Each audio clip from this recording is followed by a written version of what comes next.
Yo, this is the entrance test for the most epic academy ever. To pass, the professor zaps all the students to a whole other world where they gotta battle monsters and each other to rack up points. Out of everyone, there's this one dude, Leo, who totally stands out. He's way stronger than all the others, and one of the academy's top talents is trying to take him out before he snatches her first place. But she totally flops. Instead, Leo wipes the floor with her, showing everyone who's truly the top dog. You might be wondering, what's up with this dude?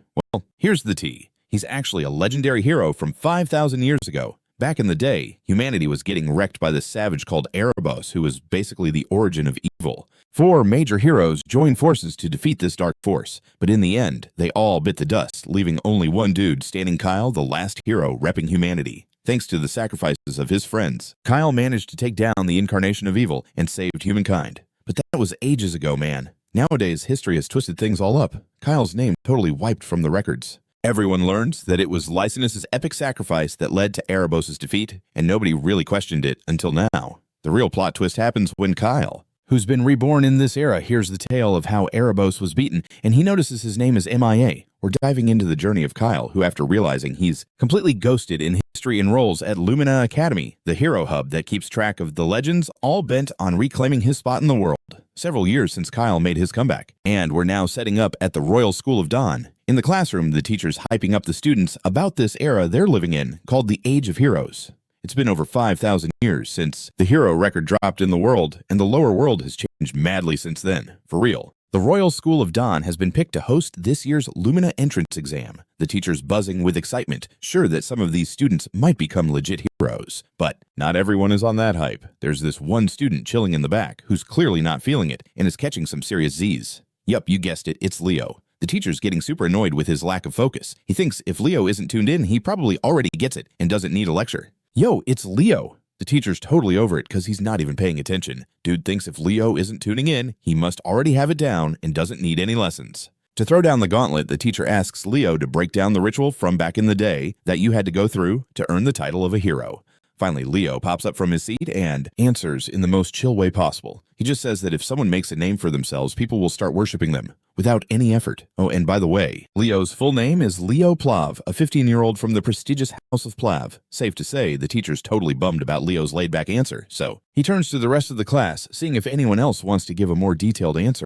One of the brighter students raises their hand, all eager, and jumps in. This student explains that back in ancient times, there wasn't a straight-up way to snag the gods' attention. Instead, there were only holy rituals to select who would be labeled a hero. A prime example, the ritual of blood. The teacher's super impressed with the depth of the answer. He's convinced this student Gullivan is going to be the next magical genius in the kingdom. Gullivan rolls in from House Trin. Anyway, it looks like Leo's getting pretty fed up with the same old boring stuff he faces daily. From his point of view, meeting the gods was no big deal back in the day, 'cause it was just part of life. Remember, the gods once blessed the lower world with a miracle to honor the great heroes who fought against Arabos, the hero record. But for some reason, Leo can't wrap his head around why he's the only one who's been wiped from history. No one seems to recognize his role, and it's low-key bothering him. Later, the students flock to the windows, all hyped to catch a peek of the Xaringer clan. As they stroll through the corridor, leading the pack is a girl, Celia Zeringer, a name that's got everyone buzzing. An announcement blares, calling all students to gather in the auditorium for a mandatory assembly. Since the Xaringer clan is visiting, as Leo's about to bail from the classroom, Gullivan yells out to him. He's all like, "You gonna try to catch the Xaringer's attention?" But Leo, totally uninterested, just shrugs it off. He's not down for any of this spectacle. He just wants to go home. Gullivan is pumped up by Leo's indifference. He can't believe Leo is just brushing off such a shot at glory. In an attempt to hype himself up, Gullivan says he doesn't care about the Xaringers either, but he's definitely going to peep Celia since he considers her a rival. But let's be real. We can tell he's totally itching to get noticed by the Xaringers. Later, we catch Leo in the dojo, looking worn out after endlessly swinging his practice stick. He finally grabs his sword and heads for the door. Just as he steps outside, he gets blindsided by a woman charging at him with the force of a freight train. Leo, while startled, totally blocks her hit with his sword. You can tell from their vibes that they've had these duels before. There's some serious history here, like they've been doing this for ages. The girl is super hyped to spar with him after such a long time and says this match is his final chance before she lets him into Lumina Academy. Turns out, that fierce lady is actually his mom. She lunges at him again and their swords clash for real while Leo's already trying to catch up. His mom casually throws out that she hasn't even gone all out yet. Boom after boom, the sparks keep flying, each hit hitting harder than the last. But eventually, Leo starts to turn things around. His mad skills in swordplay let him push his mom back, making her tap out. She's super impressed by how much he's grown. Standing up, she softens her tone and asks why. He's so pumped about going to Lumina Academy. Before we dive deeper, let's get some deets on the Academy. Lumina Academy, like the ultimate hero training spot, is one of the 4 fancy schmancy places for the hero record. Leo thinks Lumina Academy is the best shot at figuring out the secrets of his past life as hero Kyle. With a reason like that, it's no shocker that Leo's dead set on getting into that academy. Then his mom reminds him that the Xaringer fam is currently chilling at Duel, and they'll be crashing at the Plav mansion. Even though she's not exactly thrilled about them being there, she's got a favor to ask. She wants to chat with Zeiss, the vice patriarch of the Xaringer crew, hoping he'll teach Leo that Xaringer aura technique. She's convinced that with that skill, Leo will be strong enough to get into Lumina Academy next year. But what she doesn't know is that Leo's set on making it this year. He's not trying to wait a whole extra year to chase his dreams. A bit later, we zoom in on the Plav mansion where Celia Zeringer is being led onto the grounds. The second she hops out of the carriage, she wonders why her uncle chose to stay in a joint like this when he could have easily rented an entire hotel for himself. Just to recap, she's Celia Zeringer, 15 years old, and a sword princess from the Xaringer clan. Her main goal is to ace the Lumine entrance exam, and she's skeptical about how a small fam like the Plavs could even help her prep for it. Just then, her uncle calls out to her. That's Zeiss Zeringer, the cool vice patriarch of the Xaringer squad. He teases her, asking if she's at least a little curious to meet Leo, the kid, who boldly said he wasn't down with the Xaringer clan. Celia plays it cool and replies that if Leo is just some wannabe knight who can't even use aura yet, then to her, he probably ain't that impressive. But Zeiss isn't buying that. He actually thinks Leo has mad potential. Once they step into the mansion, Zeiss goes to greet the heads of the Plav family. He shares respectful words with Dade Plav, the big boss, and Reyna Plav, his wife. Both hosts are chill and return the love, welcoming the Xaringers to their crib with mad respect. Zeiss then introduces Celia to Rhea and Dade. The young lady quickly returns the favor with a polite intro. She thanks them for letting her stay in their place. Rhea moves in closer and checks out Celia. She notices that Celia looks just like her dad and uncle in both looks and vibes. Celia, in turn, spots Reyna's striking black hair and red eyes. It doesn't take long for her to figure out that Reyna is part of the Xaringer fam, which means she's Celia's aunt too. Later, Zeiss and Reyna, who are siblings, kick back and start catching up. During their chat, Zeiss brings up their recent trip to the Royal School of Dawn, where they wanted to see Leo. But bummer, they found out he had already bounced because he wasn't into meeting anyone. Rhea speaks up for her son, admitting that his actions might have come off as rude.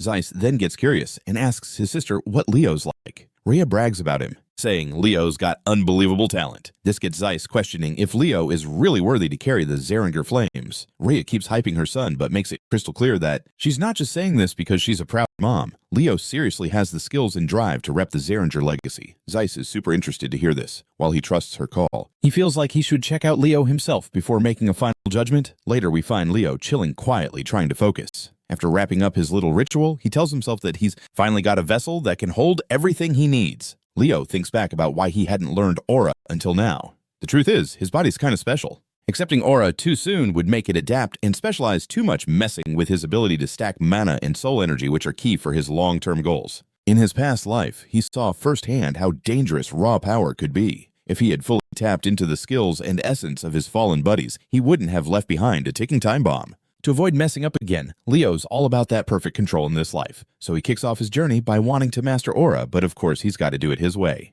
Before he can get lost in his thoughts, he hears a voice he knows calling out to him, distracting him. He turns around and spots Celia Zeringer. She's got this confident smirk on her face, and she throws out a comment about how he finally looks like he's got training figured out. There's a bit of sass in her voice, but then she offers to help him with sword stuff if he's down for it. Meanwhile, our dude has no clue who she even is. So she introduces herself like it's a big deal as Celia Zeringer, the legendary sword princess. With the intros done, Leo gets straight to the point. He's kind of flattered that she's even thinking about him, but he's not looking to take any advice from someone he thinks is less skilled than himself. Yeah, needless to say, she's pretty annoyed by that since it sounds like he's trying to flex that he's stronger than her. Leo tries to clear it up, saying that in a deathmatch, she might be stronger since he can't even use aura, but when it comes to just sword fighting, he's pretty sure he can wipe the floor with her. Celia's not having that, so she scans the area and snags one of the swords from all the options around. She's pumped to show him that his confidence is just misplaced, and she's ready to do it by taking him down in a duel. In her head, even if Leo gets aura figured out, there's no way he could beat her. She's just itching to teach him a reality check. She even says if she wins during her week here, he'll be her servant. Leo's totally unfazed by the whole servant thing and fires back, "What if I win?" To keep things even, she shoots back that if he wins, she'll be his servant instead. Now that the game is on, Leo grabs a practice sword and dives right into the sparring match. He goes for a strike with some surprising speed, but she dodges it like it's nothing. But she can't help but think that his speed is actually kind of impressively good. Celia's sure it won't cut it for him to win. They both charge at each other again, and Leo lands this crazy heavy hit, sending her stumbling back. She quickly recoils because the force is too much to handle, and when Leo's sword hits the ground, it completely shatters. But he's not stopping there. He rushes at her again. The once cocky lady is starting to regret challenging Leo, and she's totally convinced she can't block his next strike, so she braces herself and takes it head on. But to everyone's shock, she comes out without a scratch because she used some aura armor at the last second, even though this wasn't part of the spar since it was all about sword skills. This overly confident girl can't admit she didn't dodge his attack. Instead, she makes up some excuse saying it was just a reflex. But Leo's like, I've already won, so it doesn't even matter. Of course, this leaves her in total disbelief, and she's not just going to hand over the win that easily. Leo saw this coming though, so he tosses off those magical weight bracelets he was using to hold back his power. With his next hit, he literally smashes through her barrier, leaving her completely shook. Meanwhile, Leo is showing no mercy and unleashes his full strength. Later on, in the courtyard, while Leo's just wandering around, he runs into his mom, who quickly introduces him to his uncle Zeiss. Leo bows his head to show respect, and Zeiss does the same, introducing himself too.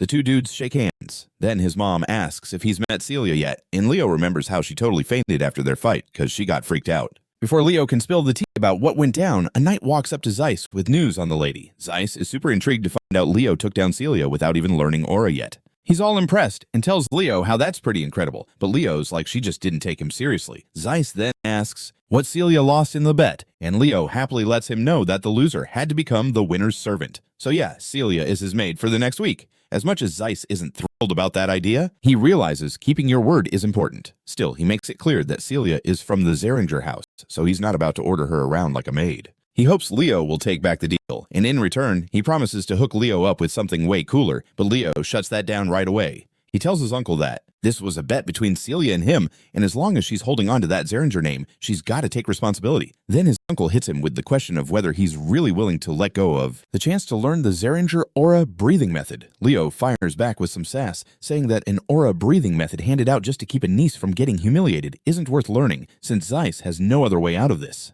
He steps it up a notch and directly challenges Zeiss, reminding him that he just declared he'd use the direct lineage of the Xaringers as his servant, and that the Xaringer aura breathing method is basically worthless. Leo's still got his cool, not scared about the drama that's about to go down around him. He straight up said he'd roll with the Xaringer's bloodline as some weak servant, and that the Xaringer aura breathing thing is trash.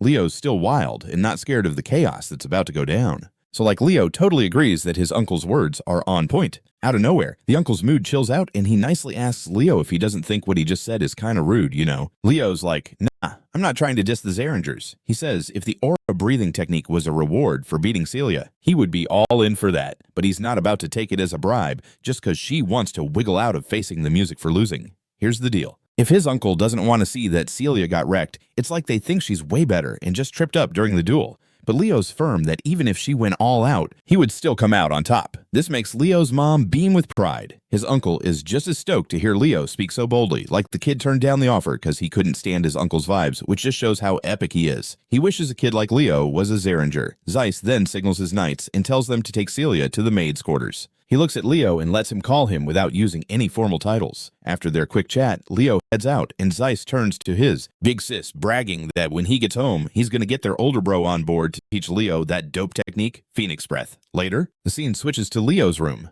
The first thing we see is Celia totally red-faced. She's freaking out with embarrassment, claiming she's now Celia the maid, who'll be looking after Leo for the next week. Leo is just loving it when she calls him that. Who'd have thought her usual fancy getup would look fire in plain clothes that dresses lit on her? Celia seems a little salty about his compliments since she knows she's a total babe. Leo says sorry because he didn't mean to hurt her feelings, but he confesses he had this buddy who was all about complimenting beautiful girls too much, and that vibe stuck with him.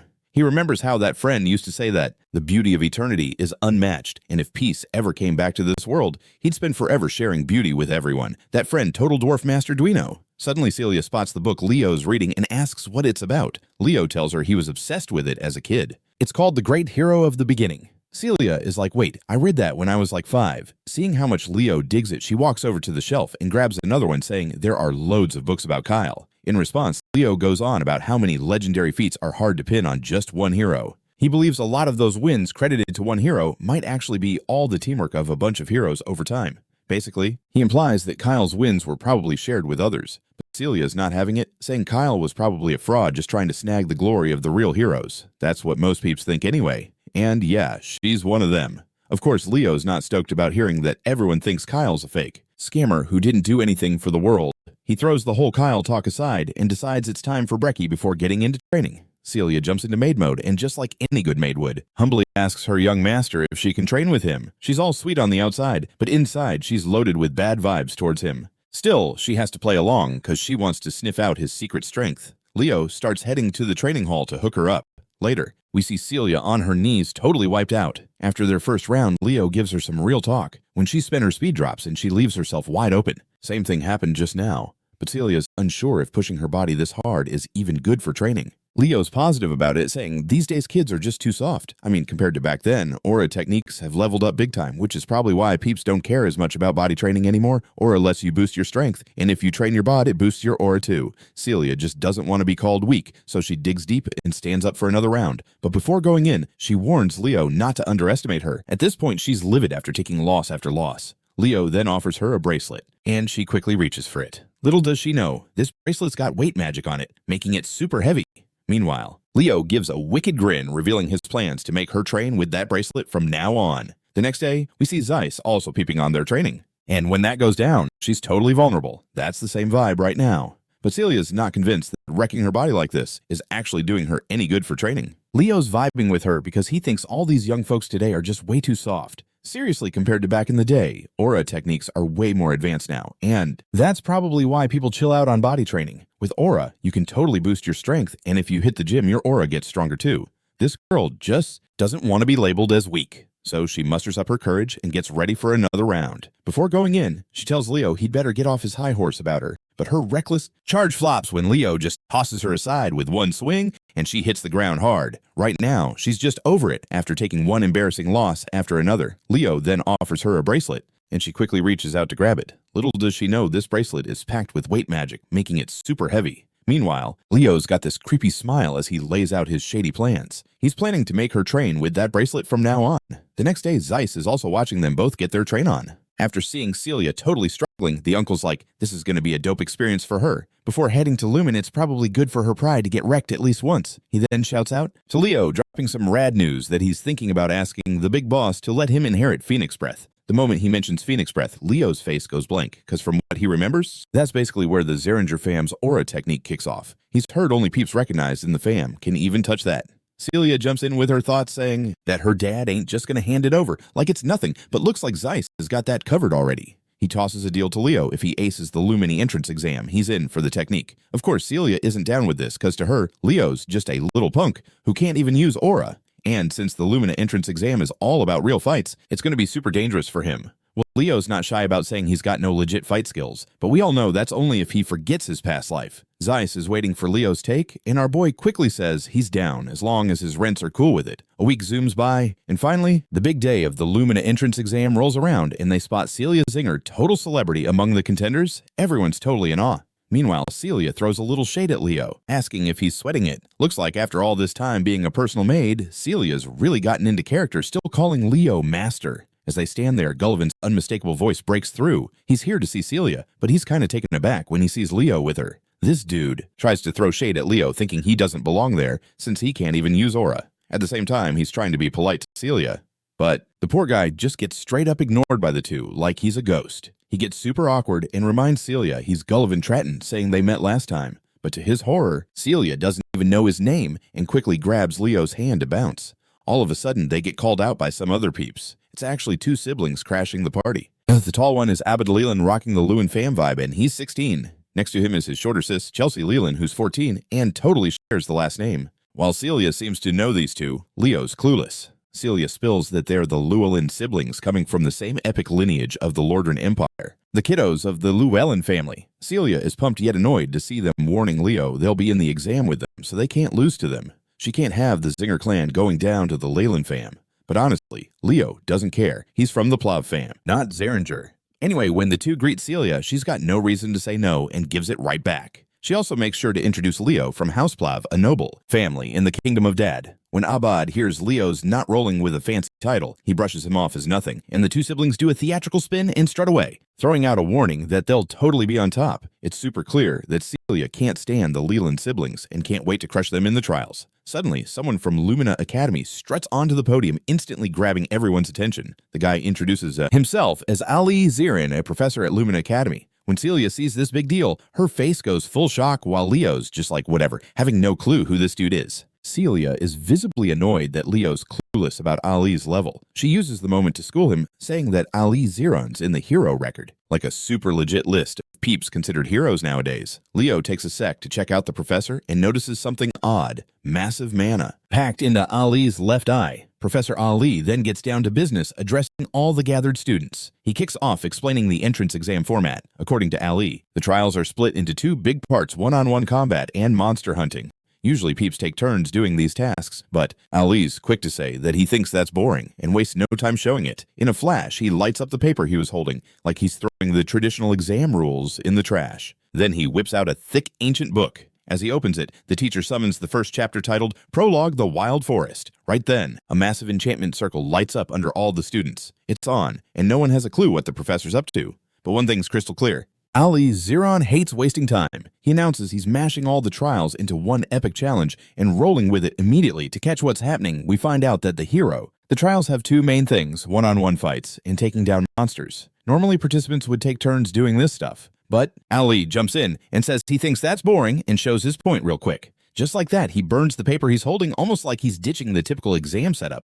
Next up, he pulls out this thick, ancient-looking book. When he opens it, the teacher brings out the first chapter called Prologue the Wild Forest. At that moment, a huge enchantment circle starts glowing under all the students' feet. The stage is set, and no one's got a clue what the professor's about to pull next. But one thing's for sure: Ali Ziron is totally not about wasting time. He's all like, I'm putting all the trials into one epic challenge, and we're moving full speed ahead. To wrap our heads around what's about to go down, we find out the hero. Yo, this record ain't just some dusty old history book. It's like a portal to the hero's vibes, packed with all the epic moments from past legends. Tapping into this world, you can totally snag the powers of some dope heroes from before. Basically, it's like a rad hero training camp. All the students have been dumped into this wild forest. That's the hero's domain. The prof spills the tea that their only mission is to survive. Whether they team up or go all Hunger Games on each other, they gotta do what it takes to stay breathing. If anyone wants to dip, they just smash the orb they're holding and poof, they're out. Easy peasy. After a quick look around, it doesn't take our dude long to recognize the scene. It's just how he remembers it. This spot used to be an elven jungle until that witch queen Salatna took it over. Meanwhile, some of the other students are totally over it, especially since they think this place is just a mind trick. But our dude ain't vibing with that. From what he gathers, even if this world is built from the examiner's memories, all the stuff that's about to go down is straight up real. Those deadly traps could end someone real quick if they're not watching their back. Speaking of danger, Leo senses something's off, and suddenly he's hit by an arrow that smashes the ground right by him when it hits. Lucky for him, he dodges it, but when he peeks down, the way the arrow came from, it's Chelsea, the girl from the Llewellyn fam. Looks like she thought he was a Xaringer or something, and because of that, she's hell-bent on taking him out. Leo quickly sets the record straight that he's with the Plav family. But Chelsea ain't letting up. She thinks he's playing her since she saw him chilling with Celia earlier. Without wasting time, she unleashes her magic winds. Leo's kinda awed as he watches her drop a spell that he's never seen before in his past life. But he notices the basics are pretty similar. Chelsea is feeling mad about how chill he is during all this. To throw him off, she throws her serious magic at him, but Leo just swipes it away like it's nothing, and her mana blade hits the ground harmlessly. This really throws Chelsea for a loop. Like, how did he block her shot without even using aura? Our dude pours salt on her pride by casually saying her attack was super basic. He offers her a chance to team up, since it'd be good for her. He reminds her that the last person standing gets the best points. So, as a sorceress, she should at least try to snag a win before getting knocked out. I mean, you know how she responds. She fires back boasting that she's not your average sorceress. She's a battle mage, and she's totally triggered by his shade about her attacks. Feeling the heat from his words, she channels all her magic to take him down, just to show him she's anything but weak. But all her spells end up going to waste since Leo isn't even where the blades are heading. What's worse, she can't feel a trace of mana around, so she can't even figure out where he's at. But then her gaze locks on Leo, who's right there in front of her, fist clenched. We don't get to see if that punch hits her scared face or not, but one thing's for sure, her knees buckle, and that's a clear win for our boy. Leo, however, reminds her that the offer to team up still stands if she changes her mind. Before she can reply, the scene cuts to the Lumina Academy faculty who are watching the action through a digital window. They're hyped to see the battle finally kick it up a notch. Back to Chelsea.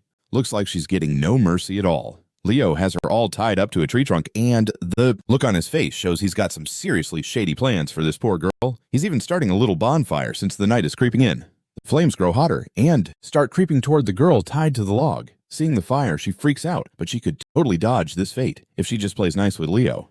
But nah. This girl is as stubborn as they come and flat out refuses. She's all about riding solo, only wanting her bro to team up with her. She tries to hit him with some wind magic, but her moves flop, because Leo's already got this skill that shuts down magic. Deep down, he's got his own thoughts telling us he's running low on mana to keep this skill up so it won't hold forever. Finally, the girl gives in, realizing she doesn't need magic to get out of this jam, but that's exactly why Leo's there. He's ready to keep an eye on her, making sure she isn't trying anything sneaky. No hesitation.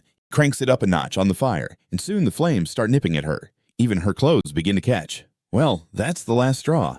Finally, the girl waves the white flag and agrees to team up with him, but of course just saying a few words ain't enough for Leo. He tells her to swear on her family's name. She quickly complies, swearing on the Llewellyn family name that she'll cooperate. Finally, Leo unties her, but before she can tumble into the flames, he catches her in his arms. The scene flips back to the teachers who are glued to the screen, keeping tabs on the student's game. So far, Allelliana hasn't seen a student that matches his vibe. Honestly, it's totally whack that most of the students are choosing to throw hands with each other. The only ones who are actually flexing their skills are Celia Zeringer and Abad Leland, who are totally tight right now. At least this gives him a glimmer of hope for the squad. Then he catches sight of Leo and Chelsea, who are also teaming up. His gaze is super glued to Leo. Even though that fire stunt he pulled on Chelsea was pretty childish, getting Chelsea Llewellyn to work with him scores him some decent points in Alb's eyes, especially since he ain't got the moves or the finesse of Celia and Abad. But honestly, that's where the teacher is totally off base, because our dude took down Celia without even breaking a sweat. Still, Allelliana sees Leo as a dark horse in this whole competition.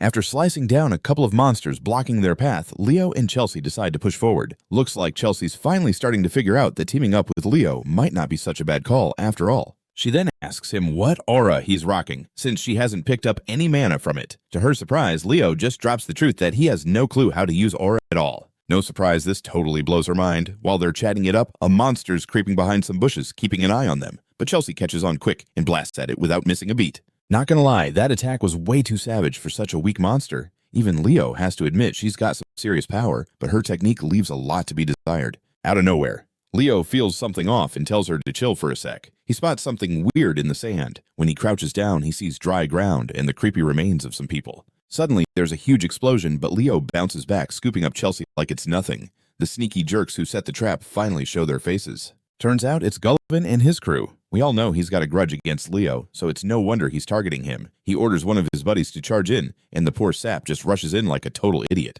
Too bad for him, he gets smacked with a brutal punch from Leo, leaving him flat on his back. Leo stands there like a total boss and coolly tells Chelsea to just have his back. For a second, Chelsea's like, whoa, seeing how effortlessly he just saved her twice in a row, but then she jumps up and positions herself behind him, ready to take on the rest of the goons. Meanwhile, Griffin does what he does best and runs for his lame life. He ditches his crew, trying to get as far away from Leo as he can. The only thought running through his mind is finding a partner like ASAP. As luck would have it, Celia spots him from a distance. Instead of chasing him down, she just walks calmly in his direction.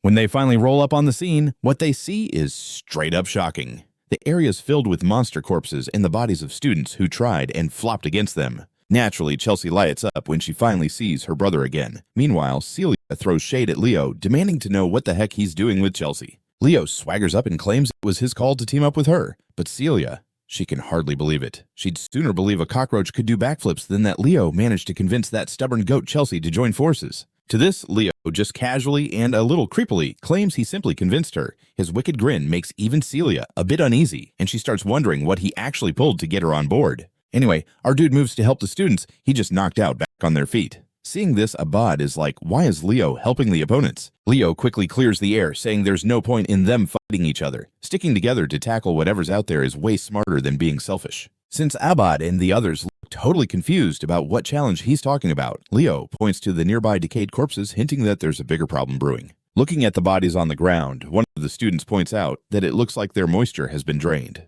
Leo chimes in that this isn't the only weird thing going on around here. He points out that this place seemingly has zero monster activity. It's like the monsters are scared of something big, like a high-tier monster is lurking and scaring off the rest in the woods. As everything starts to click, Abad finally gets what's up. From his understanding, Hero Albi's first feat was taking down a high-tier monster. Just then, they all hear this massive roar in the distance, something deep in the forest, stirring up trouble. The roar hangs heavy in the air, a clear sign that the monster's finally ready to show itself. Meanwhile, Gullivin is just stumbling around the forest, all by himself, holding a torch like it's going to save him. He looks super scared, and even though he's in deep trouble, his weak mind is still all about getting revenge on Leo instead of just surviving. All of a sudden, he spots a corpse right at his feet, and there's something behind that dark veil that trips him up and sends him sprawling. What he spots in the dark is a massive monster. This beast looks like a giant spider, and it's definitely hungry. At this point, it's crystal clear that Gullivin's as good as toast. What he sees in the dark is a huge monster. The monster looks like a massive spider, and it's definitely looking for a snack. Honestly, at this point, it's obvious Gullivin's done for.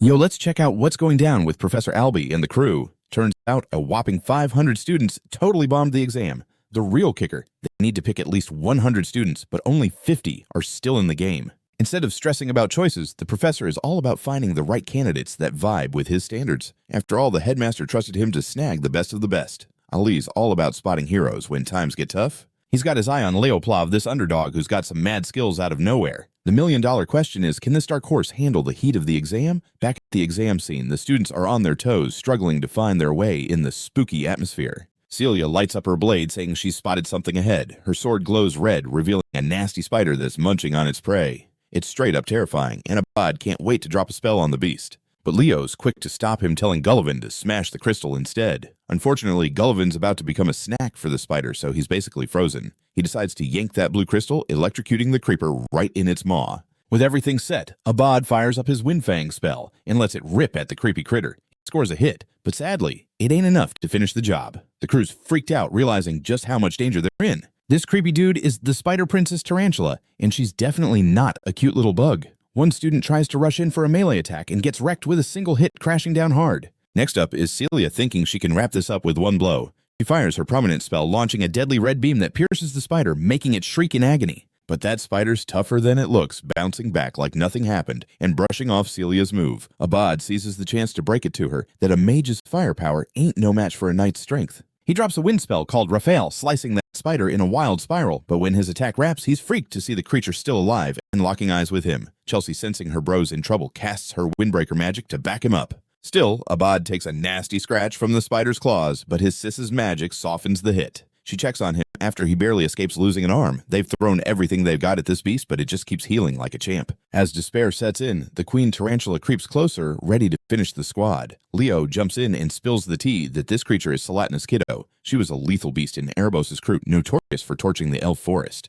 Plus, Leo realizes that the mana he picked up from Professor Alb's left eye has traces of the Fairy King's magic. That tarantula ruled the cursed forest, wiping out the elven trees and munching on the Fairy King's homie who stood against her. Leo thought Luna had taken down the tarantula, but surprise, surprise, she lived on by gobbling up the Fairy King's assistant, who was packing a legendary artifact, the Ring of Life, that gave him endless energy. Abad's as stubborn as a mule, convinced he's got to take down the monster since it's part of the exam. He and Celia decide to hit it with a full-on assault, hoping to solo the beast. The tarantula just laughs off their attempts, but Leo's like, yo, this is pointless. It'll just keep coming back. We'll run out of mana first. In a last-ditch effort, Celia asks him how they should tackle this monster. Leo is all about teamwork, but Abad's not having it, wanting to take the beast down solo. Celia's all in the same boat too.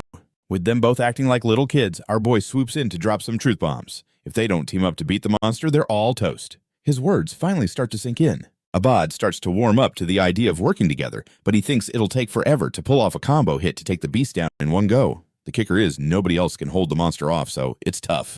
Stepping up, Leo says he can stall for some time. Celia thinks he's gone off the deep end and reminds him he can't even use aura yet. Leo insists he can hold out no longer than 5 minutes in his current state. Abad's worried their synchronized strike might flop before then. But Leo's dead set that it'll work, grabbing a weapon from the ground. He mentions that fire and wind are BFFs, so they'll be solid. Despite their differences, the Sword Princess and the Great Magician decide to team up, while Leo sees the ugly spider as a dope challenge and a throwback to his past life. But his idea gets shot down by Abad, who selfishly wants to take down the monster solo. Celia's vibing the same way too. With both of them acting like little kids, our dude steps in and gives them a solid dose of reality. If they don't team up to take out the monster, they're all gonna fail. His words finally hit home. Abad mulls over the idea of them working together and thinks it might take some time to pull off a joint strike to take down the beast in one go. The thing is, since no one else can hold the monster up, it's gonna be tough. Deciding to step up and do his part in their battle, Leo says he can stall for them. Celia thinks he's totally lost it and reminds him he can't even use aura yet.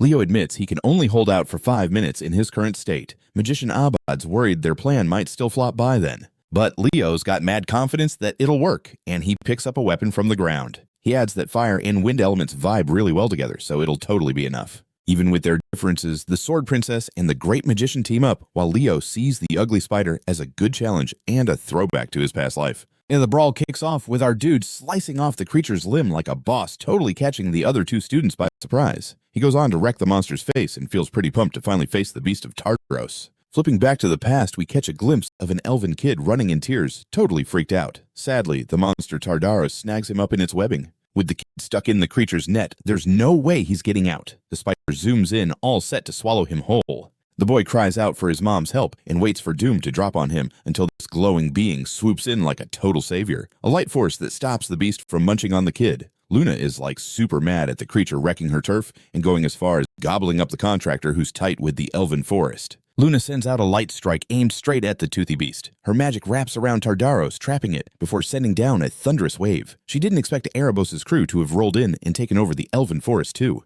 Back in the day, Leo, in his past life, was all about freeing the kid, helping him break free from the sticky web. Now let's dive into the scene where he's standing there with an axe ready to buy time for his crew. But, without his aura, he's kinda stuck. He calls out to Chelsea for backup, telling her to whip up some elemental magic and hook him up with her weapons. He dodges a strike like a pro. With his crazy speed, Chelsea's worried he might get caught up in it, but Leo's like, he'll be totally chill as long as she hurries. Chelsea fires up her magic ready to craft whatever weapon he needs. Leo's cool with anything as long as it does the trick. She conjures a weapon and he's guessing it's a scimitar and a battle sword. Armed with both weapons, Leo goes off slashing down at the spider. As one weapon breaks, Chelsea sends another his way. He snags a dagger and a battle axe. Leo's insane skills have totally blown Chelsea away. She's like, no way, he's not a martial arts expert. Even Abad's low-key in awe of him. But hey, he's not untouchable as a sharp cut grazes his face. Leo thinks if he can't even handle this dumb spider, his pals will never let him live it down in the afterlife. He cranks up the pressure and takes down the spider, asking for another weapon. But Chelsea's wiped out on weapons, which totally catches him off guard. Luckily, Celia's already prepped her ultimate move. She unleashes this roaring spiral of fire, frying the creature and taking it out for good. The life ring drops from its body, and the monster's finally put to rest. Celia collapses on the ground, super grateful it's all over. But she can't help but focus on how Leo held off Tartaros for 5 minutes like it was nothing. Celia tries to give him props, but Chelsea's even quicker with her compliments. She's his biggest fan, totally convinced his performance was next level, like something out of legendary tales. Leo's kind of shrugging it off, but this girl is going wild over him wanting to be a battle mage expert. She's begging to learn from him. It's kind of funny how Celia just wants Chelsea to train with him so she can feel what real struggle is like. Anyway, our dude grabs the life ring and bam, Princeid pops out as a fairy. He sparks the prince's memory by saying his name. Hearing that, he hops back into the ring and agrees to let Celia take up the role of Fairy King. Major shout out to Professor Albie for finding the Eye of Mana, by the way. The countdown for the testing ground is kicking off. Clearing the Tay stage got them the Fairy King's pledge as a reward. Right before they get transferred, Leo spots a familiar face from his past life. Fast forward to Kai and Bidan, the Academy's principal, going over the exam reports from the Western Territory. His assistant wonders how many students ended up making it through Albie's tough standards. The headmaster's stunned to see 40 students actually pass, which isn't even that high. He's not too bummed, though. This dude thought there'd be like 10 students passing at most. So, it's still a solid win. Celia and Abad look like the top contenders in his book. He heard there's a student being suggested as the representative for the year. The fact that Albie even recommended someone is wild. They're betting it's got to be either the Xaringer or Leland candidates. But nah, turns out this candidate is someone totally under the radar. A name that blows away Celia and Abad's track record. Let's switch to Professor Alb's side, who's doing a hard assessment of the kid's skills. He put Leo Plav forward as the Night Division's representative. The headmaster's jaws dropped at the professor hyping up this brilliant student. He specifically said, this kid's got the skills of a hero. Now that the exam's wrapped up, our boy is chilling in a hot sauna all to himself, soaking up the warmth. The prize for clearing the exam, the Fairy King's pledge. Normally, clearing a hero's living world wouldn't come with a standard reward, but oddly, he got one as a special case. Leo just can't wrap his head around why that is, and sees his mom right there in front of him. She straight up confronts him, asking if he knows why she got kicked out of the Xaringer house. She was just trying to save a homie but totally lost it and let the Xaringer flames loose. Still, she ain't regretting a single thing. Locking eyes with her only son, she's all about making sure his dope skills are focused properly. Plus, she's super stoked to give him props for getting into the academy. As they walk into the rad Lumina city, the students gotta grab their stuff before busting out the gate. Lumina is like the heart of the world, and its shining star is Lumina Academy. Now that Leo's finally here, his uncle shows up to hype him up and congratulate him on passing. Leo's all confused about why he's here, and finds out that the Xaringer house is deep in some never-ending debate that's been dragging on for like, forever. He pops the question about what's causing the drama. Leo's curious if it's about the Phoenix breath inheritance, and guess what? His uncle confirms he's on the money. Even though his older sis isn't in the Xaringer fam, Leo's still tied to her. And the elders in the clan are super impressed that this kid nailed the crazy hard Western exam. They hand him a special subspace key, and he decides to hit that command right away. It unlocks a special book. His uncle tells him to stain those pages with his blood. Leo's like, all right, bites his thumb, and splatters some drops on the page. With his blood spilled, he now gets the scoop inside the book, and nobody else can touch it.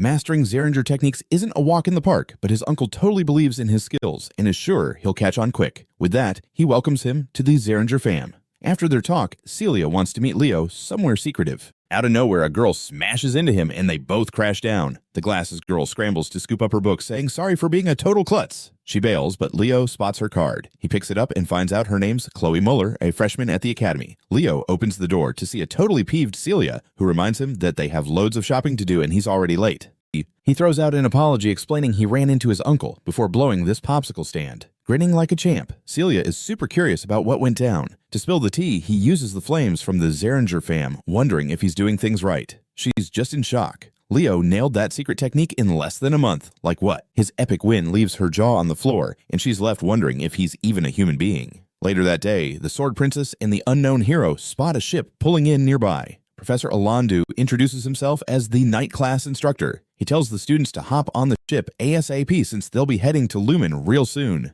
The journey kicks off with the students just vibing. Leo and Celia kind of look like a couple, which makes a cocky dude comment that annoys Celia. This guy's an alchemist from the Kingdom of Moira, and he's got all kinds of stuff for sale. He tries to make a deal with them in case they need any school supplies. Leo introduces himself as a student and says he's from the Kingdom of Dad.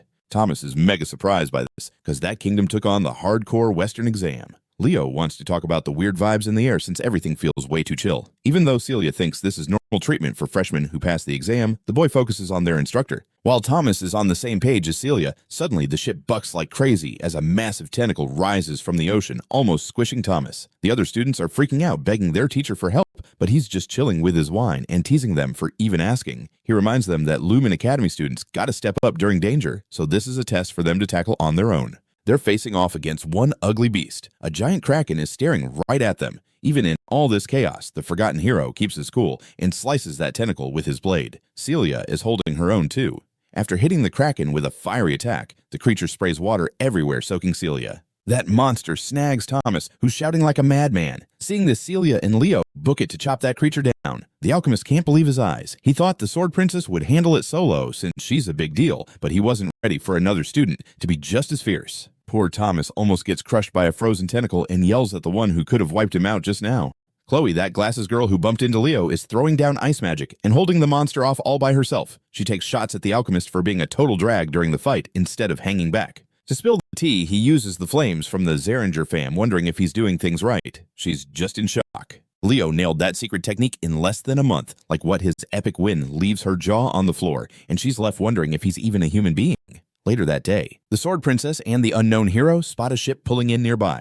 Professor Alandu introduces himself as the night class instructor. He wants the students to hop on the ship super quick since they'll be heading to Lumen soon. The journey kicks off with the students just vibing. Leo and Celia kind of look like a couple, which makes a cocky dude comment that annoys Celia. This guy's an alchemist from the Kingdom of Moira, and he's got all kinds of stuff for sale. He tries to make a deal with them in case they need any school supplies. Leo introduces himself as a student and says he's from the Kingdom of Dad. Thomas is mega surprised by this cause that kingdom took on the hardcore Western exam. Leo wants to talk about the weird vibes in the air since everything feels way too chill, even though Celia thinks that this is normal treatment for freshmen who pass the exam. The boy focuses on their instructor, while Thomas is on the same page as Celia. Suddenly, the ship bucks like crazy as a massive tentacle rises from the ocean, almost squishing Thomas. The other students are freaking out, begging their teacher for help, but he's just chilling with his wine and teasing them for even asking. He reminds them that Lumina Academy students gotta step up during danger, so this is a test for them to tackle on their own. They're facing off against one ugly beast. A giant Kraken is staring right at them. Even in all this chaos, the forgotten hero keeps his cool and slices that tentacle with his blade. Celia is holding her own too. After hitting the Kraken with a fiery attack, that creature sprays water everywhere, soaking Celia. The monster snags Thomas, who's shouting like a madman. Seeing this, Celia and Leo book it to chop that creature down. The alchemist can't believe his eyes. He thought the sword princess would handle it solo since she's a big deal, but he wasn't ready for another student to be just as fierce. Poor Thomas almost gets crushed by a frozen tentacle and yells at the one who could have wiped him out just now. Khloe, that glasses girl who bumped into Leo, is throwing down ice magic and holding the monster off all by herself. She takes shots at the alchemist for being a total drag during the fight instead of hanging back. Thomas confesses that peeps like her ain't bothered about those weaker than them trying to lend a hand. With another tentacle squished, we're vibing with Abad and Chelsea as they hit the scene. They're still not done roasting each other between their clans. Yet the battle mage's eyes are on our boy, even though they're supposed to be frenemies. With a ton of monsters in the lake making their way to the academy, the instructor thinks this is the ultimate welcome party for the freshmen. Sipping his wine, he chats about the top performers Chen, Celia, Abad, Khloe, Walden, and last but not least, Duran, Moira. The captains from each region are totally slaying the threats. But hold up, there's this one rookie who's totally outshining everyone, an unknown freshman who's got no territory backing him up. His sword skills are straight up perfect, reacting like he's got a crystal ball predicting every move. The instructor's hyped to see the kid unleash his full potential in class. Anyway, that useless alchemist is running low on potions as they finally roll up at their spot. Jumping off the ship, the instructor expects the students to get used to the monster madness since they'll be dealing with it a lot. Time to scope out the dope entrance hall. Lumina Academy's training grounds are lit. A bunch of onlookers are hoping for the freshmen to show out. The entrance ceremony's about to pop off. The night division is all lined up by their instructor who's calling the captains to step up. The headmaster's watching, looking for some epic stuff from this year's hero candidates. Kalon drills it into the students that if they want to be strong heroes, they gotta risk it all and always push their limits. Slamming his fist into the ground, the headmaster believes that if they can't at least do what he just said, they don't belong in this elite place. And a split second later, he turns all grandpa-like, acting like he didn't just freak them out. Kellyan points out why everyone's suddenly silent. His big-time rep as the brilliant swordmaster is slowly getting stained by the day. Next up is the speech from the freshman rep, a name the first years are buzzing about. It's not Celia, Abad, Khloe, or any of those peeps. It's Leo Plav's name being chanted, and he's totally shocked. He glances at the professor and figures he must have put in a good word for him. Leo walks up to the podium to address the professors and seniors with his speech. While this goes down, a bunch of students are bickering about this unknown dude. They have no clue what's up or who he even is. The speech finally wraps up as Leo's asked about his goals as the rep of the year. He realizes their goal is to get a rise out of the finishers behind him. Leo speaks super politely and professionally, catching the instructor's eyes. They think it's going to be a chill ceremony till our boy goes wild and outright says he's ready to take on any challengers for the spot. This bold and savage announcement triggers the top rankers, but Leo's kind of chillin', not caring who he's up against. With that announcement done, the students head to their dorms. From tomorrow, they'll have exploratory classes for one whole week. It's a time for the students to test the waters, helping them pick 3 subjects to major in later. They're told to catch some Z's so they don't end up late for their first day. Leo's room is right next to Thomas's, who's pumped for class tomorrow. They exchange goodnight vibes, and Leo flops onto his bed, his mind buzzing with thoughts about what he needs to do at the academy. Snagging his spot in the top school, he really hopes to uncover his long-lost hero legacy. The next day in the cafeteria, Thomas wants to sit with our boy who's chill about it and says, sure. Leo gets visited by some annoyed dude he doesn't know. This guy's Duran from the central region, and he's here to see if that challenge he threw down in the speech is legit. Leo realizes his speech was super provocative. I mean, it invited some random dude to step to him all aggressively. Duran thinks he's hot stuff from the central region, but Leo couldn't care less as he sips on his fruit juice. Annoyed at being taken lightly, Duran loses it and unleashes a thunderous kick, sending the table flying. But Leo's 6 speed helps him fix up the ingredients and create his perfect cheeseburger again. This dude's pure class, turning the situation into a feast. Leo teases him, saying he couldn't let good food go to waste like that. Duran, however, is in kill mode with his words. He thinks the freshman rep is way weaker than him, and his ego can't handle it. Jumping in to stop the chaos, their instructor casually wraps his arms around the 2 guys. He mentions their ranks as the representative and captain of the region. The instructor's hoping they're ready to face the consequences for throwing hands on their first day. You can totally see both their faces crying for help. Let's fast forward and check out the first exploratory class of the Night Division. For some reason, you can totally see both their faces crying for help. Let's fast forward and check out the first exploratory class of the Night Division. For some reason, Celia's worried because Leo's MIA. He finally shows up totally out of breath, and she's got this vibe that he got into a fight. Leo's keeping it on the down low for now, though. Class is about to kick off.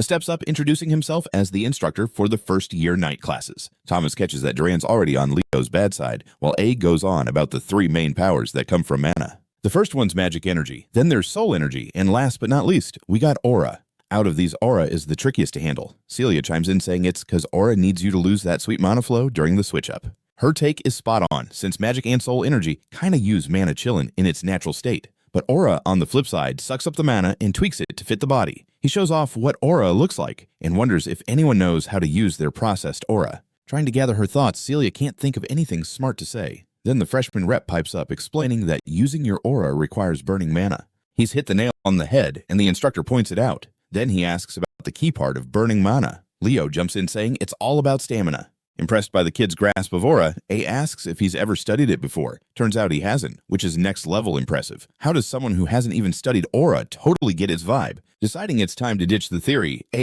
thinks they should get into some action. Using his aura, he creates this wave-like thing called the aura step, which basically needs you to focus your aura power into your legs. A jumps down and gets hyped about how limitless aura applications are. Meanwhile, some students are messing around and sparring while Celia gives Leo a little playful grief. She's down to show him how the aura step works, but only if he calls her sister. Leo's kinda like, nah, I got the principles of aura down, and notices Duran off to the side. The instructor thinks it's the perfect time to address the cafeteria drama. Some students like Chelsea are clueless about what went down, and Thomas just feeds her curiosity with his commentary. A calls Leo and Duran up front. First, A straight up asks Duran what's got him all fired up. After hearing Duran's brush-off response, A tosses out the ultimate challenge. He wants Duran to race the freshman rep to see who's fit to lead the class. A lays it down that both students can use their aura without any rules messing with them, which totally favors Duran. The competition day has finally arrived. Thomas, the savvy businessman, is buzzing around setting up bets. First up is Duran, the genius of the Moira house and the lightning aura master. Facing him is Leo, the unexpected underdog without any fancy background. A dude who totally skipped ahead of all the regional captains and ended up as the freshman rep, Leo Plav. The students are hoping for fireworks from him.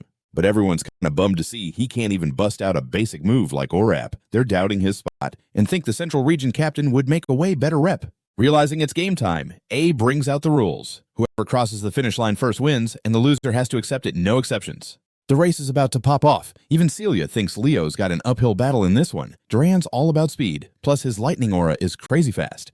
Still, Celia's holding out hope that Leo will surprise them all and pull off something epic. The race kicks off with Duran zooming ahead. The moment the professor shouted, "Go," the racers shot off. Duran's wrapped in his lightning aura, confident he'll leave Leo eating his dust. With a running form that's on point, Leo ain't sweating the weak trash talk at the starting line. Just as everyone guessed, it looks like the cool representative from the Central Region is about to wipe the track. Meanwhile, the freshman rep is dragging behind. Leo starts boosting some aura into his feet to kick it into gear. The crowd's quick to label him a scam artist who tricked his way into the rep spot. Among the crowd, which is totally against him, one lone flower is cheering for Leo. Chelsea Luan's shout of support really stands out. Duran focused on crushing everyone is killing it, like his family always does. He's seriously lightning fast. Watching him zoom past the halfway mark in record time got Carr worried about Leo. It looks like Leo needs to level up if he doesn't want to drop the ball. So the young dude scans the track. To everyone's shock, he doesn't speed up. Instead, he slows down. Once he's got no momentum, Leo starts running off the track and into the walls. Even though Celia Zeringer believes in him, there's no solid reason for what he's doing. He looks like a total fool, as everyone watching is left scratching their heads. A lone flower is cheering on Leo. Chelsea Luan's passionate shout of support stood out. Focused on crushing the opposition, Duran continuously lived up to his family's signature attribute. He really is lightning fast. Seeing him cross the halfway point in such an inhumanly short amount of time got Carr worrying about his buddy. It seems like Leo will be on the losing end if he doesn't step it up. So the young man looked around the track. Much to everyone's surprise, he did not push to go faster, but decelerated instead. Once his momentum was dead, Leo started running out of the track and into the walls. While it's true that Celia Zeringer believes in him, there's just no logical explanation for his actions.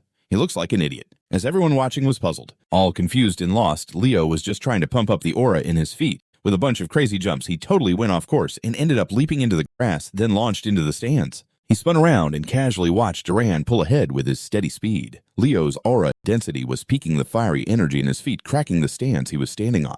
With one epic jump, he flew back onto the track like a boss, leaving a small explosion behind him. That little boom totally threw Duran off his game for a second. From that explosion, Leo shot up like a red meteor blazing through the track. The cheeky dude even had the audacity to tease Duran as he zoomed by, calling the arrogant brat a slowpoke. The speedy meteor hit the finish line in no time. His landing was straight up graceful. Duran watched from a few meters away, totally incredulous. His lightning cloak had totally vanished. What a major L. Leo turned his head back and flashed a confident grin. He won, but the stands were looking pretty wrecked. Totally worth it, though. The crowd, who was just running their mouths a moment ago, was shook. They knew what they just witnessed was no joke. Everyone knows Duran's been labeled the fastest of first years. The idea that anyone could actually beat him? Just ridiculous. And to top it off, he lost to a kid who's still learning the ropes. Among the crowd, one of the only ones who really got what Leo did was Celia. She knew he wasn't just stepping. He pulled off a legit Phoenix step. Since Leo took the dub, Carr and Chelsea were buzzing with excitement, throwing compliments at their boy. The professor was deep in thought about what he'd just witnessed. Duran cranked up his lightning aura and sped up, which was no surprise, but the speed Leo showed was still mind-blowing. Meanwhile, Leo Plav might have looked slower in a traditional way, but he totally had aura handling on point. He gathered and focused that fire aura in his feet to blast off. In doing so, he whipped up a serious aura step. It was a solid application of a simple idea. Being the sportsman he is, Leo went up to Duran and offered his hand, telling him it was a good match. He even said if it was a long-distance race, things would have been different. Still salty about the loss, Duran ignored his hand and shoved him aside. The professor bet that in this generation of disciples, a serious hero might finally rise again. Once Leo got back to his crew, Chelsea smothered him with compliments. He was epic, and she wanted to train with him. Carr couldn't help but ask Celia why Chelsea is all about Leo instead of him when it's so obvious. Class was done, so Carr invited everyone to hit up the cafe, saying he'd cover everyone. Leo said he couldn't join for fun. Without spilling another word, he just walked away from his group. When they asked where he was headed, he said he was going to check out summoning classes. Confused, his friends wondered why a night student would chill in a summoning class, but like always, it was for research. There's still something Leo just couldn't figure out. Why did the Fairy King hook him up with the pledge as a reward? As far as he could tell, rewards in Hero World are tied to the owner's power. The reward he got seemed linked to summoning, yet Professor Albie is pure magician, not a summoner. By that logic, he should have got a magic-linked ability. Plus, to get in touch with a fairy, you need to go to Fairyland. Whatever reward he got isn't going to help right now. While Leo was chilling at the summoning class spot, a familiar voice asked if he was also a summoning student. It was the Eastern captain and top scorer Chen Xia. Unlike the other captain who just raced, this girl was super chill, friendly, and kind. They exchanged a few friendly lines, and she insisted he call her Xia from here on out. She was sure Leo was in the night division, so finding out he was interested in summoning was totally unexpected. He clarified that he was simply into spiritualism. If that's the case, they were definitely going to run into each other a lot in classes. When she asked who her spirit contract was with, Xia summoned a gorgeous water sprite right out of nowhere. Sadly, Leo hadn't made any contracts yet. Being as nice as ever, Xia said if he ever needed help with spirit summoning, he should totally hit her up. Leo wasn't about to turn down help and connections. Then he made the rookie mistake of asking a girl how old she was. Xia smiled and said she was 17. She also noted that Leo was younger than her at just 15.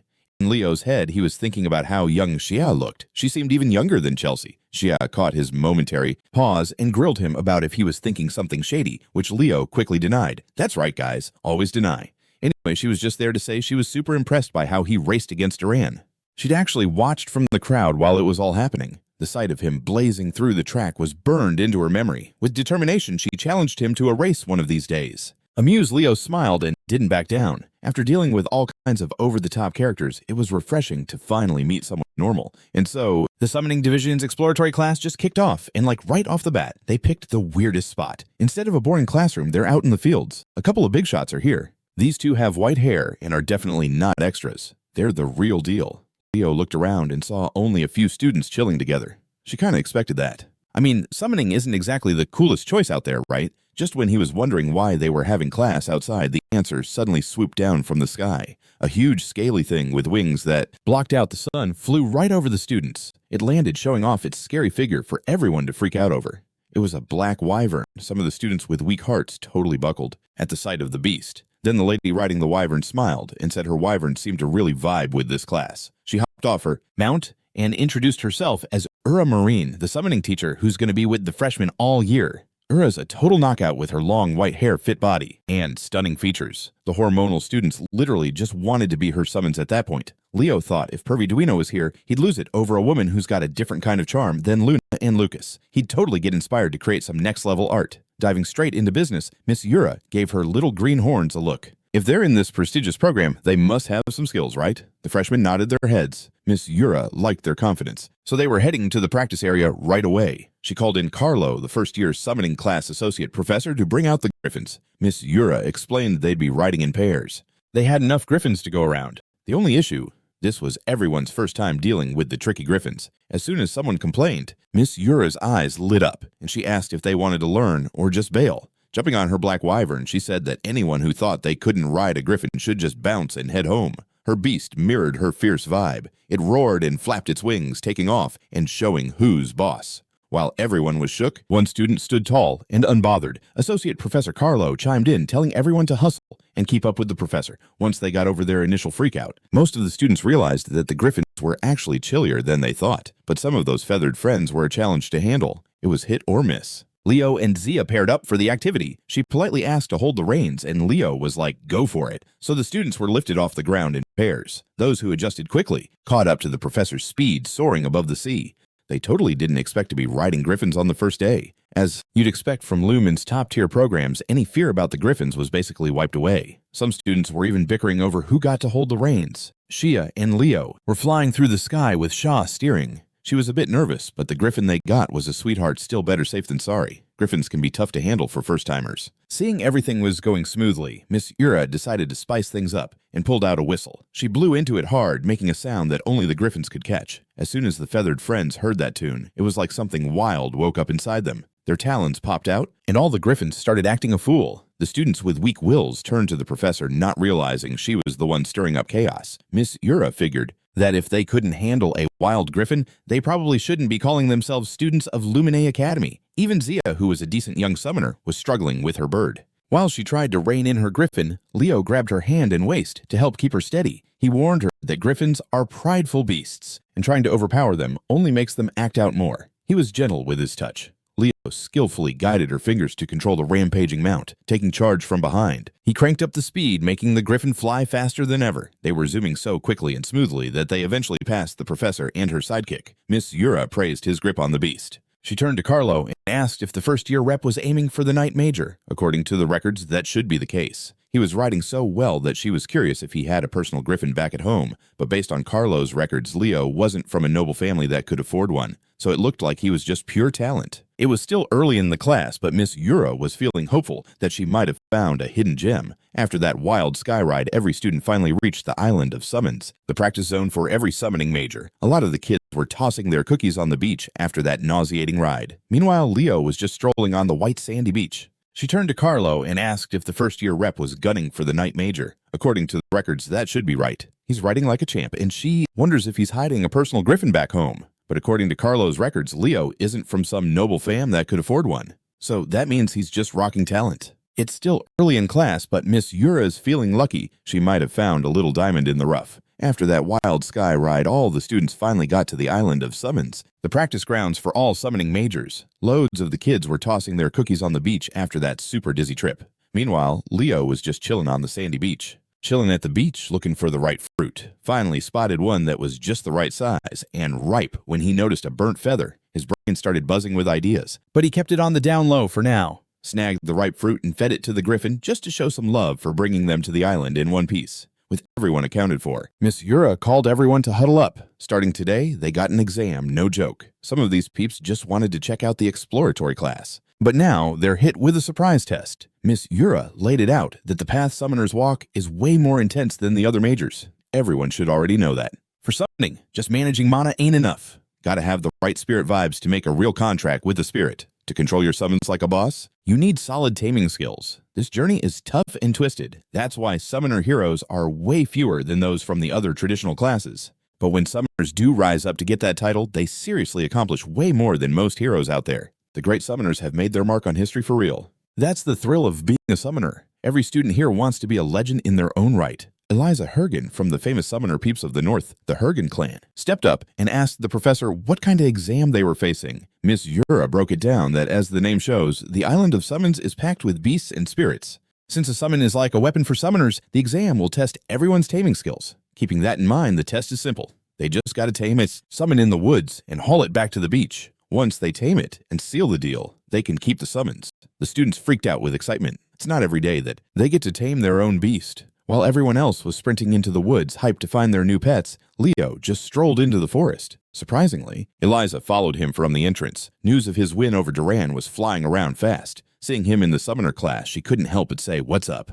The other popular kids in the class noticed this exchange. Leo shrugged Eliza off, saying he was just trying to give it his all. Watching him act like she was just some random chick really got under Eliza's skin. Miss Yura, keeping an eye on her students from a distance, could already spot the key players in her freshman class. A few minutes later, plenty of students had started taming their chosen beasts. None of them caught Leo's eye, though. Some of the students noticed that the freshman rep was going a bit too deep in the woods. Some were low-key, wishing for him to tank, thinking he'd fail to tame a summon score of 0 and bounce back to being a night major. Not bothered by all the chatter, Leo went as far as he could on the trail. His guiding light was the feather he'd seen from the orange tree earlier. A few minutes ago, it was all burned up, but now it looked brand new. He found a clearing in the woods, and after making sure he wouldn't be interrupted, summoned the Xaringer fire inside him and turned that feather into ashes. Feeling a super intense heat from behind, he knew something was up. Back in Leo's hometown, things had slowed down since the kid flew the nest. Rio was cooking some Ghibli movie-level grub outdoors. Still, she couldn't shake off the worry for her little dude.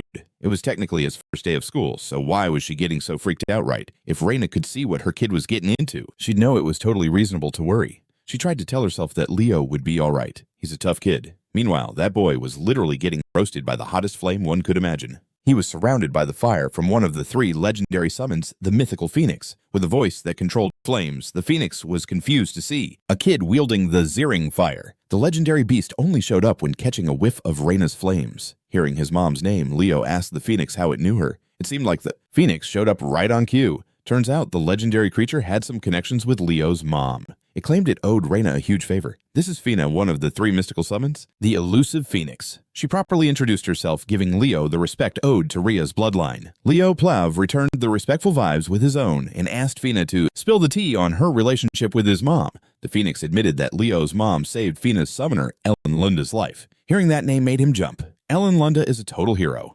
The incident went down while Ellen was clearing a dungeon in Siren. She'd lost all her crew and was about to face off with danger herself. Then Reina Zering came in burning hot to save her. She was a badass knight, but while saving the hero, Rhea lost her epic powers. If that event hadn't happened, Rhea would have totally reached the hero status for sure. It was Leo's first time hearing the whole saga, but his mom always said she didn't regret a thing about that day. Fina chuckled knowing that Reina really was just that kind of knight. It's Leo's first time hearing the whole tea, but his mom always said she never regretted what went down that day. Fina giggled knowing Reina really was that kind of knight. Switching it up, Leo asked why a legendary phoenix was chilling in Lumen. Sadly, she couldn't drop the deets. Fina was low-key baffled about why a tiny knight would be on Summon Island. When he said he was taking summon lessons too, Fina took a better look at the kid. After peeping that rich vibe radiating off him, almost like he's not just a kid, Fina burst out laughing, calling their meetup fate. It's her chance to pay back the favor to his mom. Fina was like, "Yo, extend your hand and grab my flame."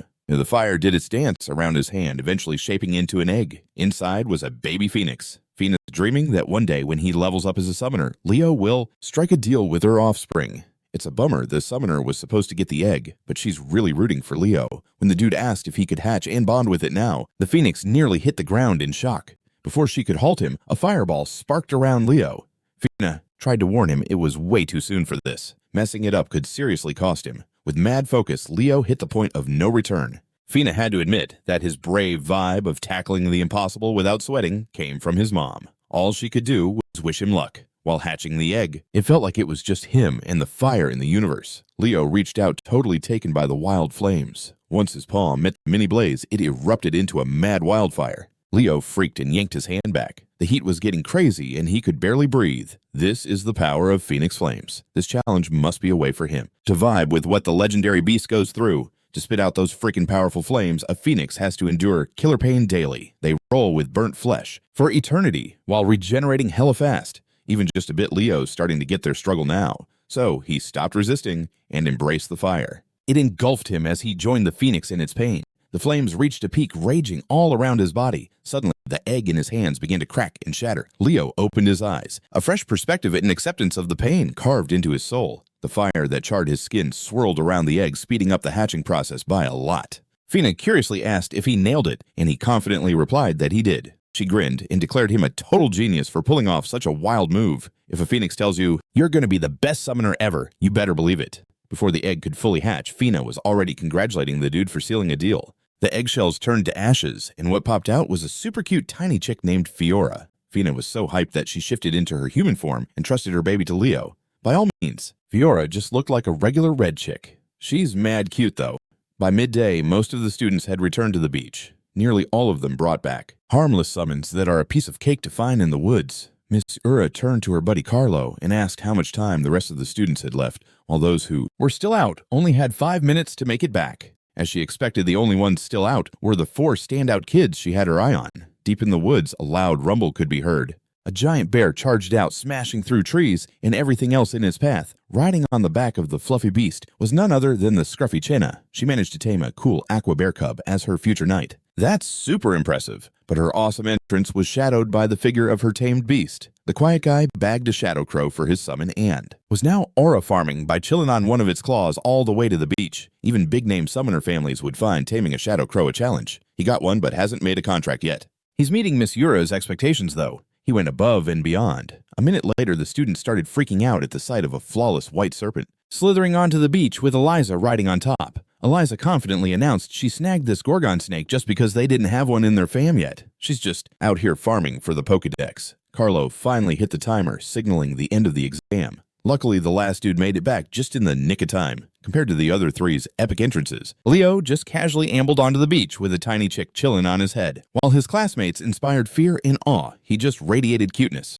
His clueless average classmates burst out laughing when they saw him. They thought he tamed a chicken after peeping his lack of skills in summoning. While everyone was laughing, Miss Ura felt a chill slide down her spine. She couldn't help but curse. This guy just rolled in with a phoenix for the first exam. By sunset, the freshman summoning class had totally wrapped up, and the students were escorted back to the academy. While everyone else was done for the day, Leo still had some stuff to chat about. He fixed his tie and knocked on the office door. A sweet voice called him in. As he swung the door open, he caught a glimpse of Professor Ura rocking her chill outfit with the sunset lighting up her features. She instantly put her stuff aside and motioned for the dude to come kick back. Miss Ura spilled that today was the first time she's ever laid eyes on a baby phoenix.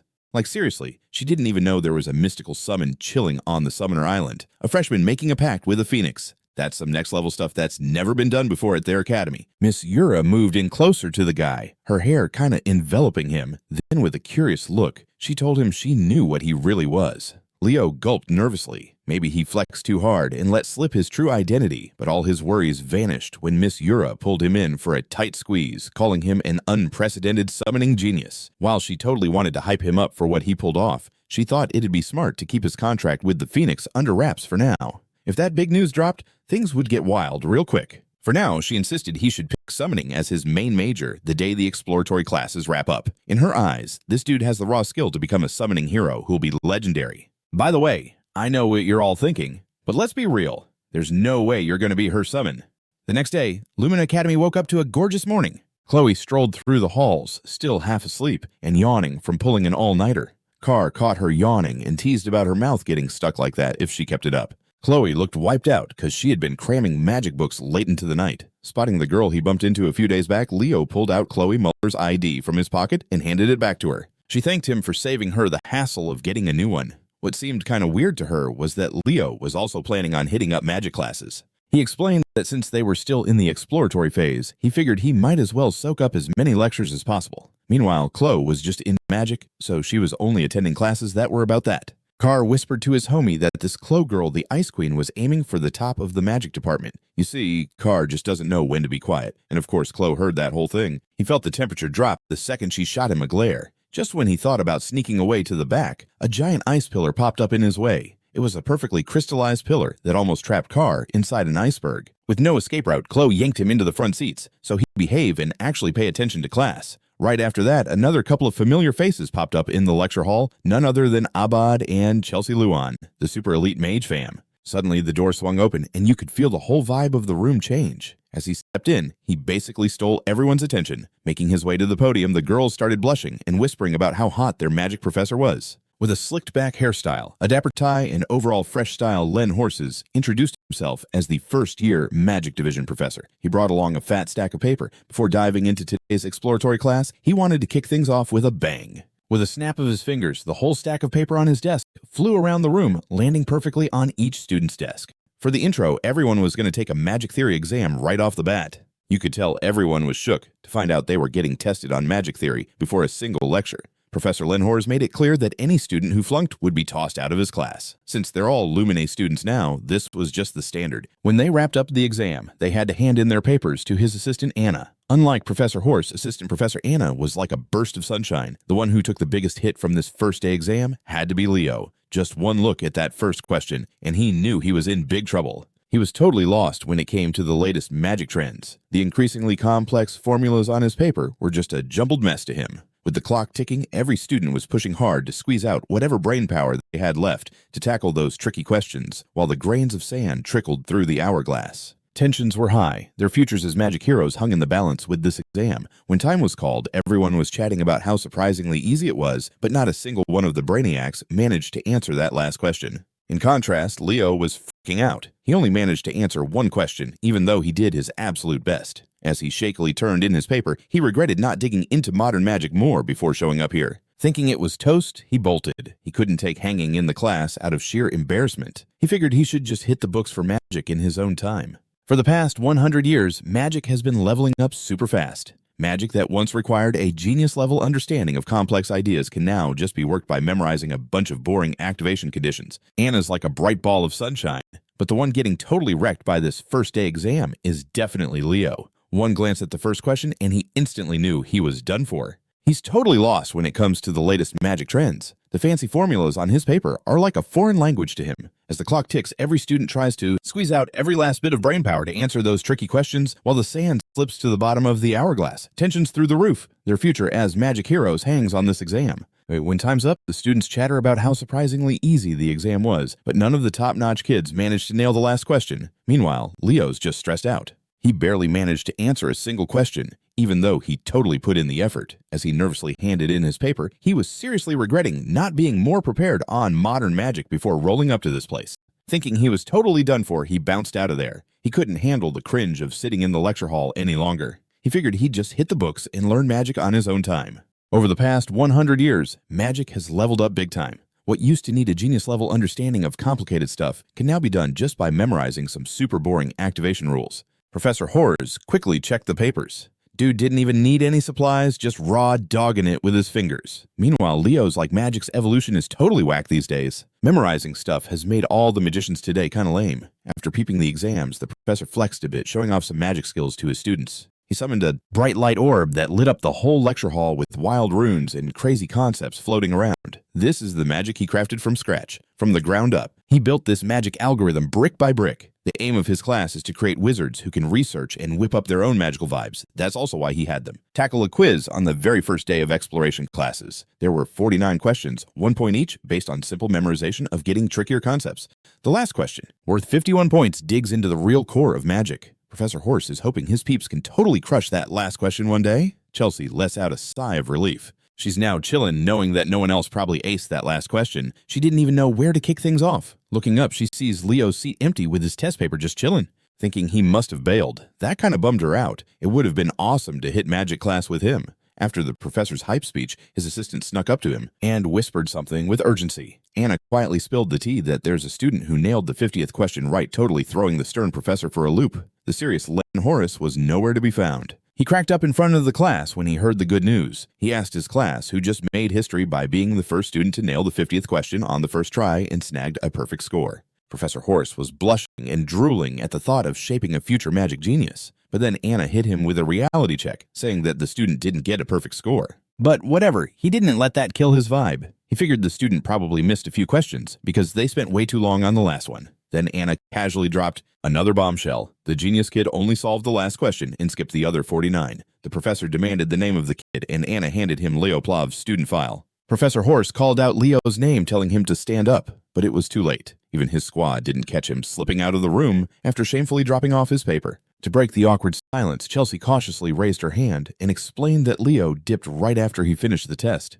His score's a total fluke. Technically, he topped the charts by only solving the last part and nothing else. The talk of the magic class's madness was already in the cafeteria chillin' with Celia. He spilled the tea on what just went down, and she busted out laughing at his exam. He scored a cute baby bird in summoning class and totally whiffed it in magic class. Celia thinks Leo needs to wake up and realize that he's a bit lost in his school life. She suggested he should just hit up sword training since he's a knight major anyway. When he asked if she wanted to do some stamina training, she quickly changed the topic. Their chill convo was interrupted by a creepy vibe zooming in behind Leo. Professor Horse was fuming. He was convinced this knight major kid just clowned on his class. He confronted Leo about ghosting after solving just one question, asking if the rest were so easy that they weren't worth answering. Leo stood up and politely cleared the air. He confessed that he actually thought he had zero chance of passing that test. For him, every question besides the last one was straight up impossible, and he didn't even know where to start on any of them. He briefly explained he learned magic by hitting the books, so he wasn't caught up with any of the new stuff.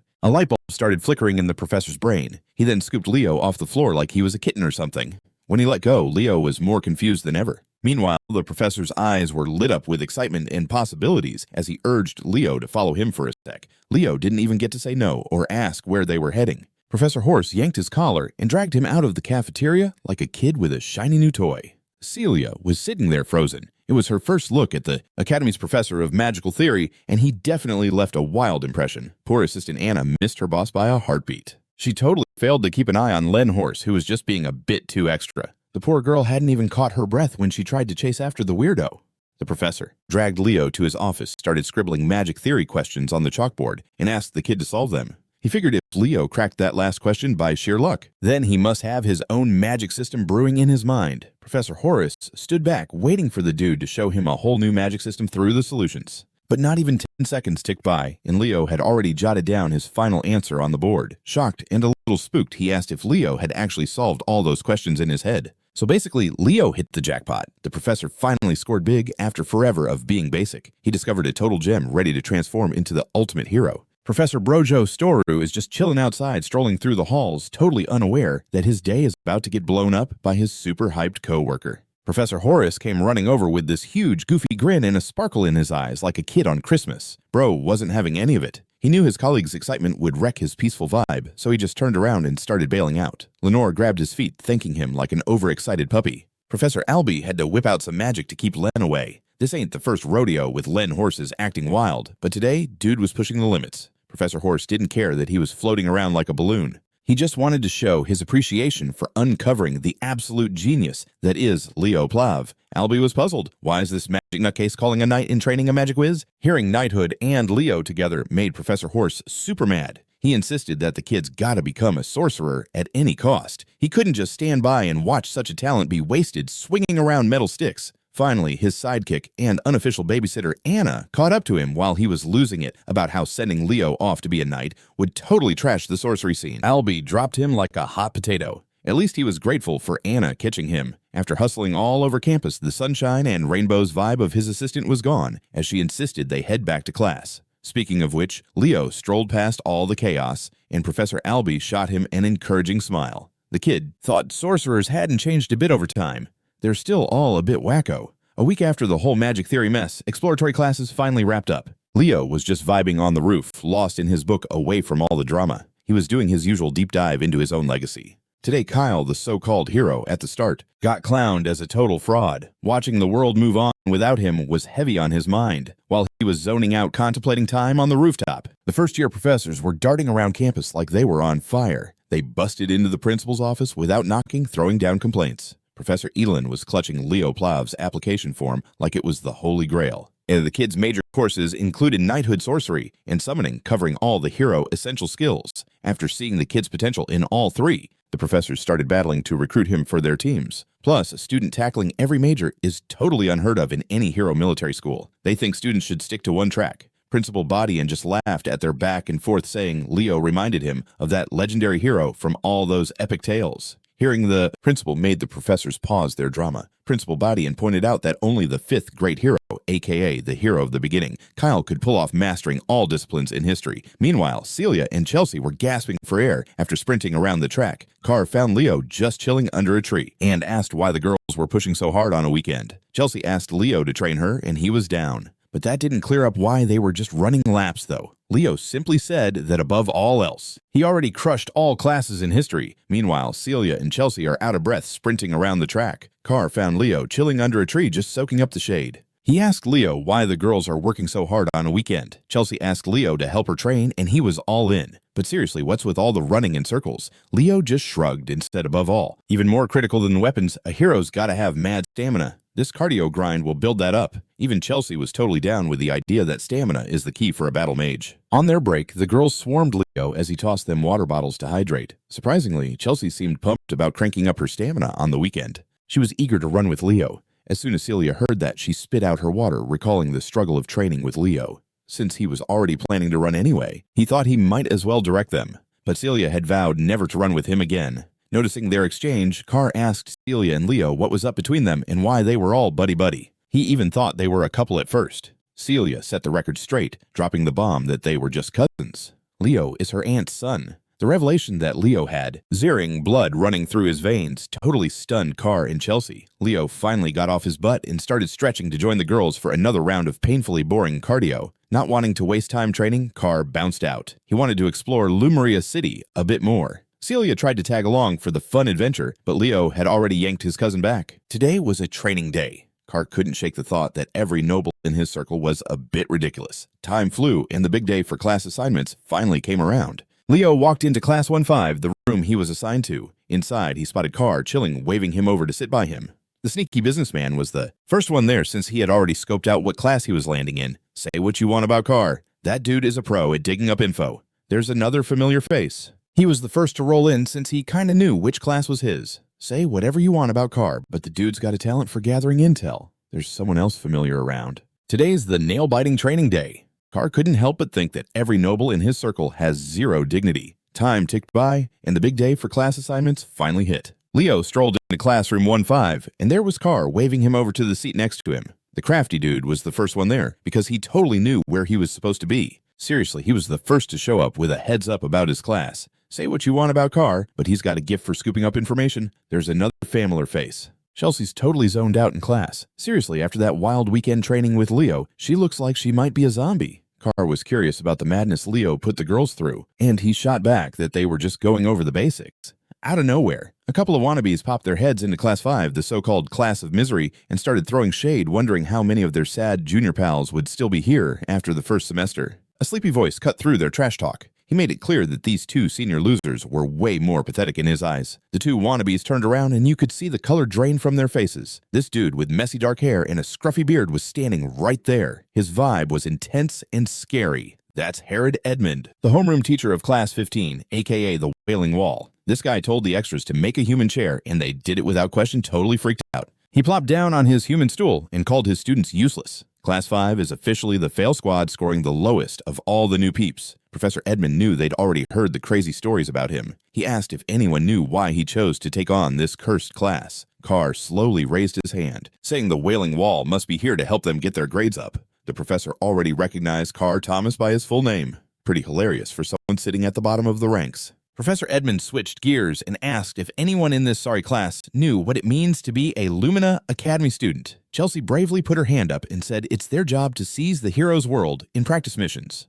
Right answer, but all the professor saw were faces of kids who wouldn't last 2 minutes in the hero's world. So he's like, wouldn't it be better to just kick out these weaklings who would drag everyone else down? That's why he took over Class 5. That's also why people call him the Wailing Wall. While he was busy scaring the crap out of his students, Leo was the only one chill. The professor figured this kid would probably survive if tossed into a hero's world right now. Then he told everyone to switch to workout gear and head to the training grounds. First day of classes means it's time for combat studies. Class 5 took his orders and hustled to the track. While his students were sweating under the sun, the professor set up a big umbrella, a lawn chair, and even grabbed some snacks to chill on the sidelines. He was ready to fix the messed up mindsets these kids had picked up since joining the fancy academy. He hit them with another question. He asked what would save them in the real world when life gets rough. Nella Carvin, a shy knight major with a rare healing aura, quietly said her buddies would save her. Total wrong answer. Professor Edmund said their only saving grace is their own skills. Only when they train hard in danger can they ever help their friends. He followed up by asking if anyone felt confident about protecting their crew. A cheerful, fiery, and confident voice came out from the crowd, declaring she was all in on her abilities. To put that to the test, the professor asked her to fire off a fireball so they could see if she's a legit magical knight. The girl was Allelliana laden, all spunky and optimistic, rocking that dual-class magical knight vibe. After she conjured her fireball, the professor wasn't exactly blown away. He even made a joke about its size and intensity, saying it wouldn't even take out an ant. Stung by his roast, Allelliana threw in more mana, pumping out 2 fireballs and turning the air around her into a fire pit. She not only doubled the fireballs, but also made them way bigger. Professor Edmund mockingly called her spell impressive while sipping on his juice box. Then he summoned a tiny wind orb and challenged Allelliana to hit the little guy with her. It got close to Allelliana and cheekily blew on her nose. The fired-up girl was totally done with it. She launched fireballs everywhere trying to hit that annoying wind spirit. After wasting a bunch of mana on attacks that went nowhere, the professor jumped in. What's even the point of making your attack bigger if you can't even land a hit? This drill is meant to make his students realize their biggest flaw using their skills effectively in real situations. They need to grind and push themselves beyond their limits. That's the hero's way. The Wailing Wall smirked and announced that class wouldn't be over until someone caught his wind spirit sylph. Leo just kept listening quietly. The professor's words might be harsh, but they ring true. Maybe he should give this class a shot and try to catch Sylph himself. Meanwhile, while the rest of the class is hustling around the track, Professor Edmund's eyes were glued to Leo Plav. With all the chatter surrounding this kid, he was dead set on figuring out if he was just all talk, like some made-up hero named Kyle. But sadly, she shyly said she'd be saved by her buddies.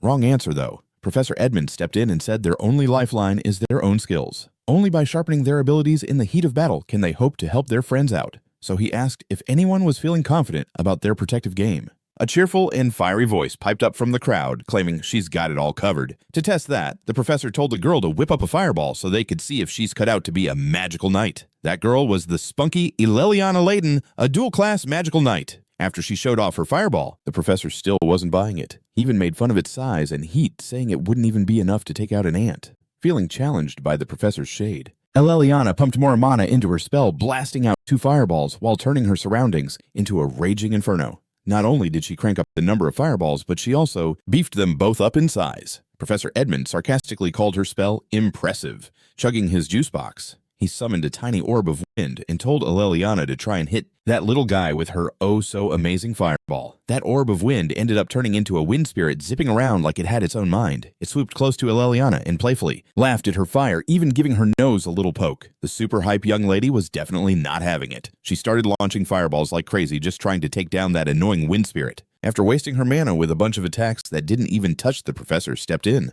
What's even the point of juicing up your attacks if you can't hit the target? This exercise is about helping his students realize their biggest flaw, the ability to actually use their skills when it counts. They gotta level up their abilities and break through their limits. That's the hero's way. The Wailing Wall smiled and announced that the class wouldn't get off the hook until one of them caught his wind spirit sylph. Leo just sat back and listened quietly. The professor's words might come off kinda harsh, but he's spitting truths. Maybe Leo should give this class a shot and see if he can catch sylph. While his whole class was busting their butts running, Professor Edmund had his eyes glued to Leo Plav. With all the chatter going on around him, he was on a mission to find out if the kid was for real or just another wannabe hero like the fictional Kyle. Too bad. The prof's got some serious truth bombs, no cap.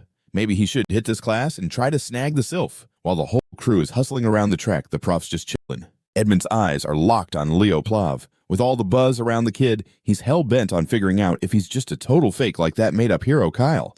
But like it's not looking good. Even with the whole squad in on the hunt, the Syl is just running circles around them, no sweat. From afar, Leo was putting out his vibe, like totally zoning in on his feet. With one explosive leap, he shot out of there like a scarlet cannon, leaving chaos in his path. His speed was off the charts. His focus nailed it. Maybe this dude's the real deal, the first legit all-class hero. Carr and Chelsea were already out of breath trying to keep up with the ridiculously fast wind spirit. Then our boy showed up his feet and bod glowing like fire. Using his aura step like a pro, he flew up into the sky, right into the blind spot of that wild sylph. Using gravity and momentum from the aura step, he jumped down, leaving zero chance for the Syl to dodge. His first shot clocked out by a hair. It looked like he totally messed up his first attack, but that grin on his face was saying something else entirely. He skillfully played with the streaks of aura in his hand, crafting a thread that latched onto the Sill's foot. This held the wind spirit in place, ready to be snatched, but sad face. None of the Class 5 peeps got to the dazed Sill first. That speedy brat Duran beat them to it. As expected, his speed was next level, but he grabbed the Sill thanks to Leo's aura thread holding it down. Still that smug look on his face. Ugh, so annoying.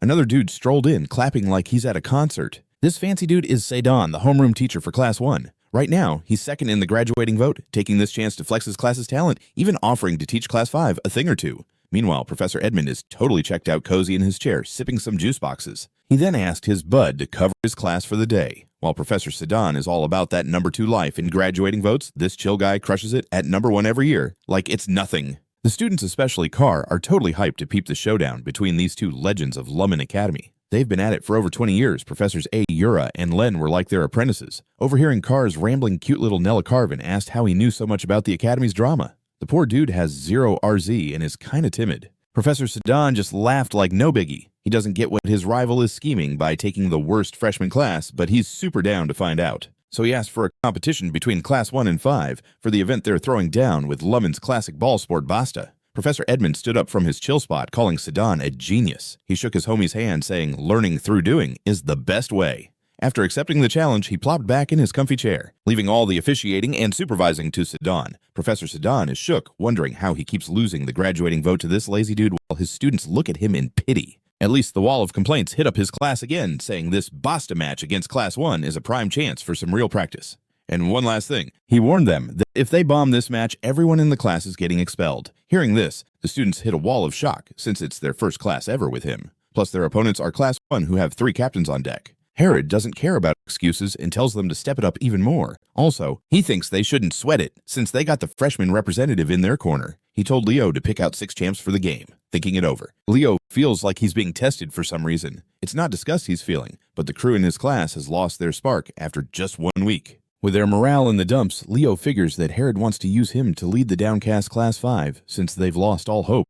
Class 1's teacher worked his magic to whip up the arena, while Leo thinks there's got to be some way out of this Basta competition, a way to lift his classmates from their despair. The top dogs at Lumina Academy are facing off against Class 5. Even Chelsea is sweating bullets trying to break down the rules of Basta since Leo's clueless about it. The game is this epic combat sport that stood the test of time at the Academy. Based on that, it sounds basic but chill, but Thomas jumps in to drop that it's way more intense than just a ball game. The Sword Princess Celia calls out Chelsea for looking all pale and defeated. Her teasing pushes Chelsea over the edge, firing back that she isn't about to let Celia win. Leo, on the other hand, is just chillin', telling them to relax, cause there's no way we're losing anytime soon. Celia's about ready to flip, just waiting to show him what her training's got.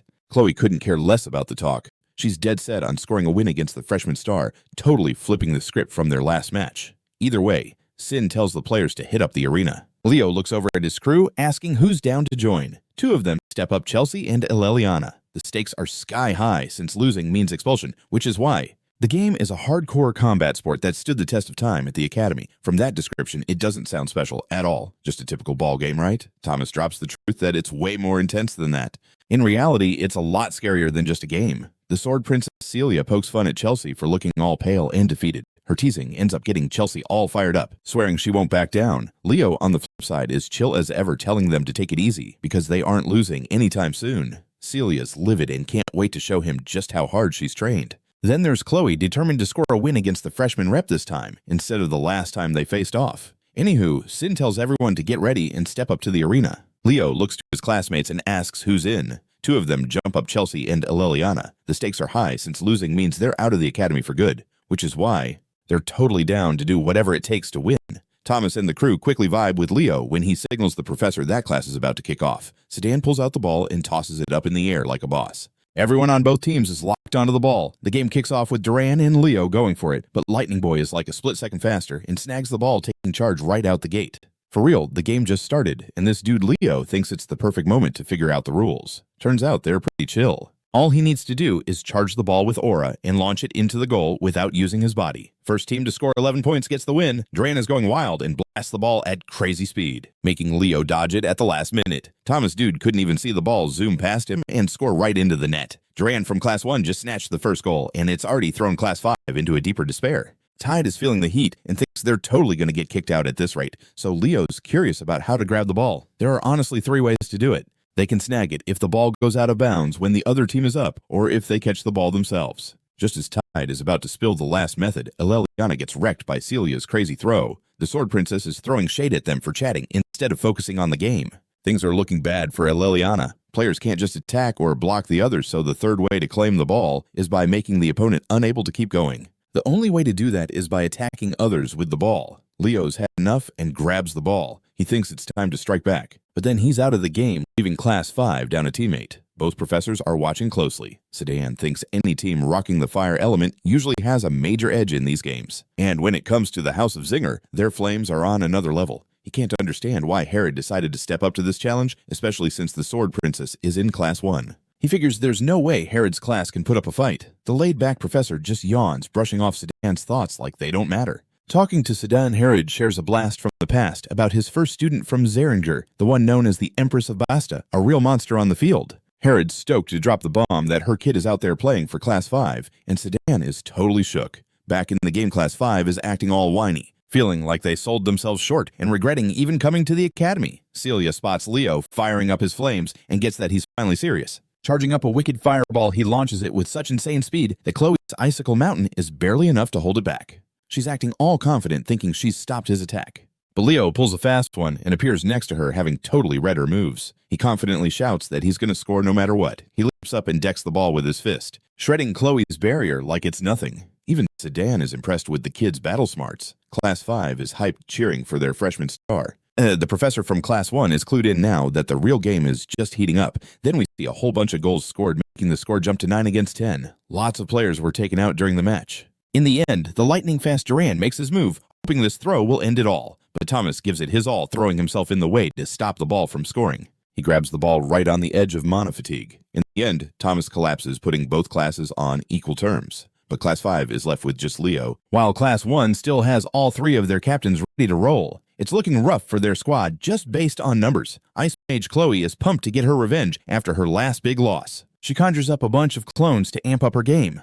Leo's getting ready to make his last crazy move against Celia and Duran. He launches off the ground like a rocket. Dude just zooms by, and the three captains are left in shock at how he disappeared so fast. Leo flash steps with this insane speed, just sailing right past Celia like she's completely zoned out. He's totally not about to go all out with them. Nah, he's got his sights set on scoring. And now it's all up to Khloe to hold the line. She's hustling to figure out which Leo is the real one among all his clones. Just trying to keep track of all that magic has her gasping for air while Leo jets by. Khloe hits the ground feeling totally defeated. She can't wrap her head around how some basic human is rockin' elf-level magic. In the end, even the three captains couldn't stop him, and Class 5 totally claimed victory. Leo's name starts ringing out as Class 5 goes wild, celebrating. They were on the edge of getting kicked out, man. Sedan is shocked to find out Herod threw them into the deep end just to snag the win. The three captains, on the flip side, are left crushed in defeat. Sedan realizes he's got to step in and goes over to Khloe, asking if she's bummed about their loss.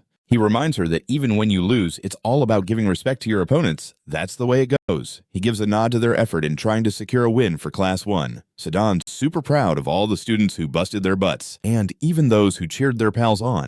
His positive vibes totally melted their hearts, but not Herod. He just straight up calls them losers and gets a kick out of it. Both classes gave it their all in the sport. Class 1 showed off their skills, while Class 5 flaunted their grit and fought hard until the clock ran out. Sedan hypes them up, saying that their ability to push past their limits scored them the win. He hopes both classes can learn a thing or two from each other. In a true rivalry spirit, they shake hands. Celia throws shade at Chelsea, who fires back with her own retorts. Thomas, though, is just way too hyped up, shaking Duran's hand, who's staring back like he's seen a ghost. Khloe's on the verge of tears and feeling super ashamed. Leo extends his hand to her, giving her major props for how well she played. He believes that with just a tad more experience, she could totally be an absolute legend. At first, she thinks he's just clowning around, but when she sees he's for real, she chills. Khloe hopes she'll outdo Leo one day and shakes his hand back. A month flies by. Our trio is vibing over lunch when Thomas suddenly asks what clubs they're joining, but Leo's all in on making his own club, and Thomas legit freaks out. Chelsea, always his ride or die, is down to jump in right away. Leo wants to name it the Hero Research Society. Sounds kinda wacky, but he's got this dream to dig into the story of this forgotten hero. Kyle, who's totally seen as a fiction only. Thomas thinks no one will want to join that kind of club, but Chelsea is all in. She's a real one for real. Suddenly, a ruckus breaks out nearby, and it jolts Thomas' memory. Today's the big day. The fifth-year seniors roll back in after clearing the dungeon. They sometimes whip up their own dungeon since hero record fragments are scattered everywhere. These are called hero dungeons. The seniors head in, clear them out, and bring back the bits. They usually go for 2 weeks, or even months sometimes. Leo thinks about how his mom probably went through all that dungeon drama too. Chelsea spots the seniors and realizes they're the real MVPs of the academy. Check out the jacked Easterner. Next to him, the Southern beauty is Tue Yan. And then there's Ulta, who is all about comfy clothes. But wait, one dude is MIA. The strongest guy in the academy, the council president Ree. Thomas is about to spill the beans on him when out of nowhere, our boy is straight up gone. Well, the feds probably nabbed him for being too overpowered. Just kidding. Celia rushes him outside. Turns out Ree, the council president, wants to have a one-on-one with our dude. Leo's super confused and wonders why he's being summoned all of a sudden. Celia thinks he's totally clueless when it comes to school stuff. She figures he'll catch on once he gets there. So he rolls over, sitting in a spot that seems kinda weird to Celia. Then, bam, we see the sword princess jumping in to hug her bro. Yep, you heard that right. Ree is her brother, and he's stoked to finally meet Leo, who's aiming to rule all of class. They dig into some dumplings together. For some reason, Celia's got the jitters since she's never had them before. She takes a bite and is totally loving the flavor. Big Bro has wanted to bring her here since forever. But more importantly, he's super curious about Leo, whose mom used to be a big deal in the family. He remembers how Leo's mom was a legend back in her days at school. She did all sorts of crazy stuff to earn that legendary title. For instance, she once led an army of students to invade the principal's office just to raid the dessert stash. Celia can't believe her sister was mixed up in that epic story. The brother-sister pair are just chatting it up and having a blast. Leo's super impressed with Ree and thinks he totally deserves the title of best of the best at the academy. Before long, Leo and Ree are totally vibing, just brother-sister goals. You know, Leo's all hyped up about Ree, thinking he's the GOAT at the academy. Before you know it, this dude is totally on his way to becoming a hero. Reese thinks it's time to get their sweet tooth on. He tells them to bounce while he wraps up paying. As they dip, Reese finds some weird stuff in his jacket. Not even sure how it ended up there. The scene cuts to Herod's class where Allelliana is dying to hit him with a question. This dude straight up calls her question lame before she even says it.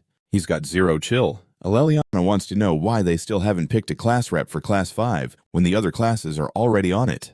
Herod brushes it off and casually admits he totally forgot about picking someone. Being lazy, he just tells Leo to step up and be the rep, and Tide has to remind this fool about how elections actually work. But then they figure out why it's best to keep quiet. Herod wants the class rep to handle all the notes so he can chill. Then they get a message telling them to hit up the Hero Studies joint class. First-year students gotta roll to the auditorium like now. Leo's like, should we bounce right now? And the teacher's all for it. They end up at the auditorium where Leo and Thomas bump into a wiped-out Khloe. This girl looks like a total zombie and is begging to grab some recovery potions from the alchemist. She grabs what she can since it's all he's got. Leo thinks she might be overdoing it since it's just the start of the year. Khloe chugs the potions and totally ignores Leo's advice. Being the top dog in magic theory, she's super stressed about her spot. After all, it's only a matter of time before Leo learns modern magic and wipes the floor with her in that exam too. Thomas, being a total dodo, doesn't see why second place is bad. Chelsea has to remind this airhead that Khloe's the Tower Magician. Battle mages never worry about theory, but for Khloe, it's like everything. The magic investigation and research stuff is the core of the magic tower, so her pride is on the line. Chelsea's over it and really wonders if the alchemist even knows magic at all.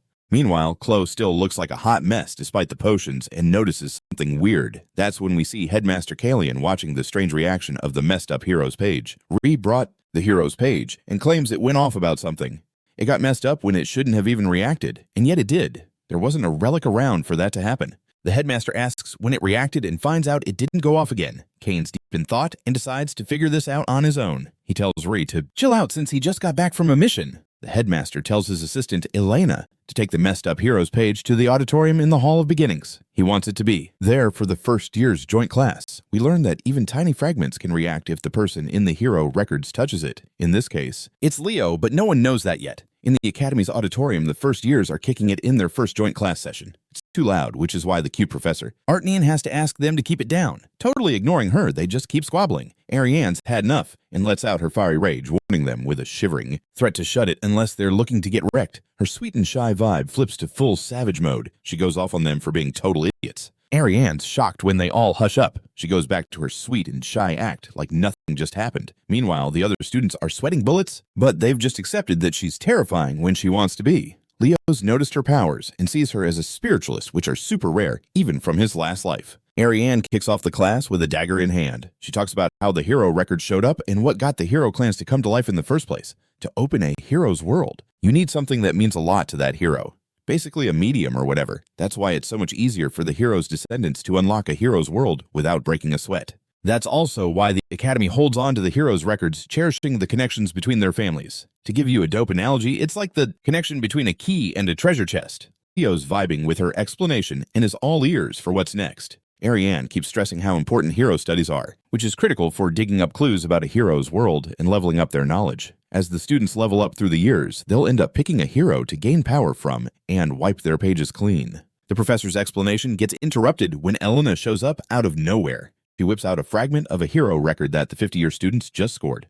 When the students see the mystical object, they lose it with excitement. She cracks it open a bit before shutting it again. Ariane wants to spill the tea after seeing the fragment. She's curious about their goals after they become heroes. Celia jumps in first, saying she wants to be the strongest knight in her fame's legacy. Ariane is impressed. Lots of students are swapping their dreams just like that, but Khloe's got her sights set on writing a spellbook to showcase her own cool ideas. Thomas is down to be the sidekick for the hero squad. And then there's Leo, who stands up all dramatic to shout out his wild ambition. He's all about wiping Arabos off the map forever. That totally gets everyone's attention, students and professors alike. Ariane tries to keep it cool, even though his words hit her like a ton of bricks. Meanwhile, the kids from other classes are chatting away about his lofty dreams, thinking it's all just talk. As for the professors, Herod's kinda stumped because Leo doesn't just spit nonsense. It's been 1,000 years since Arabos got split into chunks and locked up, but somehow it's been coming back over the years. Even one tiny piece causes a truckload of chaos. But this kid's going all in on the impossible. He doesn't just want to take out one piece, but the whole of Arabos. Ariane's hyped to finally help explore the hero's record. She wants each class to make guesses about the hero's page before she breaks down how someone can clear a hero's world. Plus, she warns them about unexpected stuff, reminding everyone the professors are watching, so don't mess around. And the students are buzzing with excitement, ready to dive into the hero's record. Ariane thinks it's lit to call up the representatives from each class. So Celia from Class 1, Leo from Class 5, and then Abad and Chen from the other classes step up. They actually pulled 2 fragments out of the dungeon, but they're just going to stick with one for today's lesson. The second piece is pretty small, but it's there to show off some cool shapes. Leo goes first, messing with the piece and making the hero record pop open. The hero's name and chapter are hidden, but even the professors are sweating because the record's acting wild. They all get zapped into this nameless hero's chaotic world, and they're shook at what they see: total mayhem and wreckage. The class reps and the profs are totally transported to another world. They're hit with a sight of monster corpses everywhere, what looks like a huge battlefield. Trying to keep it together, Professor Edmund warns them to hold on tight. They're now in a hero dungeon. Professor Sedan, being quick on his feet, spots a landmark they can check out. It's a fortress wall not too far from where they zapped in. Weirdly, Leo Plav recognizes this place. It's from the Age of Disaster, the last stand for the final city guardies' walls. If he's right about the timeline, then Leo's the only one who knows what's up. Suddenly, he hears a familiar voice calling him by his old name, Kyle. The voice is apologetically saying her unfulfilled wish was kinda silly. That voice belongs to a legendary woman known in modern times, one of the original heroes, and Kyle's partner, Lyssus. As foolish as her wish seemed back then, she genuinely believed they'd save the world. And guess what they did? Seeing a friend from ages ago stirs a million feelings in Leo. Running into Lyssus on this crumbling battlefield is like something out of a dream. Her grin lights up the whole hero dungeon, warping reality and booting everyone back to the real world. This weird and crazy event happens because Kyle grabbed the tiny piece of the unknown hero's record that was just meant to chill there. Gensha, all worried, asks the professors what just went down, but none of them have a clue what to say. With a face full of exasperation, Professor Edmund quickly calls for classes to be paused. He tells everyone to chill out and leave the auditorium nice and organized. As everyone scrambles out confused, Leo hangs back at the podium, still clutching that little ripped paper. Deep in thought, he's convinced that this is his own page, Kyle's page. In his hands, he's got the biggest clue for his mission, a piece of his own record. Professor Edmund finds it fascinating to see Leo so lost in thought. Once the noise dies down, the students scatter to find empty classrooms to chill in, since everything else is on hold for the day. In one of the rooms, Leo spills that they caught a glimpse of the legendary Lyssus the Wisdom Queen. Chelsea's eyes light up, thinking the Academy unearthed Lyssus' hero record. This is epic. Allelliana's throwing a mini fit, wishing she fought harder for the class president role. If she had, she'd have snagged such a massive chance. Carr gives her a look like she didn't stand a chance anyway. Picking up on his shade, Ellen rightfully lets loose on the poor guy. Hearing the ruckus, Professor Edmund busts in to tell them to quiet down. He lays out their options: self-study or expulsion. With his eccentric vibes, it's tough to tell if he's joking or dead serious. After he walks out, the students don't dare make a sound just to play it safe. Lost in thoughts, Leo wonders why his hero record's a complete wreck compared to everyone else's. It looks so messed up that even he struggles to figure out whose world it was meant to be. Everyone else is bouncing out of there, but Leo's still chilling at the podium, clutching this tiny ripped piece of paper. He's deep in thought, convinced that it's his page, Kyle's page. In his hand is like the ultimate clue for his mission, a scrap of his own record. Professor Edmund's totally vibing off Leo's concentration. Once all the noise died down, the students scattered like ants hunting for empty classrooms since all classes were canceled for the day. In one of those rooms, Leo was breaking it down about how they saw the legendary Lyssus, the king of wisdom. Chelsea's eyes lit up, thinking the Academy just dug up Lyssus' epic record. This was a straight-up historic moment. Allelliana was all like, I should have fought harder for class president, totally kicking herself. Carr shot her this look like she didn't even have a shot in the race. Picking up on the shade, Ellen wasted no time throwing punches at the poor dude. With all the noise, Professor Edmund came in to lay down the law about being too loud. He gave them a choice self-study or get kicked out. After all the trash talk, Ellen totally unleashed a flurry of punches on that poor dude. Hearing the chaos, Professor Edmund barged in to give them a piece of his mind for being so loud. He hit them with a choice either self-study or kick him out. Honestly, with his quirky vibe, you can't tell if he's messing around or serious. Once the professor pieced out, the students were not about to stir up any more drama, just keeping it chill.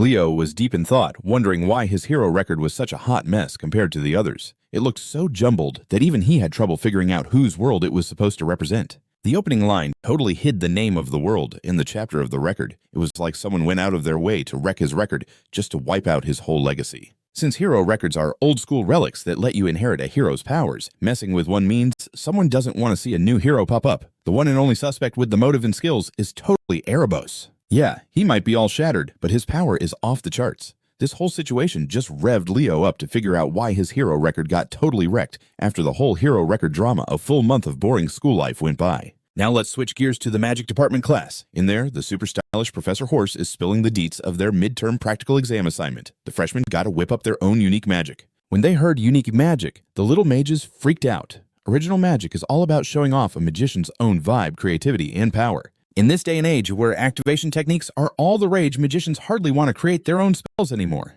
But original magic can totally be your secret weapon when things get crazy. This goes all the way back to the star magic that every elf learns. Fun fact, star magic is like a mini version of original magic. Only one person in history has ever mastered the full-on power of star magic. That would be none other than its creator, the founding hero of Nebula Luna. When the professor hyped up the importance of the upcoming midterms, Khloe locked in like a champ. While sitting next to her, Leo noticed this creepy book on her desk. Just being near it gave him serious chills. It had this weird dark vibe that felt familiar. Seeing Leo eyeing her book, Khloe quickly shoved it into her bag. If he wasn't dreaming, that was definitely a grimoire.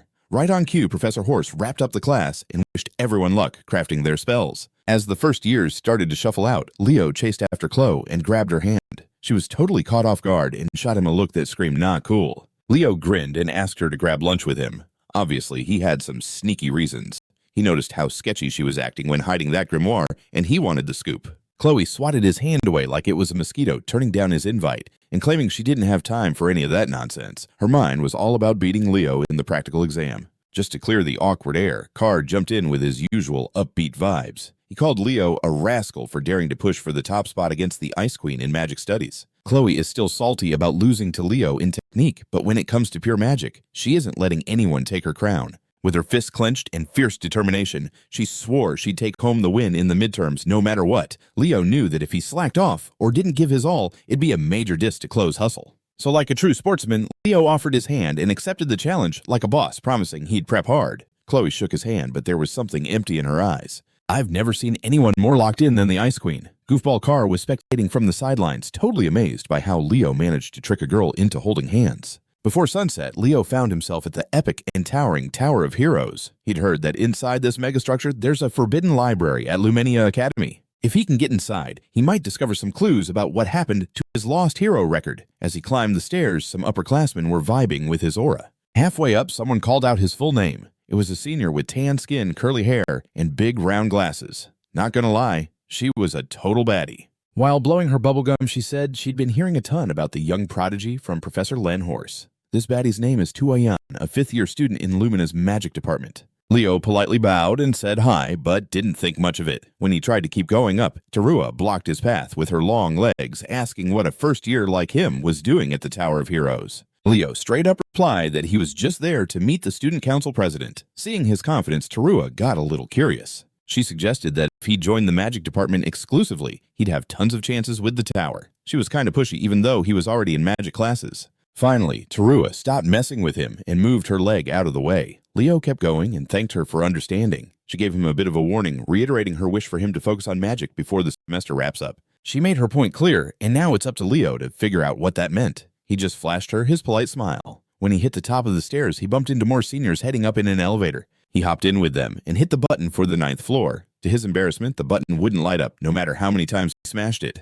He kept hitting the button like it was a game, and the broken elevator was totally testing his patience. Leo would have been stuck on that floor if it wasn't for a little something he'd cooked up to hit back. He continued pressing, and the faulty lift continued to test his patience. Leo would have been stuck on this floor if it hadn't been for a little something he cooked up in return. This dude's a bit more chill and super polite compared to Toa. Meet Lee Zamua, another 5th year from the night department. He threw a big old grin at the first-year class rep who's kinda legendary. Leo once again gave a respectful nod to his senior and returned the greeting. Just like Tarua, Lee was curious about why Leo hit up the Tower of Heroes. When Leo said they had some important stuff to chat about with, the student council president Lee was definitely interested. It's not every day you see a freshman not even sweating, talking to him, especially someone bold enough to stroll straight into the student council office solo. Impressed by his guts, Lee was like, "Dude, you should think about joining the night department for real." He just strutted right into the student council president's office solo. Impressed by his epic focus, Lee suggested Leo should think about joining the night department for real. Leo was over the same convo on repeat, so he just chuckled dryly. After a bunch of interruptions, that kinda drained him. Before he got to the real talk, Leo finally made it to his spot. He knocked on the door, gave his intro, and asked President Ree if he could come in. A warm voice from inside was like, "Come on in, no biggie." He finally made it to his spot. He knocked on the door, hyped up his introduction, and asked President Ree if he could come in. A chill voice on the other side welcomed him in, no biggie. So President Ree is buried under paperwork even though it's hitting sundown, but he greets Leo with a friendly smile. Not trying to waste the president's time anymore, Leo jumped right in and asked for access to the Forbidden Library. Ree's mood got serious real quick with that request. He knows Leo doesn't play games, so he explained just how big of a deal it is. Basically, there are only 2 ways an average student can get into that sacred library. The first and easiest is to conquer a hero dungeon, which is a lot harder than it sounds. After a successful dungeon run, the conqueror usually has to bring the pages they snagged back to the hero record in that library. Knowing he wasn't close to getting in that way, Leo asked for the second option. President Ree leaned in with a big smile, promising to spill the tea on that second method. Finally, after joining the student council, a few days after dodging seniors in the president's office the day of he promised to spill the tea on this second method. A few days after getting cornered by the student council seniors, Leo finally joined up, and that day was lit. The night department's practical exam showed up. On the first day of this major practical exam at the Academy's open track stadium, tons of folks, students and staff alike, showed up to watch. Being the hustler he is, Carr wheeled out a full popcorn cart ready to sell snacks to the crowd. His sales pitch was super straightforward. You can't chill and watch matches without some popcorn, right? Seeing him go all out, Chelsea was caught between being impressed and totally embarrassed. Allelliana thought Carr would have been rolling in dough if he wasn't stuck in Lumani. Like, who can chill before the matches without munching on some popcorn, right? Seeing their buddy go all out, Chelsea's feeling a mix of hype and cringy vibes. Allelliana on the flip side. Leo lined up with his fellow freshman night department buddies and scanned the crowd. No surprise, Khloe didn't show to watch. Professor A was within the track area, eyeing his students with a serious face to set the tone for the upcoming assessments. No time to waste, he called up the first pair for the opening match. The first combatant is Class 1's Hall Snave, who looks like a sneaky guy you definitely can't trust. His opponent none other than our dude. Going hard in the first match, the opener is Class 1's Hall Snave, a sketchy-looking dude with those shady eyes and a grin you can't trust. His rival, none other than our boy, Class 5's Leo Plav. The fighters stepped onto the stage, hyping the arena like crazy. Up in the stands, Carr was busy hunting for more customers, keeping his gaze on Professor Sedan. He rushed over to the grumpy professor, hoping to snag some cash. With samples ready, he asked Professor Sedan if he wanted to buy a popcorn and drink combo to go with the upcoming match. Being the snob he is, Professor Sedan huffed like munching on popcorn was beneath him. He thinks only slobs like Professor Edmund Harland would even consider such snacks. Realizing the professor wasn't going to crack that easy, he shot a look over at Class 1 for some backup. Thank goodness Celia was there. Just one glance and she totally got what Carr was after. Using her secret move, she cranked up her cuteness to the max and asked if the professor was treating the whole class to some bomb popcorn. With the bait laid out, all Carr needed to do was hype up the rest of Class 1 to cheer for their prof's generosity. Watching his crew chant his name like crazy Professor Sedan's walls kind of started to fall apart. He might be a bit snooty, but he's also a hard-working dude who just wants his students to like him. The big shot professor gave in and told Carr to hand his students a popcorn and drink combo, but it's got to be one per person. While Carr is raking it in with his popcorn hustle, the contenders for the opening match are getting ready. with a grin that's almost too confident. Leo was vibing, calling his opponent lucky to be the first target. Hall Snave could totally pick up on how the first-year guy thought he wasn't a real threat. Hall was determined to change that. This snake boy, Hall, comes from the badass Snave family. Before the first round kicks off, let's break down how this assessment works from our favorite popcorn dude. So midterm practical exams for the night department are basically a series of duels. If you snag 5 wins, you pass. Vibe in the stands was super tense. Everyone knows Leo's the top ear dude, but only a few have actually seen him throw down. Plus, Leo's juggling 3 majors, so they're all thinking he's got to be lagging behind the peeps who are just grinding on one. And don't forget, Hall is sitting pretty at 3rd in Class 1, trailing behind the total beasts Celia and Duran. He rolls with a spear, and his presence is all sharp and toxic vibes. Hall was showing off some mad skills, wielding that spear like a boss, in his mind. Leo's just the cocky dude who's always chilling with Celia. Professor A dropped the final reminder that whoever takes out their opponent first wins, saying to treat this spar like a legit showdown. As soon as the starting bell rang, Leo was shook by a dark vibe he hadn't felt in forever. Crazy enough, that dark energy wasn't coming from the dude in front of him, but from the direction of Lumina's campus. The slick, gross, dark energy stuck to his brain like a bad hangover, whispering deadly thoughts. What Leo doesn't know is that this eerie vibe is coming from the library where Khloe is buried in stacks of magic books cramming for the magic department's midterm.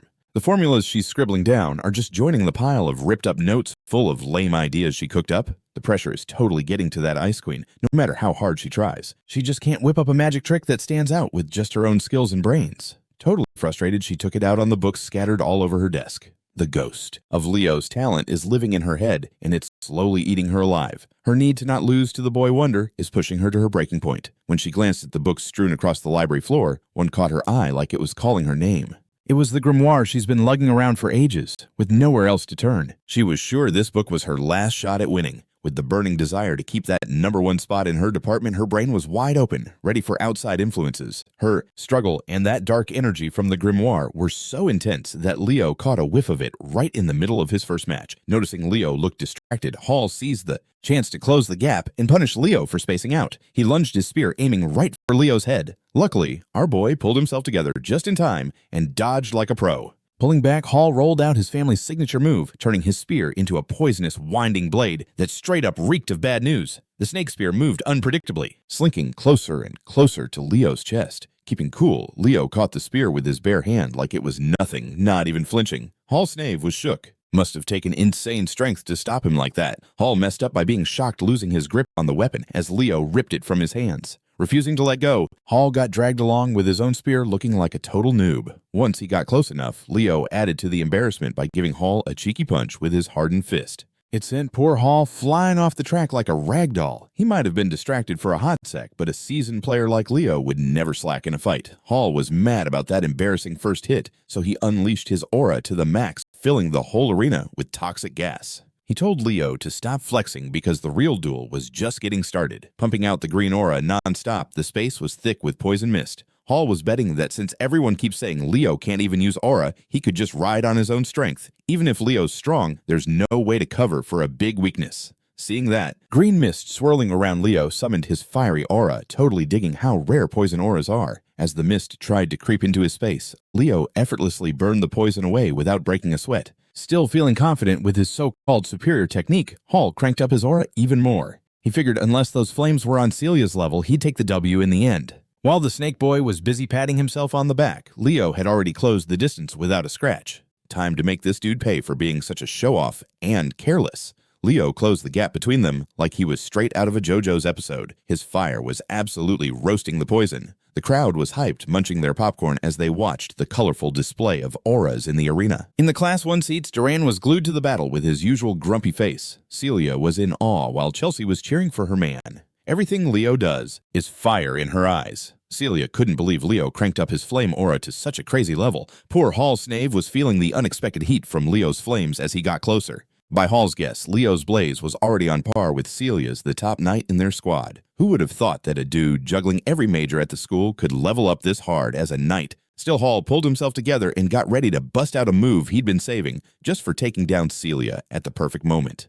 He never. While Mr. Snakeboy was busy hyping himself up during the duel, Leo closed in without taking a single hit. Time to make this cocky kid pay for being so full of himself. Leo stomped the rest of the distance like he was in a JoJo anime. His flames were serving major heat against the poison. Fans were totally hyped as they munched on popcorn watching the colorful auras in the arena. In Class 1, Duran was glued to the battle looking like he's about to rage. Celia was totally blown away, while Chelsea was cheering for her guy. Everything Leo does is epic in her eyes. Celia never thought Leo would level up his flame aura to such a scary level. Poor Hall Snave was feeling the heat as Leo got closer and closer. In Class 1, Duran was watching the drama unfold with his usual grumpy face. Celia was just shocked while Chelsea was all about cheering for her man. For her, everything Leo does is straight up cool. Celia never expected Leo to ramp up his flame aura to such a crazy level. Poor Hall Snave was feeling the blaze as he got closer and closer. Leo's fire was already peaking like Celia's, the top knight of their year. Who knew that a dude taking all the majors would be such a beast as a knight? Still, Hall was keeping his cool, readying, a move he'd been saving to take down Celia at the right moment.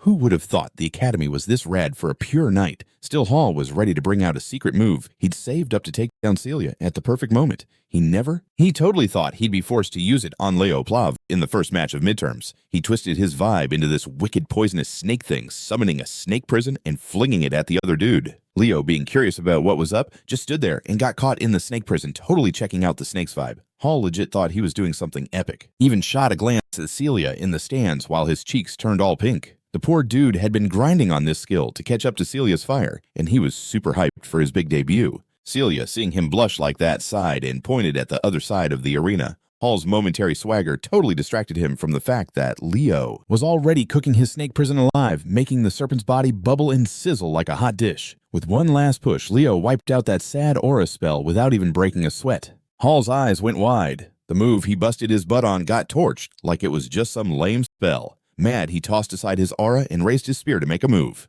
The whole fight, Leo never even pulled out his sword. When he finally did, he parried the spear so hard, it flew out of Hall's hands, sticking the tip of his blade against the kiddo's neck. He warned Hall to keep an eye on the flame, or he might get burned. While Hall crumbled to his knees, Professor A called out the winner of the first match. In a fiery slam of dominance, Leo Plav snagged that win. His biggest fan, Chelsea, felt her heart race as she cheered for Leo. Carr, always repping his bro, knew Leo would crush this one without even trying. Paul walked back to his corner, realizing Leo's built different, especially when it comes to actual battles. No wonder he gets to hang out with Celia all the time.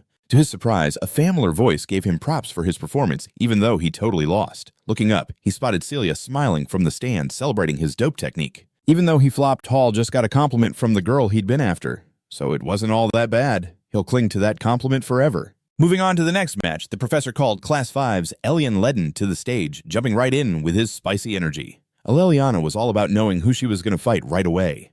When Professor A called up Chania from Class 10, Allelliana's hype took a nosedive. She was so ready to throw down, but she drew the short straw, and now she had to face off against one of the top 3 from the Night Department. The girls took their spots standing across from each other, waiting for the signal. With a grin, Chen Xiao wished her opponent good luck with a chill bow. Even her politeness seemed powerful, but Allelliana ain't backing down even with the odds stacked against her. She returned the greeting with a fierce smile. As soon as the starting signal dropped, Chenia's hand moved smoothly to summon her water aura. The waves danced around her like a chill ocean. In contrast to her vibe, Allelliana's fiery energy erupted into a wildfire while she gripped her rapier. Leaning into her blade's strength, Allelliana pushed her speed to the max with a stab. Chenia braced herself for the hit by surrounding herself with a water sphere. Watching from the stands, Leo knew taking that rapier hit would hurt like crazy, but so would charging full speed into a solid water aura shield. Allelliana was way too hasty. She tried to end it in one strike and got hit hard for it. Chenia's water sphere wasn't just a defensive move. It could totally roast her enemies too.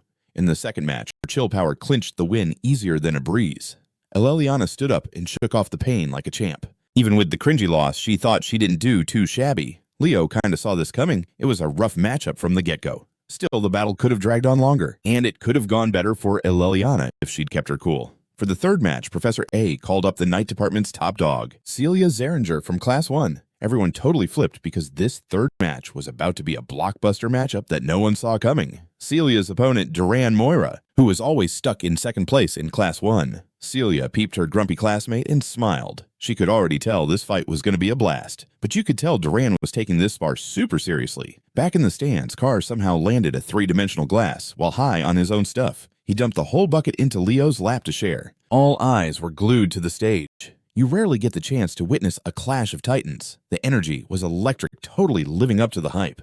Both of their power vibes screamed offense. With blades drawn, the fight to see who's the ultimate top student in the Night Studies department was about to kick off. As soon as the starting whistle blew, Grumpy Duran made the first move with a lightning-fast first step. His whole being and sword looked like they merged in this thunderous form. But Celia's a killer swordmaster herself. She was quick enough to parry the first few strikes like it was no big deal. For most of the first years, this was their first time checking out. As the starting signal blasted, Grumpy Duran made the first move with a lightning-quick step. His entire vibe blended with his sword thundering like a boss. But Celia's a talented swordmaster too. She was quick enough to parry the first few swings like a champ. For most of the first years, this was their first time catching this kind of action. Dude was all about showing off those sick skills. Super hyped for the crazy showdown on stage. Carr hit Leo up asking who he was riding with for the win. While munching on a mountain of popcorn, Leo dropped some truth saying Celia was toast if things didn't change quick. Carr raised an eyebrow surprised by Leo's chill vibe, but he wasn't ready to throw in the towel for his cousin just yet. Even from the bleachers, he could clock the fierce look in her eyes. He figured this girl must be hiding some dope tricks, waiting for the right moment to blow everyone away. Cranking it up, Duran kicked his game into high gear, keeping up the pressure. Celia almost got clipped in the neck, but her instincts kicked in, letting her dodge just in time. Thinking he could crush Celia Duran decided to go all in, getting up close and personal with his biggest rival. Spoiler alert, that was a major fail. Celia whipped out her fancy blade and called up a flame that could outshine any fire today. It blazed so crazy bright that the arena's barrier looked like it was about to give out, struggling to hold back all that heat. Most of the newbies had never witnessed a battle like this. Leo was all about hyping up Celia's patience and skills, totally impressed with her epic move. Carr still tried to wrap his head around it, and Leo broke it down. You see, the freshman dueling ground is pretty tight. Celia figured out that since she couldn't match Duran's raw speed, she could just set the whole place ablaze and make it her own fire zone. Flipping the game on Duran. With the home field advantage, she put him in a tricky spot, making him super careful with every move unless he wanted to face the flames. Plus all that heat makes it so hard to see. Celia was already a total beast, but she was leveling up her game and getting sneakier with her powers. This girl just unlocked her own epic domain. With the heat frying the cranky blonde, Celia saw her chance and suddenly appeared right behind Duran. Her fiery slash could have wrapped up the fight if it weren't for Duran's annoying quick reflexes. Pushing his limits, Duran clenched his teeth and swung his sword like a total panic move, losing his cool in a match against someone as skilled as Celia. Not a good look. She completely shut down his sword by grabbing it with her bare hands. With her flames spreading through the arena, she was straight up dominating the second best. The fight ended on a wild note with Celia throwing an unexpected attack. Instead of using her blade fists or feet, she smashed her head into Duran, sending the grumpy blonde into dreamland. Once she dropped the fire vibe, Celia Zeringer snatched the win for the third match, and the crowd went absolutely wild. While dusting off her uniform, she grinned, suggesting to Duran that maybe he should hit the gym a bit more and not just rely on his speed. Finally snap out of it after getting knocked out from the headbutt. Duran grabbed her hand to stand up from the grass. Everyone shipping the top two were living for the moment watching these two.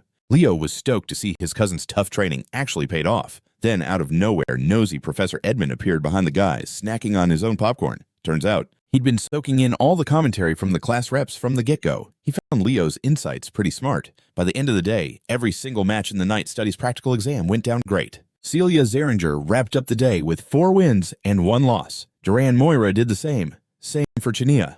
All of them sporting just 1 loss out of 5 matches. Leo Plav, though he finished the day going flawless with 5 wins and 0 losses, officially snagging the top spot. A week after that crazy Night Studies practical exam, the written test for general linguistics wrapped up. Professor Edmund, looking all ragged as usual, gave a shout out to his class for busting their butts all semester. As he waved goodbye and headed for the door, he dropped a warning that some of them might still flop due to a bad score. The moment the door slammed shut, Class 5 went off with all kinds of reactions. Allelliana, as fiery and energetic as ever, was freaking about getting kicked out herself. Meanwhile, a bunch of the nerd squad crowded around Chelsea to peep her answer sheet and see how she crushed it. As they scrambled to get a glimpse of the golden sheet, the class president was just chilling and catching some Z's at his desk. Sitting in front of him, Nelia nudged Leo awake, asking how he did on the written test. He said he didn't tank it too hard, but his face told a different story. Nelia couldn't help but laugh at how even the all-powerful class rep could vibe like a regular student sometimes. She added that if he was hurting anywhere, she was just a call away with her magic to help him out.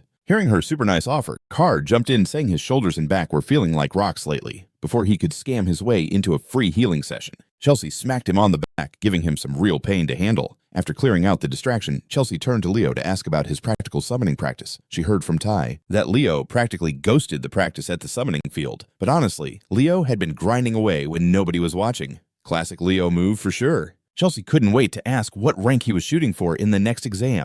Like, come on, that's a no-brainer. If it's Leo, he's definitely shooting for the top spot on the day of the summoning practical exam. Tons of seniors and faculty rolled up to peep this year's classic event. For all the newbies, the biggest deal of the first semester is the summoned creature race. Today, Rumbates, a third year from Lumin's summoning squad, is going to do live commentary. With all the hype around, Celia hit up her student council president's bro, asking if this was even a real test. He broke it down, saying, the summoned creature race is like a super old tradition in the summoning department. And on top of that, it's one of the prime events during the interdepartmental exchange, making it the hot topic for everyone. When there's an event, Carr is like a hawk for customers and cash, so he pulled out his popcorn and cola hustle once again. The race hasn't even kicked off yet, and he's already selling out like mad. The crowd is hyped, making a ton of noise and living it up. It's a total vibe shift from the eerie silence on stage where the contenders are gathered. The freshmen from the summoning department are already feeling the jitters, and the wild cheers from the spectators aren't helping at all. Meanwhile, the main contenders of this race, Leo, the white-haired girl, the white-haired dude, and Chania,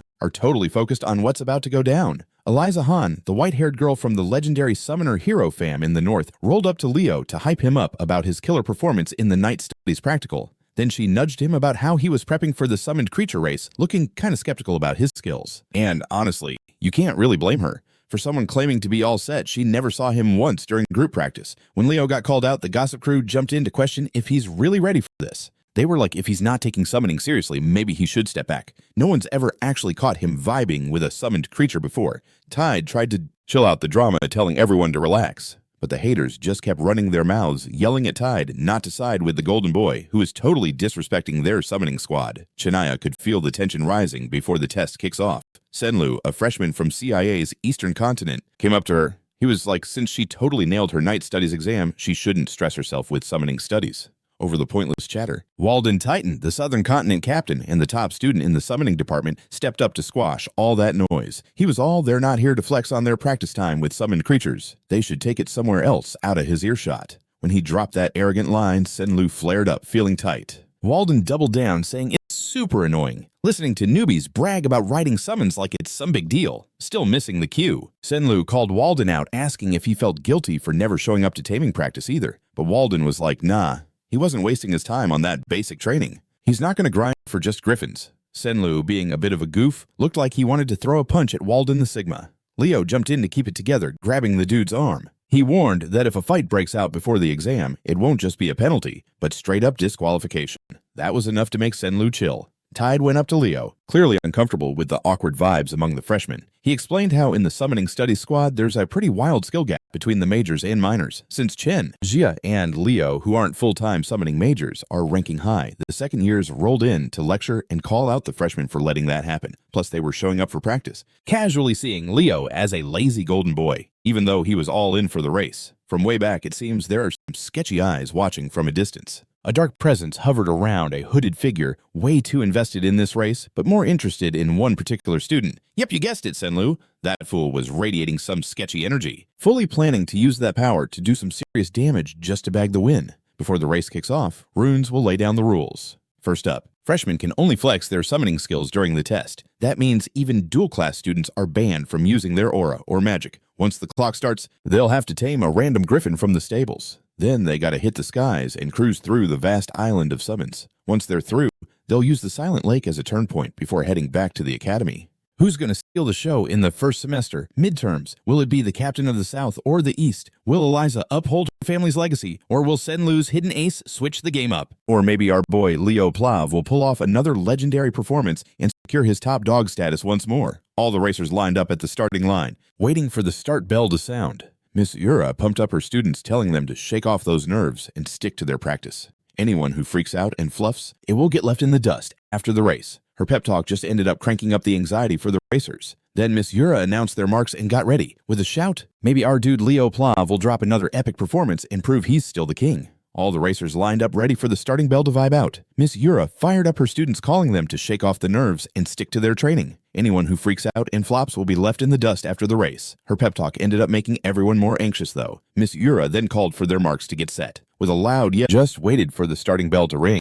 Miss Ura was hyping up her students, telling them to shake off the nerves and stick to their training. Anyone who freaks out and messes up will be left in the dust. Her pep talk just made everyone more anxious. Then she called their marks and got things rolling. With a loud shout, she totally bailed on them after the race. Her pep talk to calm the nerves just made everyone more stressed out. Miss Yura then got ready to call out their scores with a big shout that echoed like crazy through the arena. She kicked off the annual summoned creature race. While most of the squad ran towards the Griffin stables, a few peeps decided to start the race using their elemental summon skills. Out of nowhere, that group started blasting their moves at Walden and Leo. Even the commentator was shook by the opening buzzer. The summoning crew was coming for the crowd favorites. Leo hollered at Tide, telling him not to stress and focus on the test ahead. Taking his advice, Tide chilled on his tamed Griffin and bounced off, leaving Leo behind. The crowd made their feelings known. They thought it was whack for the summoning department to target the supposed frontrunners. Leo knew those dudes never liked him, but he didn't think they'd go this hard to mess with his game. Rumbest said that even though the crowd's booing, this was still a half-decent strategy. Plus, Walden swiftly shut down the elemental magic like a boss in just a few seconds.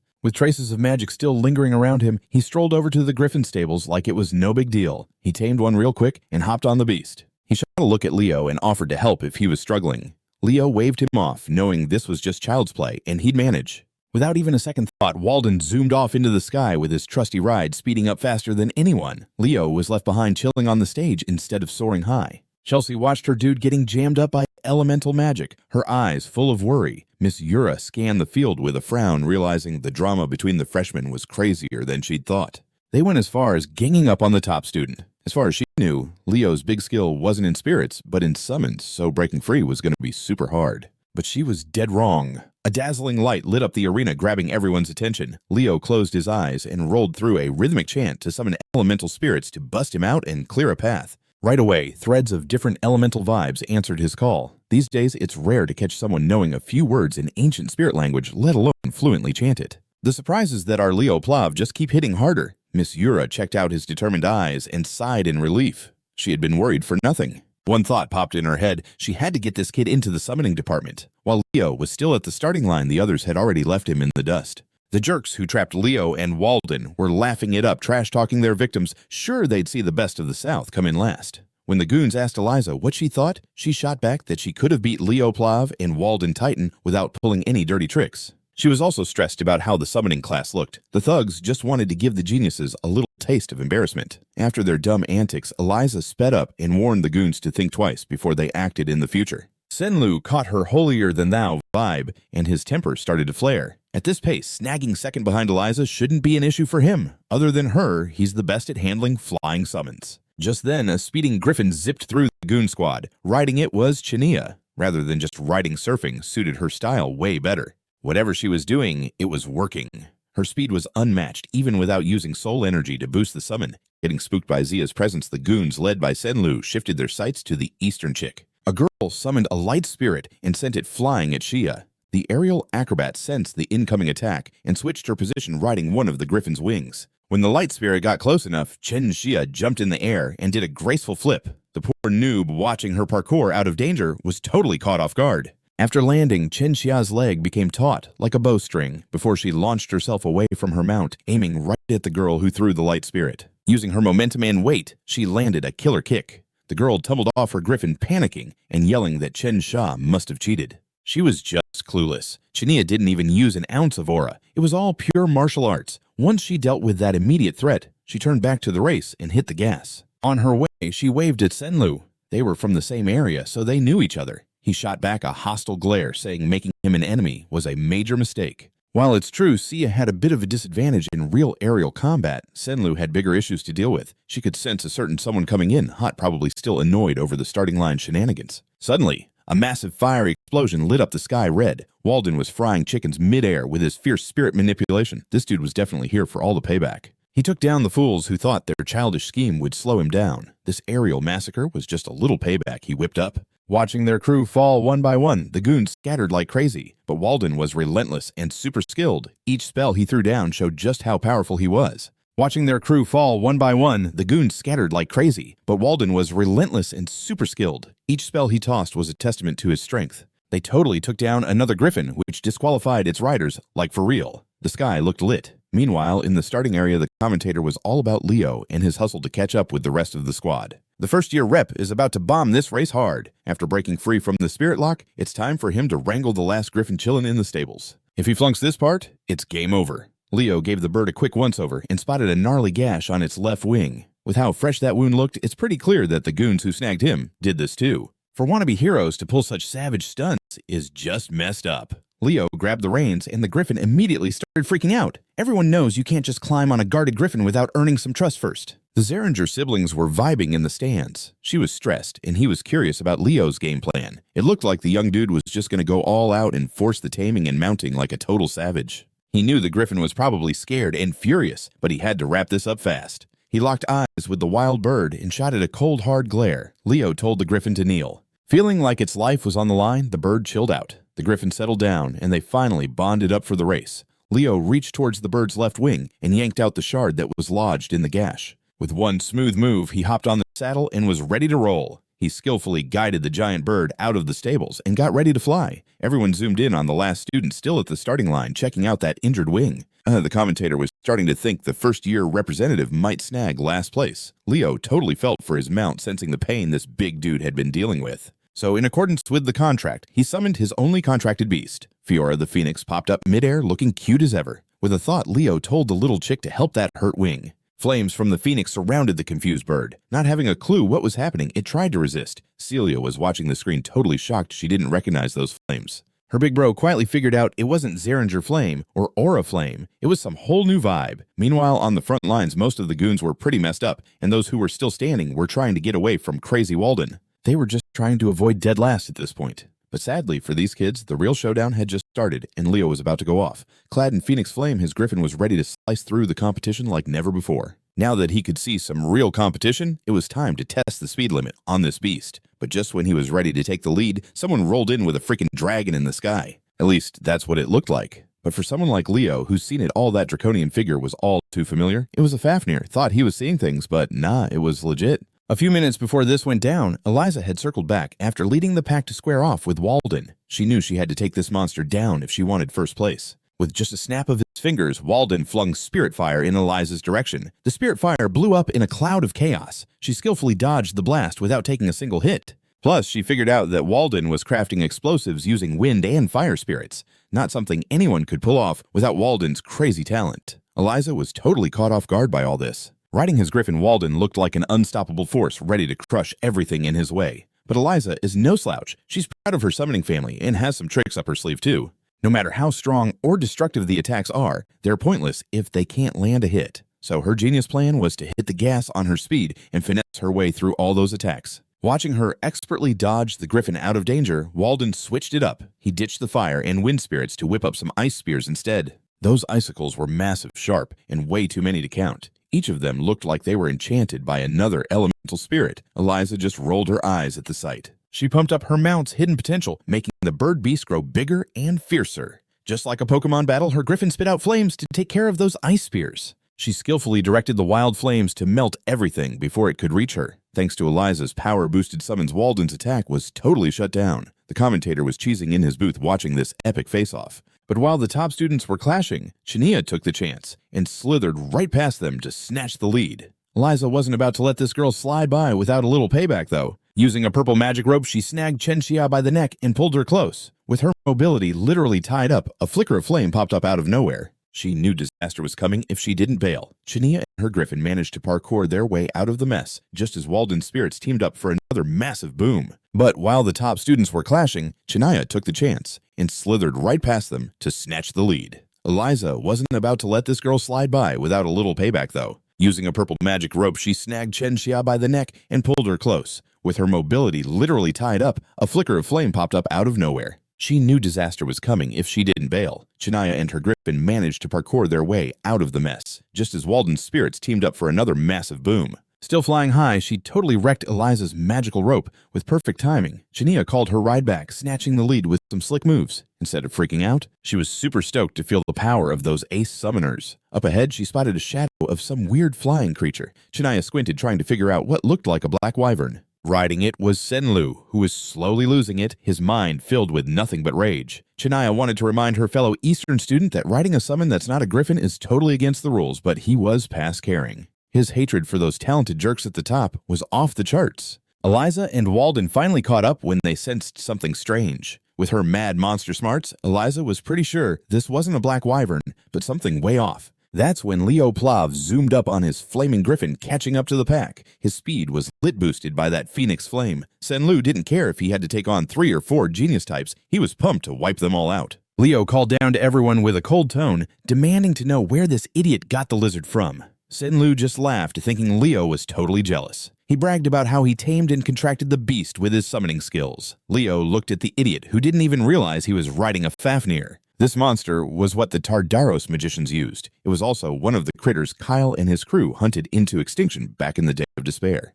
If that was true, how was this spoiled brat from the academy summoning a so-called extinct demon? Calling the Fafnir a black wyvern, Senlu shouted for it to attack. Its laser breath ripped through the sky with major power. Leo and Walden barely dodged the beam, while Eliza had to spin out of the way awkwardly, but none of them were the main target. The laser was zeroing in on Chania. Leo tried to shout a warning. Chania quickly summoned her aura shield, hoping to block it, but she was too late. She couldn't get it up in time. The beam smashed right through the weak shield, sending cracks all over it. Finally, the shield shattered completely. Chania's Griffin took a major hit, going down hard and passing out. They were plummeting from the sky like skydiving without a parachute. Leo jumped into action, caught up to the free-falling Chania like it was nothing. Right now, his mission was to get her safe. He told Walden and Eliza to land on the ground for now. Trusting his call, the cocky top students followed his lead. Meanwhile, the Fafnir was circling the sky like a hungry predator. Senlu was starting to feel the high of looking down on others, and he was loving every second of it. The commentator announced that the lead contestants had strayed off the course out of the camera's view. The last thing the viewers saw was Senlu summoning a black wyvern, launching an attack on the department aces. Miss Ura hopped up to the commentator booth and booted the kid out of the mic. This wasn't the moment to be doing that. Ura grabbed the mic and called all the summoning class profs and TAs to get more flying summons ready. The race was officially on pause, and the priority was rescue. Professors Len and Sedan rushed into the booth, all worried and puzzled. Miss Ura filled them in that one of the students had freaking contracted with a high-tier demonic beast and was on a rampage. Mentioning demonic beasts sent shivers through the professors. They knew that the beast's influence would soon mess with the poor kid's head. Professor Edmund came in and floated the idea that something else might be controlling that beast. Taking charge, the frazzled professor told Ura to stop or capture Senlu while the other professors dispersed to keep the students safe. Even if they had their disagreements, Professor Sin and Edmund knew when to put that aside. When it came to their students, they would form the ultimate duo. Back out in the field, Leo found a hideout to drop off the knocked-out Chania and check her injuries. Eliza and Walden quickly grounded right after him. Their chill time was short-lived, because Senlu spotted them fast. The Fafnir swooped down, eyeing the top students like prey. But Senlu thought Leo was just running away. Leo tried to explain to the idiot that he wasn't riding a black wyvern. It wasn't even a summoned beast. It was the demonic beast Fafnir. Hearing that got everyone on edge. As Leo moved closer, the image of the legendary hero, Kyle, seemed to merge with him. He remembered when he took down these monsters, until not a single one was left standing. As a former hero, and a growing one, Leo was here to add one more kill to his gross little creature tally. This was going to be an epic throwdown, no doubt about it. He walked steadily, the Fafnir looming over him. Senlu the fool just cackled at what Leo said. At this point, the kid wasn't thinking clearly anymore. His eyes were all over the place, and his anger was through the roof. His inferiority complex was pushed to the limit, and he was desperate to prove himself. Stopping or catching Senlu while the other professors spread out to cover the students. Even if they don't always see eye-to-eye, Professors Sin and Edmund know how to unite when it comes to protecting their precious students. Back in the field, Leo found a sneaky spot to lay down the unconscious Chania and check her injuries. Eliza and Walden dropped in right after him. Their chill time was short-lived as Senlu spotted them. The Fafnir swooped in, eyeing the top students like it was starving for a snack. But Senlu was totally missing the point. He thought Leo was trying to run away. He was about to school the clueless kid that what he's riding ain't just any black wyvern. It's not even a summoned beast, but the demonic beast Fafnir. That made everybody tense up.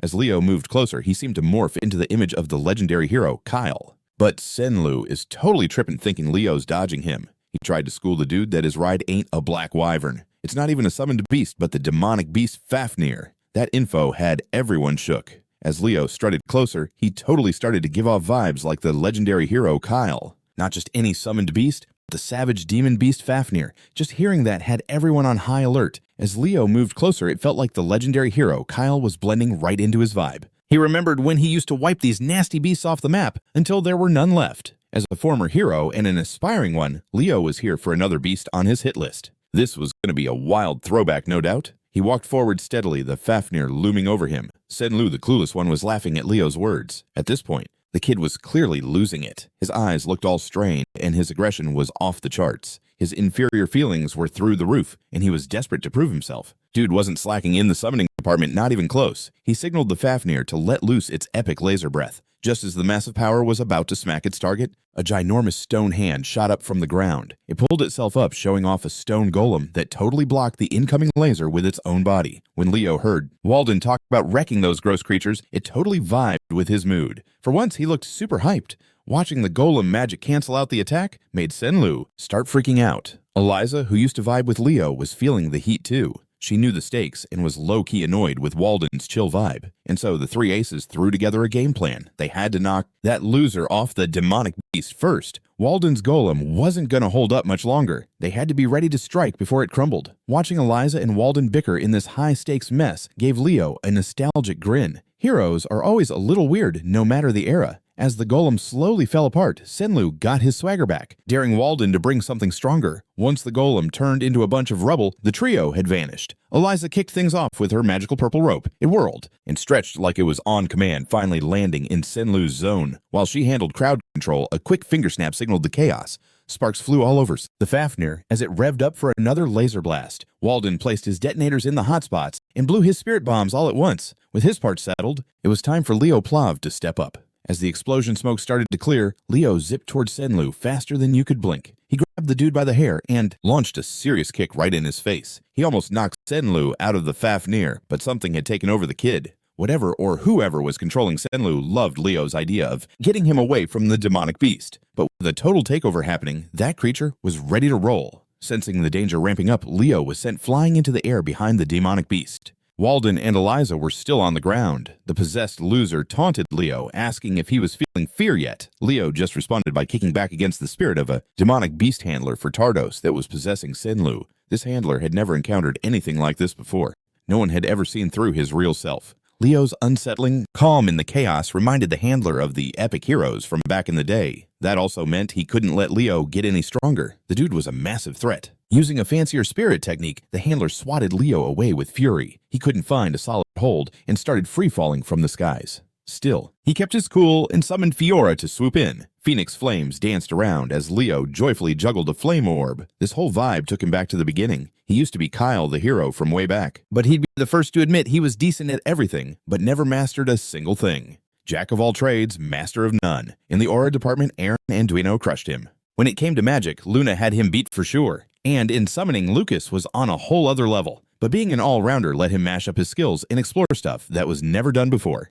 With his aura magic, his bond with Fiora, and everything he's learned about summoned beasts, Leo launched a killer spell. Aura, magic, and soul energy are all endless paths, but when you mix them, crazy powerful things can happen. Fiora, the little chick, was gone. In her place was a teen phoenix. Strong and elegant, her fiery red feathers lit up the sky as she caught Leo with her talons. Seeing the change, the demonic beast got all riled up at the sight of the phoenix's power. The handler's vibes went serious as he asked Leo who he really was. Leo just teased back that they could swap info. He was just curious about where Senlu scored the Fafnir. But this odd student knew way too much about the Age of Despair, and he couldn't be allowed to stick around. Bracing for the Fafnir's strike, Leo pulled out his sword and manipulated the phoenix fire to gather at the tip. Lucky for Leo, Xaringer's secret sword move was made for phoenix breath, so now his secret technique? Prominence was about to hit a whole new level. The Fafnir's lethal laser beam and Leo's mythical fire clashed. It was like a Dragon Ball fight. Leo stood his ground, not backing down for a second. Meanwhile, Senlu looked like his brain was scrambled from the possession. Fafnir fought in the air, groaning in agony, which threw the handler off balance for a hot minute.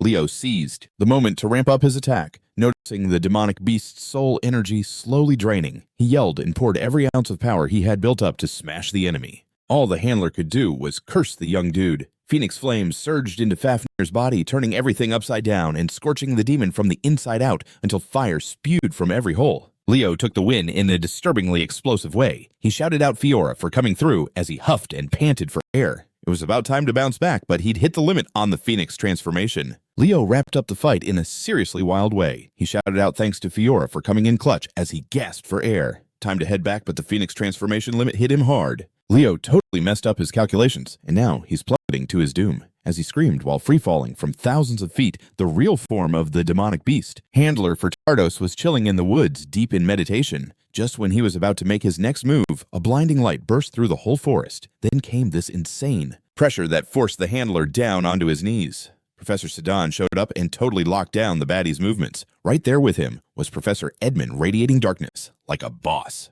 The handler instantly recognized these two Lumin legends. Realizing he couldn't handle all this chaos, he ripped open a rift in space and peaced out. Kinda sad he didn't get to pull off his plans, but he'll just have to chill for next time. From the rift, a crazy smoke creature with a ton of eyes and razor-sharp teeth exploded out. The creature turned towards the dude who summoned it and slammed its ridiculously heavy body against the handler. When the smoke cleared, both the rift and the handler were MIA, leaving only some loose rocks and a nasty cloud of vape. The professors were shook, thinking the dark forces were finally gearing up for action. Sedan scooped up some of the remnants for a closer look. The two Lumin legends knew better than anyone that the Academy might not be a safe zone anymore. Back to Leo, who's still dropping like a rock. He grabbed onto the small phoenix, urging Fiora to bounce back to the summons realm instead of taking this dive with him. Luckily, a scaly-winged beast swooped in and rescued Leo before he turned into a splatter on the ground. Riding on the black wyvern was none other than Miss Yura, her face lit up with relief. She thanked the heavens for getting there just in time. They gently touched down on the field. The black wyvern was still holding Leo like a little cub. Mr. Demonic Beast Handler had retreated to some secret cave. That's where he runs all those shady experiments. His supervisor loomed over him, disgust and shame written all over his face. This loser got taken out by a rookie hero candidate. The handler nursing his wounds protested that he wasn't facing any ordinary hero. When the supervisor heard that this kid had a phoenix as his beast buddy, he perked up with interest. But when he found out that the kid knew Fafnir's true identity, he flipped that interest into caution. With a sneaky grin, the handler's supervisor licked his lips, eagerly anticipating what this intriguing hero had up his sleeve. Back at Lumin, the practical summoning midterm race was totally called off because of an unexpected incident. Poor Senlu had his mind wrecked so badly that he didn't make it. The new kids are just now realizing the weight of being at Lumin. After the whole mess, it's no surprise everyone was buzzing about what really went down with Senlu. But at Miss Yura's command, the 4 students involved decided to because it's the day of the magic class practical exam after all. Professor Lenz was standing in front of the class, just chilling until everyone rolled into the lecture hall. Car and Chelsea were already there. Spotting Khloe strut in. Her hair was a mess, and judging by those bags under her eyes, it was clear she hadn't caught any Z's in days. Leo walked in right behind her and noticed Khloe looking rough too. After waiting a few more minutes for everyone to show up, Professor Len finally broke the silence. His serious vibe made it clear this exam wasn't going to be an easy ride. The professor wanted everyone to show off their unique magic and personality. He thought it was lame for him to be the only one witnessing the next generation's awesome magic, so he called for some backup. Professor Len invited 3 seniors to join the class today. These 3 graduated from the magic department 3 years ago and have made a name for themselves in all sorts of magic fields.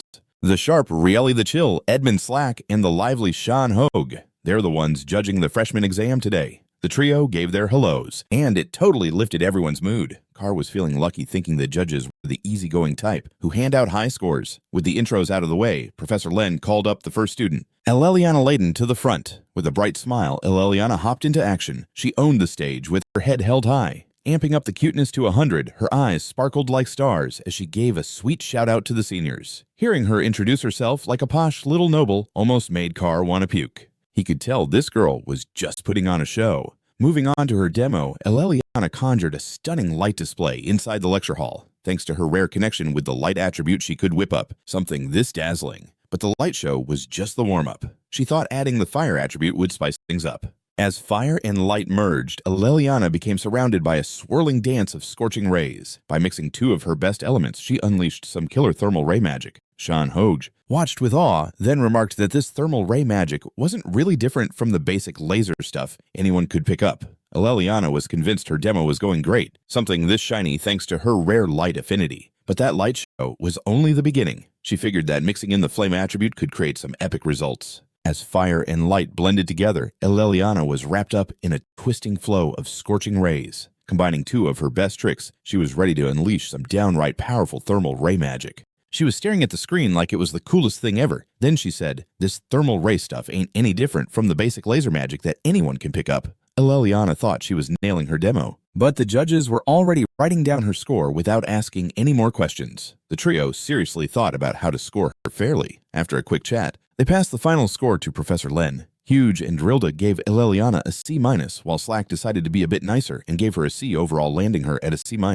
The students were totally on edge, seeing Allelliana Layden's epic performance getting such a low score. One by one, students from the magic department stepped up only to find out their hard work also got stuck at C and C-. But there were some shining stars. Out of nowhere, Carr Thomas snagged a B+ because he totally crushed it with his metal and gold skills. No surprise here, Chelsea Luan was the top scorer so far. She got an A for her jaw-dropping wind magic. The fox and the cat were celebrating their back-to-back victory, feeling super relieved that the exam went off without a hitch. Little did the freshies know, the judges were actually kind of bummed about the whole thing. Professor Len had hyped them up thinking they'd see some mind-blowing talent. But no one had really stepped up yet. As they looked at the stack of papers, there were only 3 students left to judge. Ide and Slack could feel it. These 3 were the real deal, the creme de la creme Professor Len saved for last. Next up was Abad Luan, Chelsea's bro. The second he stepped up, the girls lost it. If they were scoring, he'd get an A+ just for his looks. Unlike the others before him, Abad didn't start with a flashy show. He dug right into the theory behind the spell he created. After breaking down the theoretical bits, he dropped the name of his original magic, the Tempest. Professor Len was all in, and the judges were totally hooked on Abad's explanation. This magic whiz claimed the Tempest would be top tier once finished.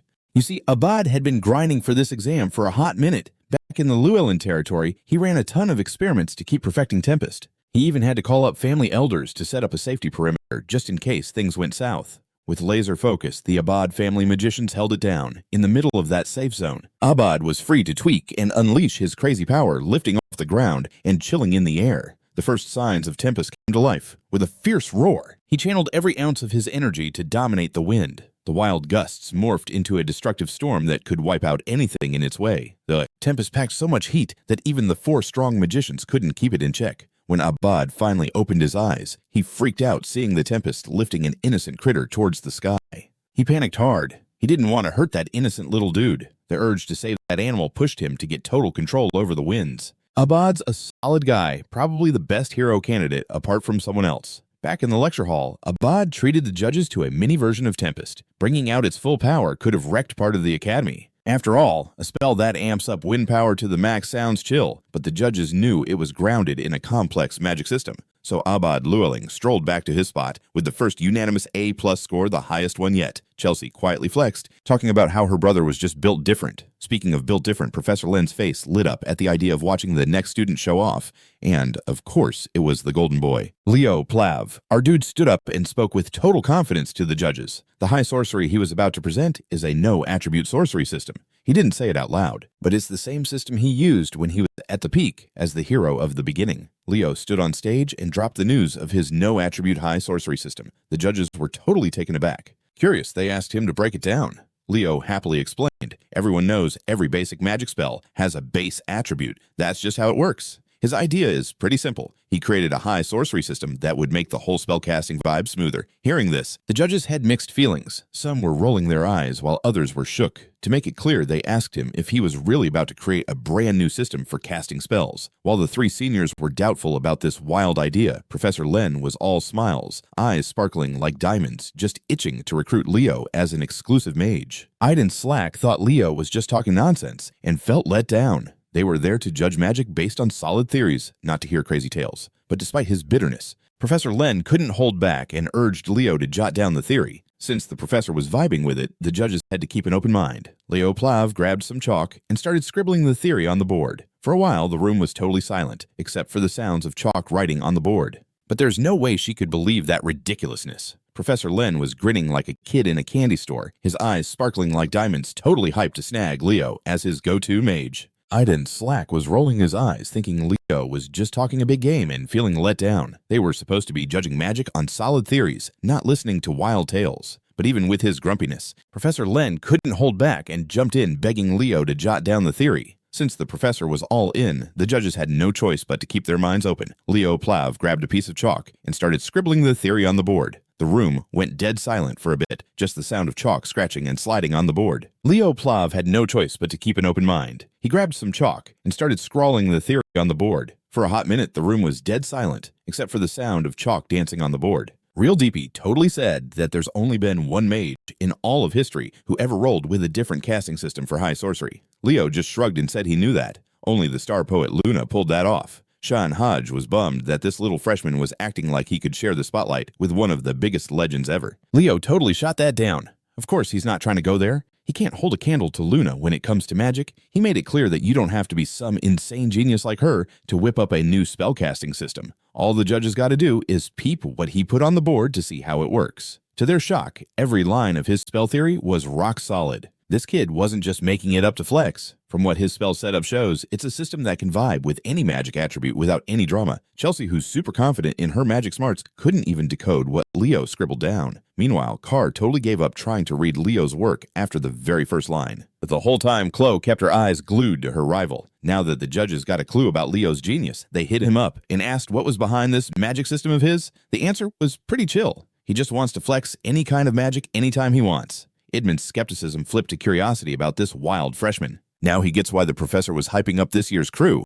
When they asked what he'd name this system, Leo grinned, raised his hand, and summoned a glowing thread of mana that lit up the whole lecture hall. The glowing mana twisted and formed this insane orb of pure magic. Leo called this bad boy the Bible. Shan Huj was shook. Digging through her massive knowledge, she only knew of one person in history who ever dropped that name, the supposedly fictional hero, Kyle. She couldn't wait to see what Leo does next. Maybe the kid would show that Kyle was real after all. After the quickest discussion of the day, the judges passed their scores to the professor to spill. As soon as Professor Lenz peeped what was on the cards, he smirked, just like he thought Leo Plav scored an A+.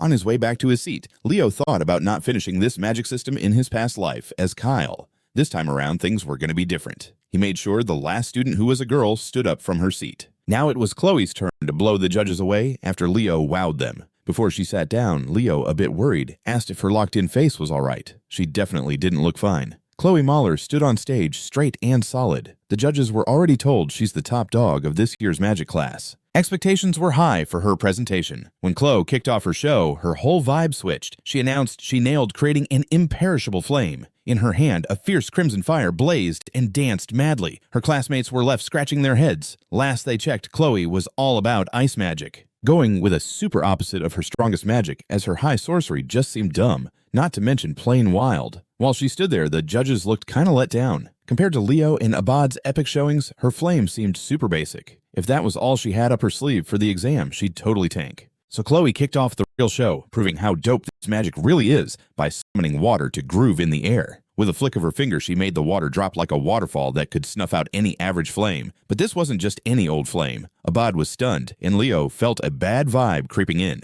There was a serious edge to Khloe's eyes as she spilled how she made the fire permanent. Unless she consciously snuffs it, it's going to burn indefinitely. She wrapped things up by doing exactly that, extinguishing a can't-be-extinguished fire. Khloe grabbed some chalk and wrote down the theory behind her mind-blowing discovery. In this world, spells go by this rule without direct mana support. They poof away. While she broke down her theory, everyone was wide-eyed. She basically made a spell that shattered a rule that's been around since magic kicked off. It was wild, and even the judges struggled to get their heads around her epic ideas. Khloe Muller dubbed her high sorcery the Eternal Flame. Out of everyone in the room, Leo was the only one who knew this shouldn't be a thing. But still, her theory felt solid, and her demo left a killer impression on everyone. For that, she scored a sweet A+, just like Leo. Leo was skeptical. Something felt off. Creating a flame that didn't die was a puzzle even Luna couldn't crack. From what he knew, only one dude ever rocked such a flame, the Cataclysm himself, Arabos. As soon as the exams wrapped, Leo tried to hunt down Khloe, but she was already back in her dorm, crashing hard. That girl hadn't caught a wink since the test got announced days ago. Her study grind was insane. Leo kept his questions on the down low for now, letting Khloe catch some Z's. Celia then voiced some concerns of her own. Expectations were high for her presentation. When Khloe kicked off, her whole vibe switched. She announced she nailed creating an imperishable flame. In her hand, a fierce crimson fire danced like no one's business. Her classmates were totally confused. Last they checked, Khloe was all about ice magic. Choosing a super opposite of her top attribute for her high sorcery seemed like a bad move, inefficient, and straight up nuts. While she just stood there, the judges looked kinda bummed. Compared to the sick performances from Leo and Abad, her flame seemed extra basic. If that was all she had for this exam, she'd bomb it hard. So Khloe kicked off her real display, showcasing how lit this magic really is by making water dance in the air. With the flick of her finger, she made the water drop like a waterfall that could put out any regular flame. But seriously, this isn't just a regular flame. Abad was shook, and Leo felt something dark looming. There was a shadow behind Khloe's eyes as she explained how she made the fire last forever. Unless she snuffs it out on purpose, it's going to keep blazing forever. She wrapped up her show by doing just that, putting out a flame that should have never gone out. Khloe grabbed some chalk and started jotting down her groundbreaking theory. In this universe, spells follow one rule: without direct mana support, any spell is gonna dip. While she was breaking down her theory, her classmates were left slack-jawed. She basically created a spell that smashed the rules that had been in place since magic's inception. It was just weird, and even the judges found it tough to wrap their heads around her groundbreaking ideas. Khloe Muller named her high sorcery the Eternal Flame, and out of everyone in here, Leo was the only one who was dead set that this should not work at all. Still, her theory felt solid enough, and her performance carved a strong impression in everyone's minds. For that, she scored the same grade as Leo, an A+. Leo wasn't buying it. Something felt super shady. Crafting an unquenchable flame was a puzzle that had stumped even Luna. Last he checked, only one being had ever rocked such a flame, the Cataclysm himself, Arabos. Once the exams were done, Leo searched for Khloe, but she was already knocked out in her dorm. That girl hadn't slept a wink since the test got announced days ago. Her test grind was next level. Leo kept his questions to himself for now, letting Khloe catch some quality rest. Celia then chimed in with her own worries. Lately, she's been noticing that Khloe's been kinda extra sensitive, like she actually got into it with some kids in class a couple times. Celia's also caught wind of some gossip that Khloe's been chilling with the troublemakers from the Magic Studies crew. With all these thoughts swirling in his head, Leo bounced back to the empty lecture hall. He decided it was time to call Fiora for the first time since the race went down. Now she's back in her Phoenix chick form. Both the mythical beast and her tamer were hyped to see each other again. But Leo also hit up someone else to talk about his suspicions. Out of a crazy flamestorm popped a gorgeous woman who was fire personified. Yep, that's Fiora's mom, the Guardian Phoenix, Miss Fina. Total smoke show. Looking all chill and composed, Miss Fina told Leo to cut to the chase, asking why he hit her up through Fiora. Curious Leo wanted to know why she's been at Lumini for so long. Since phoenixes are the complete opposite of demonic beasts, it was kind of weird that she was still lurking around the academy. Miss Fina spilled the tea that 5 years back, Lumini experienced a super scary terror attack. 2 students and 3 staff lost their lives in the chaos, and nobody's ever found out who did it. In a last-ditch effort, the headmaster Callian Bedian called in a favor and left the Phoenix responsible for sniffing out any clues. Ever since, Miss Fina's been on the lookout for any leads. If that's true, she must have caught wind of the demonic beast handler showing up during the recent summoning exam, which ended with another student biting the dust. When Leo asked if she thought Tartaros was in on it, Miss Fina shut down harder than a brick wall. She was suspicious of the evil squad, but that's all she can dish out to Leo for now, with no new info coming his way. Leo just told her to give Headmaster Kalen a heads up. He mentioned that Senlu might not be the only student Tartaros has wrapped around their fingers. The next day rolled in, and it was game on with the exams. This time, all the freshies gathered for the Heroics and Combat Studies Showdown exam. Who was supervising this whole shindig? None other than the super chill Professor Edmund. With the entire squad present, he tossed the job of explaining the exam to the class rep, aka Leo. Leo was totally down and stepped up to spill the beans about this epic Heroics and Combat Studies joint practical exam. Today was all about forming teams and living the hero life. They'd be diving into the infamous Chedmer incident. The moment the name dropped, every student tensed up like, whoa. The only one who was clueless about the Chedmer incident was Allelliana, even though it was part of the written test. With the joint class getting all hyped and loud, Professor Edmund's thunderous voice cut through like a knife, demanding they show respect and listen up to Leo. Leo laid out what they were going to be tested on.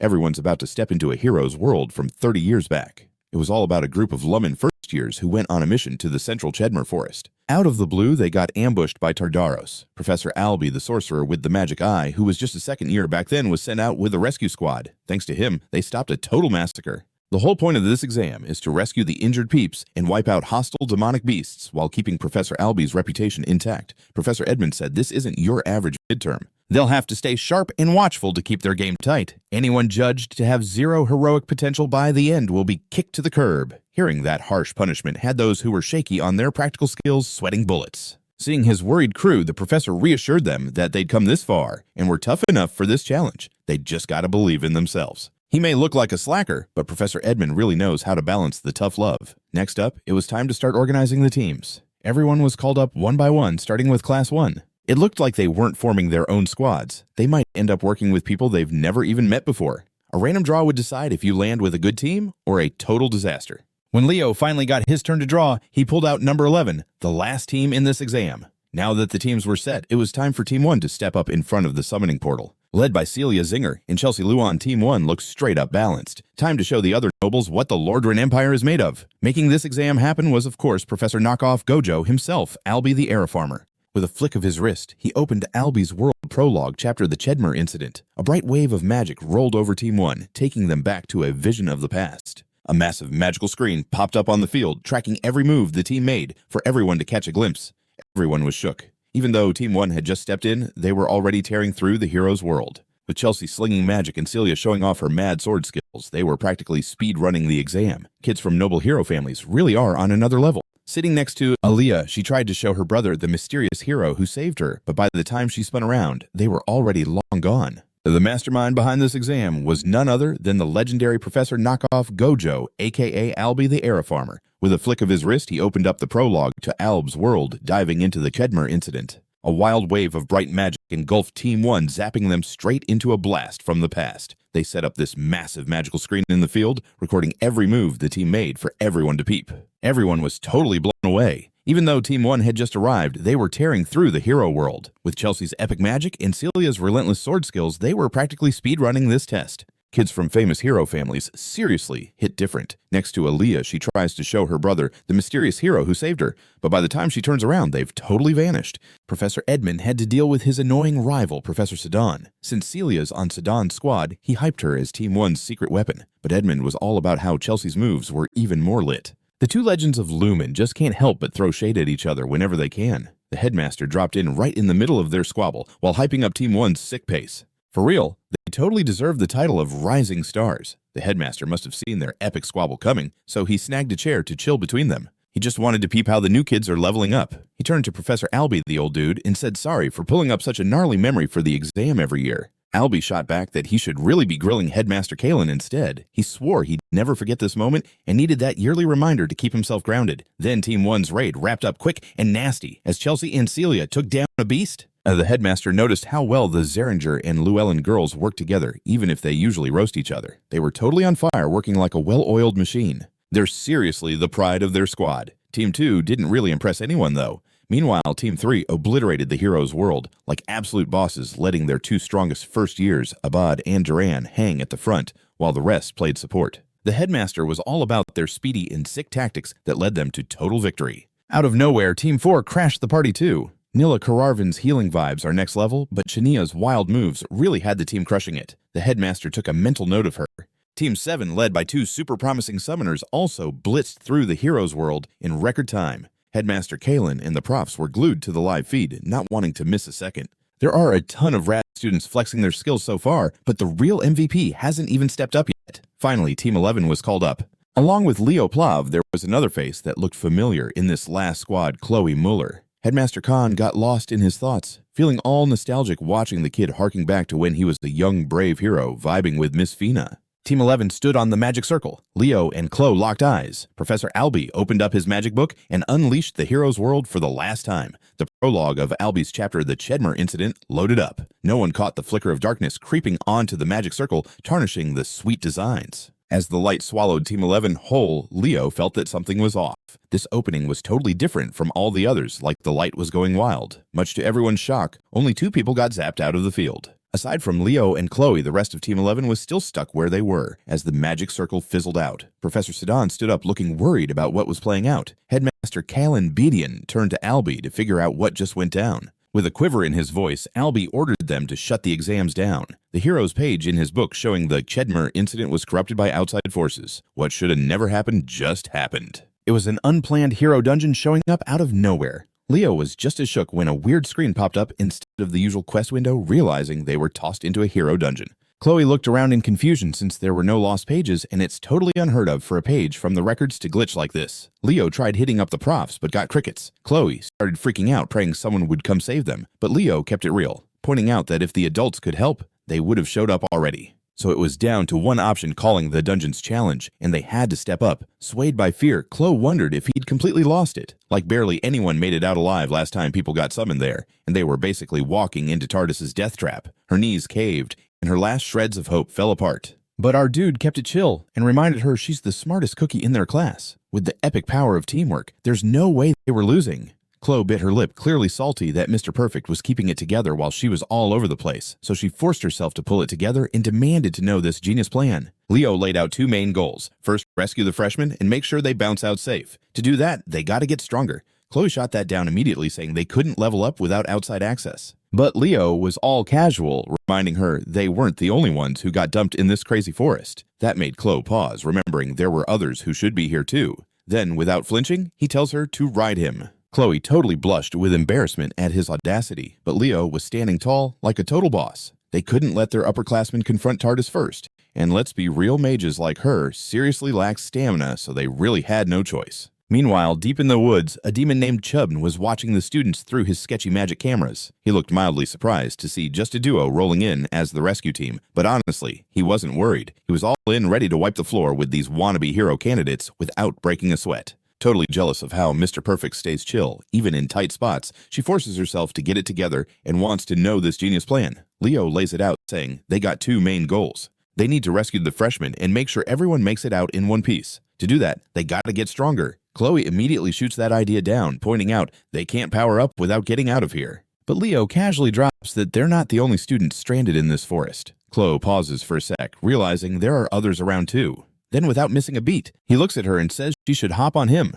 Khloe almost explodes from embarrassment at his boldness, but Leo stands his ground like a total champ. They can't let their seniors face TARDIS first, and mages like her really need to work on their stamina, so there's honestly no other option. Meanwhile, deep in the woods, a demon named Chubn is watching the students with his creepy little magic cameras. He's kinda shocked to see just two sent in as the rescue squad, but he's not sweating it. He's totally confident he'll take out these wannabe hero candidates without breaking a sweat. That's when his head snaps around and his whole vibe changes. He sees that one of the rescuers is rocking an all-class build and drops that smug grin in a hot second. His focus flips. Instantly, he goes from checking out the squad of 4 to all eyes on this dude who's a full-on circus show, giving a piggyback ride to his mage. Meanwhile, Leo notices his sight starting to fade as they dive deeper into the woods, so he thinks it's time to kick Aaron's aura farming technique into gear. By wrapping himself in aura like a burrito, he cranks up his senses to the max and boosts every instinct as they push on. He gives Khloe a heads up about a pack of orcs up ahead, but she's already on it. She flicks her wand and launches a barrage of icicles at the orcs, taking them down like bowling pins.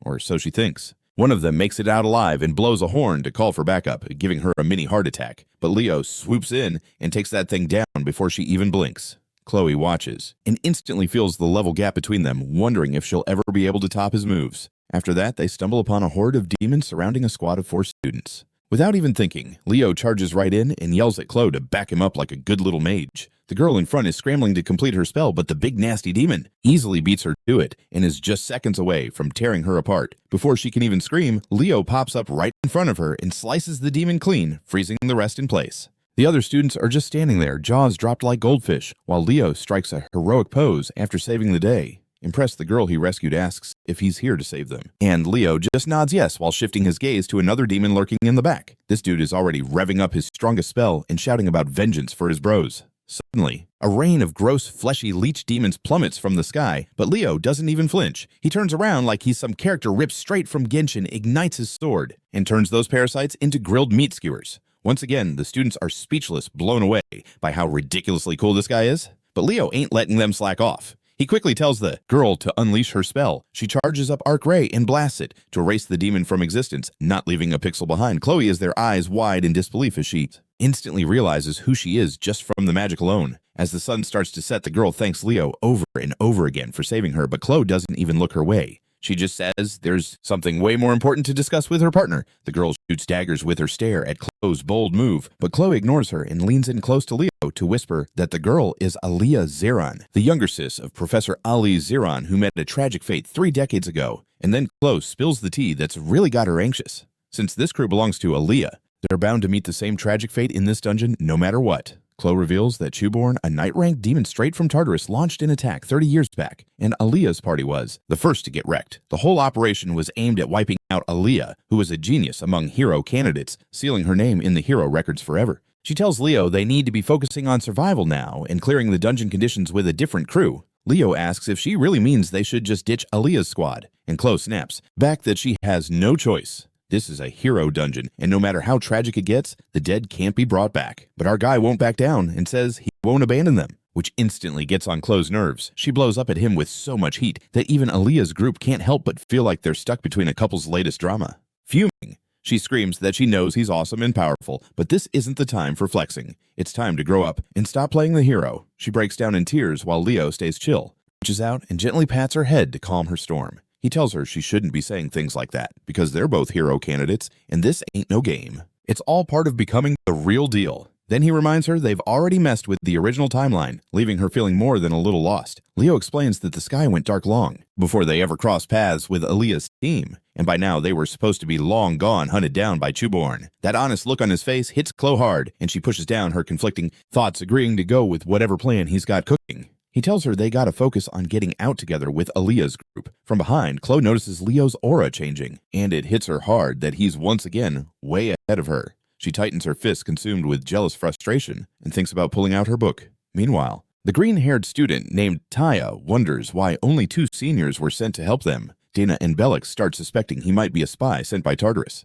But Aaliyah shuts that down and reminds them he literally saved their lives by slicing demons like they were paper. Then she accidentally lets her real feelings slip, saying she finds him pretty cute and totally her type, which earns her some serious side eyes from the rest. Aaliyah's confused why Dina looks so shocked, so Dina explains she thought only their senior Albie could ever hit her impossibly high standards. Cutting into their girl talk, Leo tells the juniors to chill and that they gotta dip from this forest like right now. Taya doesn't get why the rush now that backup's here, but Leo hits them with some harsh truth, saying a night-rank demon's prowling around. That definitely gets everyone's attention. One of those freaks could take out 100 soldiers easy, so now it makes a lot more sense why they gotta hurry. Leo keeps saying avoiding a fight is the top priority, and staying alive is number 1. Aaliyah just stares at him and thinks he kinda feels like her brother. Then they all bolt through the forest like their lives depend on it. Even though Khloe's still salty about their earlier fight, Aaliyah picks up on her vibes being as sharp as ever. Back at the academy, the staff scrambling through old records trying to find anything about hero pages flipping into hero dungeons.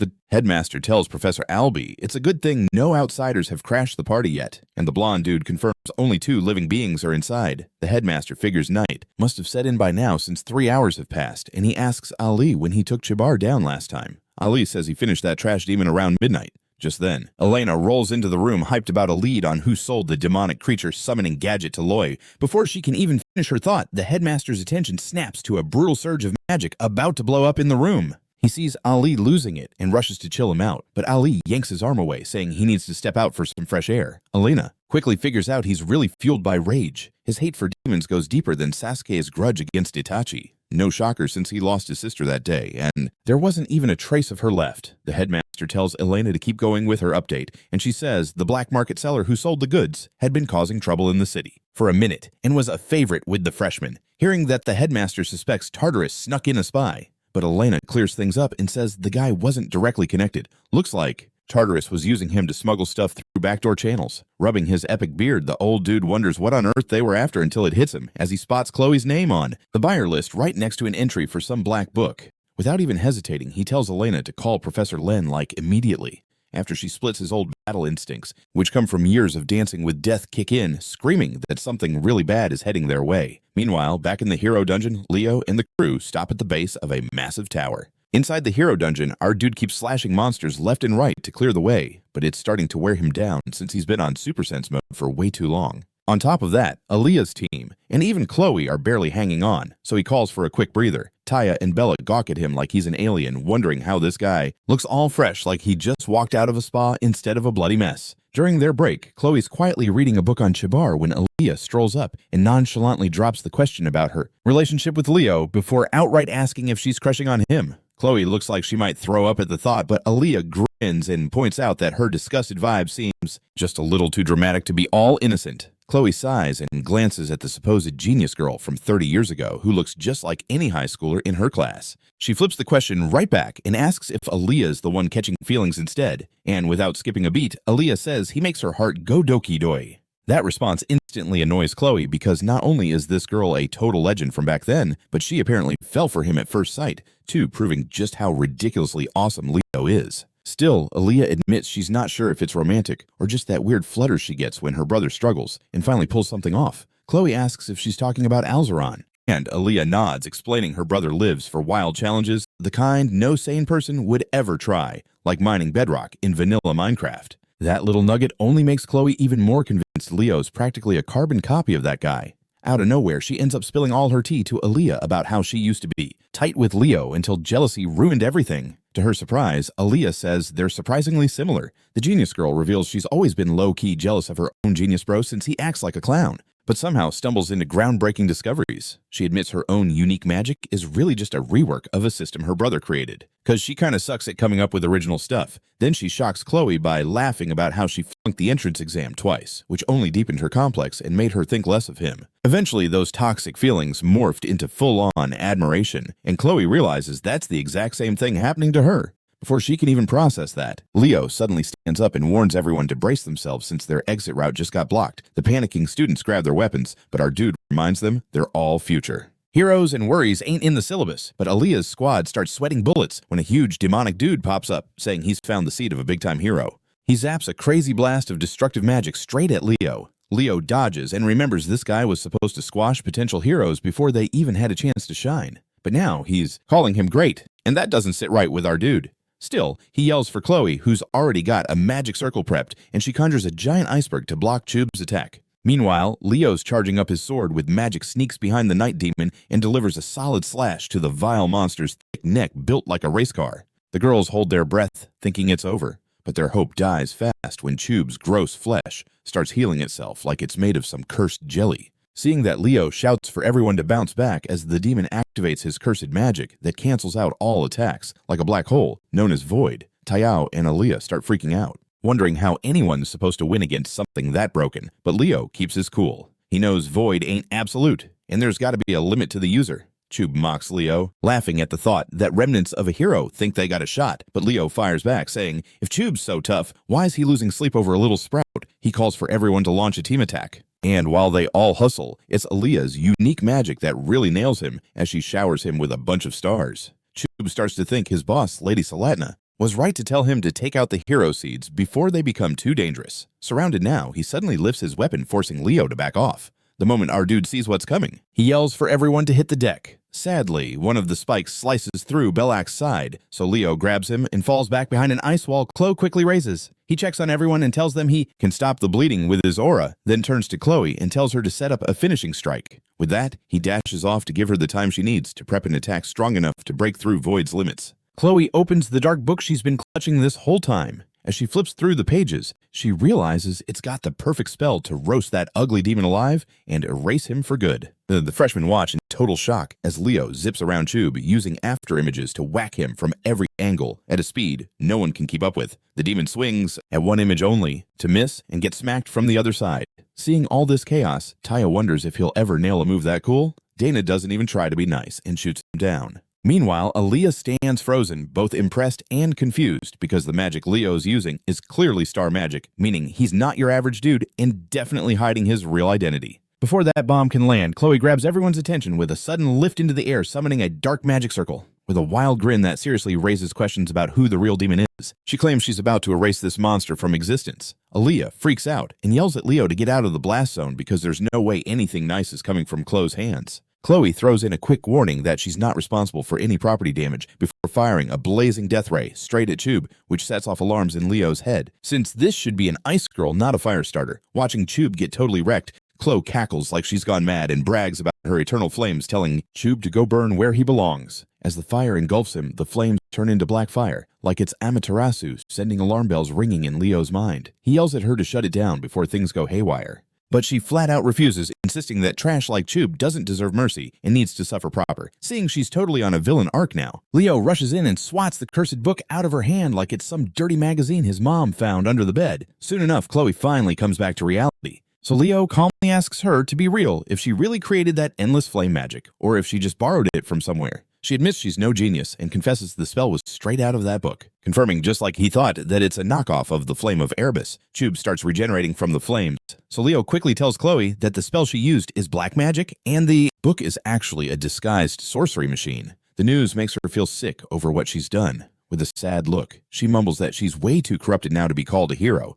But Leo snaps her out of that negative vibe. He explains that even he didn't know Chube had the Void Curse until now, which means the demon must have pulled it during his fight with Aaliyah and her crew. Back then, they were just students who got outmatched in an impossible brawl but still refused to back down. He reminds her that their academy's motto is to go even further beyond like Goku, and that's when it finally clicks. Khloe realizes she doesn't resent Leo for always being ahead. Nope, she admires him because he's got way too much style to even compete with. After that, Aaliyah steps up and tells Khloe she believes in her giving the blonde the final nudge she needs. With the void curse now gone, Leo gears up to end the fight once and for all. Just before that, he gets hit with this crazy surge of magic, and it's Khloe finally leveling up ready to stand next to him without feeling like a sidekick. With a new waifu on his team, Leo's past life memories crash into him as he picks up on her magic, bringing him back to the crew he used to roll with. That familiar light fills him up.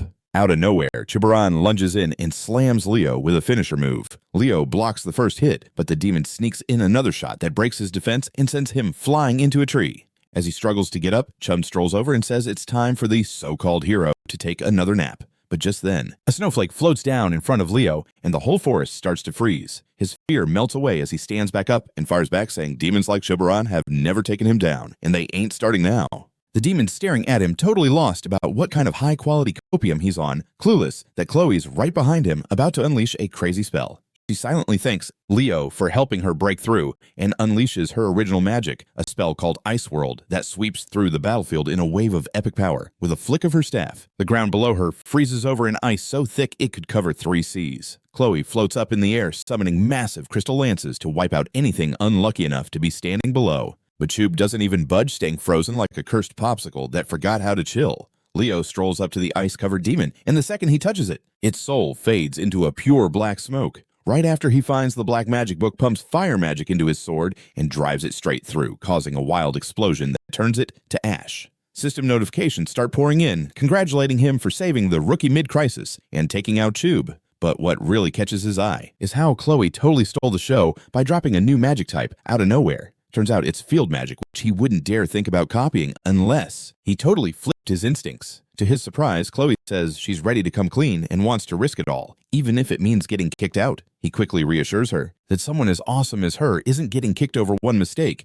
and that she's way more likely to become a full-blown hero. Aaliyah and Dina rush over to the duo, hyping them up with mad praise for their insane rescue, letting it be known how heroic they both looked. He returns the love, complimenting their fearless vibes. While Khloe hands Aaliyah her staff back, thanking her for helping her tap into her real potential, Aaliyah throws a curveball out of nowhere and tells Khloe to keep the staff as a reward for saving them. Meanwhile, Dina hands her sword to Leo as a solid thank you gift. Our dude takes it without thinking twice. And just when things start to chill, they hear voices from a rescue crew yelling that survivors have been found. That's when Albie bursts in out of breath, soaked in sweat, and pure panic for his little sis. Khloe almost loses it when she sees her professor looking like her classmate, both slapping the realization that they're just trapped in an illusion from 30 years ago. They watch the big bro flip out over his sister, and Aaliyah fills him in on the heroes who saved her, saying one of them is almost as cool as he is. That's when Albie's version of reality starts glitching and slowly fading away, and Khloe stands there feeling all proud that she gave everyone a second shot at life. Aaliyah tries showing her brother the mysterious hero who saved her, but by the time she turns around, they're already long gone. The hero dungeon crumbles bit by bit, and right before everything vanishes, Leo spots a system window saying he snagged a new reward. The last thing he sees before blacking out is a young Albie. The hero dungeon crumbles bit by bit, and right before everything vanishes, Leo spots a system window saying he snagged a new reward. The last thing he sees before blacking out is a young Albie. And right before everything vanishes, Leo spots a system window saying he snagged a new reward. The last thing he sees before blacking out is a young Albie. Just before everything fades away, Leo sees a system notification pop up letting him know he scored a new reward. The last thing he catches before blacking out is a young Albie, breaking down in happy tears, thanking him for saving his sis. The scene switches to a hospital room where our dude finally wakes up and sees Albie again, this time the real one. Chill as always. The professor gives him a heartfelt shout out for saving his little sis and tells him to pass the message to Khloe once she's back in the land of the living too. Then he just strolls out like it's no big deal. And right after that, the headmaster walks in. That sharp-looking old dude asks Leo how he's doing, and then goes straight to it, saying he already knows about the black magic book Khloe had stashed. Leo's low-key shook that this ancient relic figured it out.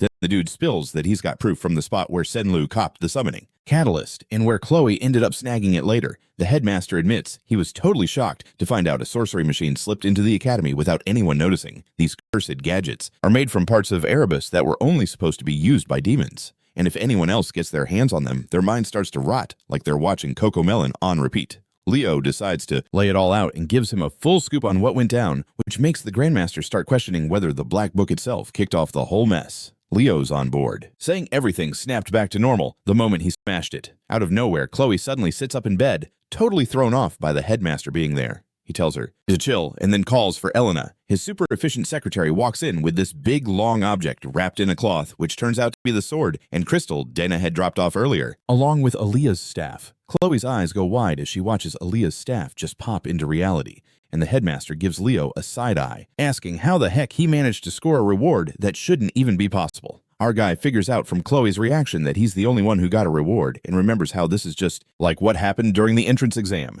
Usually it's supposed to be impossible to snag an attack reward from a hero who's still kicking, and that rule has never been broken since forever started. Leo's thinking this whole thing might be tied back to the Fairy King's pledge. He admits that it was totally an attack reward, but the old guy presses him again, asking if he's sure it came from Alb's world, so our guy whips up an excuse that sounds just believable enough, pinning the whole thing on how that black magic turned the hero world into a dungeon. The excuse holds for a sec until the headmaster hits him with the follow-up. Why did Leo get a reward while Khloe didn't? Thankfully, the new best girl candidate jumps in and says maybe the system saw Leo as the key player in the mission, so he got all the loot.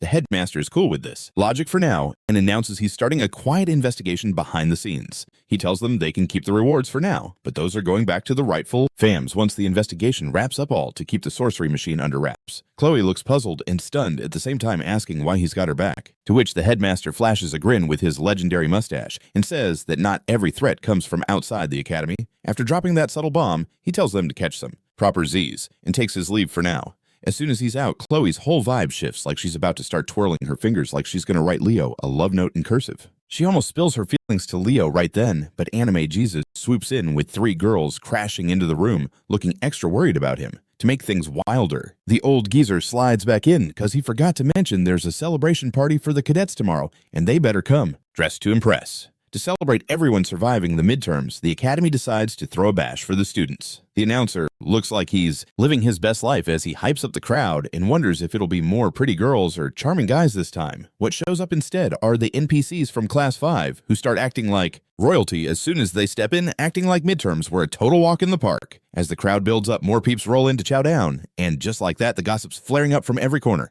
The duo attacks the food like starving orcs, but then Carr stops mid-bite and wonders why their class hasn't rolled in yet. Right then, the announcer's voice blares out again, revealing the next pair of heroes making their grand entrance, which catches the two totally off guard. Nella and Allelliana step in like they just walked off a fashion show, looking absolutely stunning in their dresses, which instantly turns the boys into total puddles. Meanwhile, the girls don't waste a second roasting their suits, asking if they borrowed them from their dads. The announcer keeps it going and announces the Llewellyn siblings, who strut in looking ridiculously sharp in formal wear while the crowd goes wild. Carr points out how fast they're surrounded, as Allelliana shrugs, saying it's no shock given their celebrity status. The announcer cuts in again to tease a couple making their "so we got Celia and Leo strutting in together" all about those power couple vibes. Celia's totally stiff about walking in with him while the class rep flashes a playboy grin like he owns the place. Nella totally jumps out of her seat, and Carr and Allelliana can't help but cheer for their suave class rep. Somehow, that mic ends up back with the girl who's got some spirit inside her again, and she excitedly asks how everyone's enjoying the party. Carr goes ghost white, spotting her again, but thank goodness some peeps yelled that they're having a blast, which keeps her from going off.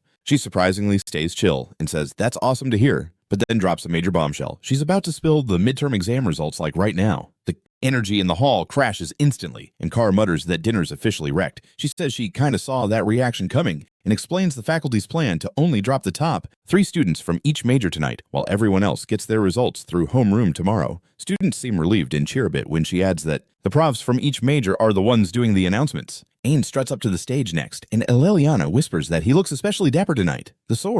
Prof doesn't waste time giving everyone props before naming the top dogs in the night major. A hologram pops up showing Celia on top, followed by Duran and Chen. Celia looks totally confused, expecting Leo to be up there, and Leo's catching the same vibe. Next up is the magic prof, who calls out Abudad, Chelsea, and Emo as the top 3. Chelsea's looking super uneasy now that Leo's name still hasn't dropped, but Leo's all like chill. This stuff happens, don't stress it too much. Carr mentions it's weird that Leo hasn't shown up even once, and he notices Khloe's name is missing too. Khloe feels a pinch of anxiety for a sec, but manages to fake a smile. The prof reminds everyone that although she had to fail Khloe for using a spellbook, her passion and skills as a magician were nothing short of impressive. Sedan jumps up like a proud dad, but then Herod's smirking, telling him to chill out, while Celia quietly supports Khloe. Then the real gem of the night, Yura, hits the stage to announce the summoning major results, and the simps are immediately yelling to be her summon pet. She starts rattling off the names, and surprise, surprise, Leo's name is still MIA. Celia is starting to stress a bit, while others murmur about how bizarre it is he hasn't ranked at all. The mic ends up back with the same chaotic girl who asks if everyone's still having fun, then drops that it's time to announce the top scorer who's going to rep the academy next year. Letting the suspense build, she finally reveals Leo Plav, which sends his classmates into full-on hype mode. The cheers are short-lived, though, as a student suddenly pipes up with an objection. Emos all, how can Leo be the top scorer when he didn't even rank in any major, claiming the whole setup feels sketchy? Leo admits he's shocked and turns to the announcer, who's now fumbling over her words like she's scrambling for a good excuse. Then she snaps, her other personality takes over, and she's roaring at the students with insults that would get anyone kicked out in usual circumstances. She growls that she's only explaining this once, so they better pay attention and stop chatting. Herod watches entertained, and Sin agrees that this is pretty amusing too. She kicks into a rant explaining that students with dual majors don't count in specific major rankings since their stats are split between classes. She throws out an example saying a magical knight has a weaker aura than a pure knight and weaker magic than a true magician, but when you combine them, the power is still way stronger than each alone. She adds that Leo's joint practical exam scores were off the charts, but Emio still mutters something shady about how the others had better theoretical marks. She roasts him hard and reveals that Leo totally crushed the mission in the hero's world and even went as far as to exterminate Shuban, leaving everyone completely speechless. Meanwhile, Leo's trying hard to play it cool, just aura farming like it's nothing. Other students stare at Leo in stunned silence while Allelliana and Carr both blurt out how in the world he managed to clear that dungeon with just one other person. Leo holds it together perfectly, not even bothering to reply, as the announcer girl flips back into her awkward mode and starts stuttering again. Shin casually mentions that her part's done now anyway. She wraps up her speech telling everyone to just enjoy the party, which totally shifts the vibe, as gossip starts buzzing around the room. Yura pauses her meal and turns to Len, asking what the rankings would have looked like if they included dual-class students in the major scores. Len answers right away, saying the whole ranking board would have flipped upside down. He coolly states that everyone's ranks would have dropped by one, and when Yura asks if that means Leo would have snagged first, the magic prof nods that it was indeed our boy. Ura's eyes go wide with surprise and says it would have been the same for the summoning major while awkward vibes hit, and she starts stuttering again. Jin just rolls with it and says her part's done anyway. She wraps things up by telling everyone to enjoy the party, which totally shifts the vibe as whispers explode everywhere. Yura takes a break from munching her food and turns to Len, asking how the rankings would have looked if dual-class students had been in the major scores. Len shoots back without missing a beat that everything would have flipped upside down. He coolly says everyone's ranks would dip by one, and when Yura asks if that means Leo snagged first, the magic professor nods and confirms it's indeed our dude. Yura's jaw drops and she says it would have been the same deal for the summoning major, while and it totally counts for his crew too. Ura is like trying to make sense of it all, but throws out that Leo's big goals are totally looking way more doable now. Len jumps in, again claiming that no matter what, Leo's future is totally destined for sorcery. Yura isn't having it and insists she needs Leo in the summoning major instead. Meanwhile, the glacial knight is just sitting there listening to them ramble, and he calmly states that Leo seems like he was born to be a swordsman, which makes them all yell some harsh words, while the assistant profs exchange worried looks in the back. Well, the next morning, Carr is totally wrecked from partying too hard, and Chelsea's like, I have never seen anyone down 2 whole liters of orange juice before. Professor Herod struts into the classroom and tells everyone to chill. He pulls out a world map and announces the epic spot for their class trip, revealing that they're heading to the Elfland. The students light up knowing this means they get to pick where they want to go, and they start daydreaming about all the cool places. But Herod quickly points to the map and announces they're going to El Salvia, which totally kills the vibe. The place is known for being ice cold, so nobody's surprised when the complaints roll in. He shuts them down by saying the class rep made the call, totally catching everyone off guard, but Leo just pulls his most innocent face while Carr turns to him and demands to know why he picked such a sketchy place. Leo just tells them to stop whining and start packing already, so they better hurry and get their supplies. Allelliana is dramatically crying and saying she's buying gloves, while Chelsea is just stoked to try on all her winter jackets. Meanwhile, Leo is deep in thought, recalling that even though people see El Salvakia as whatever, it's actually the secret home of fairies. He gets a bit nostalgic and wonders what Silrod has been up to. When they finally hit the city, Leo tells Nella he'll grab the food and gear while she's on potion duty. After some serious bargaining, he finally nabs a sweet deal and sets off with the supplies. Leo is totally wiped from running around, but then he perks up when he feels something weird in a nearby alleyway. He realizes he's in the 13th block and makes his way to a certain building. He recognizes it as the same spot where Senlu and Khloe bought those sorcery gadgets. Dropping his bag, Leo steps inside and finds the place completely empty, except for one cute little teddy bear just chilling in the middle of the floor. Everything seems normal, which makes sense if the investigation crew already checked it out. But something is definitely off. His brain catches up a moment later when he realizes that teddy bear has no business being there since Lumina should have cleared the whole thing and the shop was sealed. He immediately goes to slash it, but the bear suddenly spins in midair and spits out some black goo that Leo recognizes right away as a demonic entity. This isn't your average demon either. It's dripping with nasty curses and bad energy. As the twisted blob of darkness starts taking shape, it tries to talk. Leo narrows his eyes because the voice sounds hella familiar. The demon mocks his sharp senses for catching the curse so fast and locks eyes with him, and he finally figures out it's the Witch Queen Seletna, one of the 3 Legion. Commanders the heroes couldn't take down back then, but this body isn't her real one. The demon asks if he's a magical knight and teases him that his keen senses will now be his downfall. It lunges at him, and Leo barely dodges as it scrapes his arm. Our hero realizes he's totally outmatched while she slowly slithers forward and thanks him for such a tasty offering. Just as she's ready to finish him, Leo smirks as a flash of light erupts behind him. A holy blast hits the demon, sending it crashing to the ground. As it tries to crawl away, it screams out the name of the sorcerer with the magic eye, while Professor Albie just stands there at the entrance like he's some sort of anime hero. The demon hisses in frustration, but thinks this is even better, saying an audience makes things more fun. But when it tries to sneak up on Leo again, Albie's already stepped ahead, throwing verbal shade like it's confetti and activating a huge glowing spell circle, calling the demon nothing but cursed trash. Massive beams of light blast out, slicing the demon's head clean off as she gets called demon trash. She lunges at Golden Boy and hisses that she'll devour his juicy fairy eyes. But he snaps back that he's not into her wannabe garbage and yells for her to just die already while firing off a mad beam. The demon gets obliterated into nothing but scattered teddy bear bits. Meanwhile, Leo remembers that Professor Albie's other nickname is the Decimator of Tarteus. Rumor has it he took the professor job just to get clearance to hunt demons? Leo lets out a breath of relief and feels grateful to this era's hero, but Albie just glares at him and asks, "What the heck happened here?" Leo explains that the demon popped up during his investigation and was lurking inside the teddy bear using a nasty curse.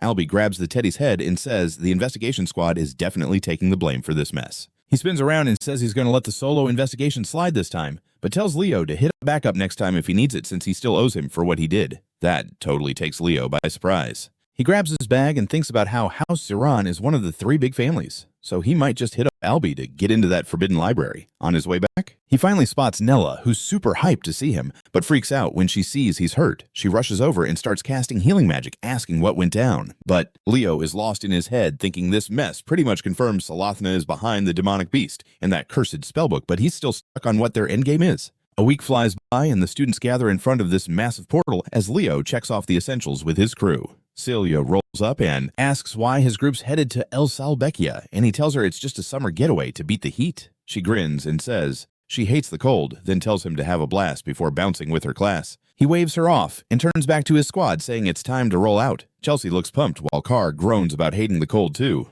Leo turns around one last time to check if everything's set before stepping through the portal into the Elven lands. Meanwhile, at Sparring Academy, 2 elves are picking on another student, roasting his outfit and questioning how a half-blood like him could even belong at the legendary Sparring Academy. They call him a half-breed, while the kid just hangs his head in shame until another student steps in and tells them to knock it off and act like real students. The bullies try to twist it, asking if she's not bothered by a half-breed dressing like that, but she's fed up and starts letting them have it. She shouts that if they don't like his clothes, they can strip and give him theirs instead. The 2 are shocked by her fire and tell her to act classy, but she shoots back asking if they're not ashamed to gang up on one innocent dude. She tells them to scram while they grumble about her acting like a rabid dog. Turning to the boy, she asks why he's dressed like he's freezing.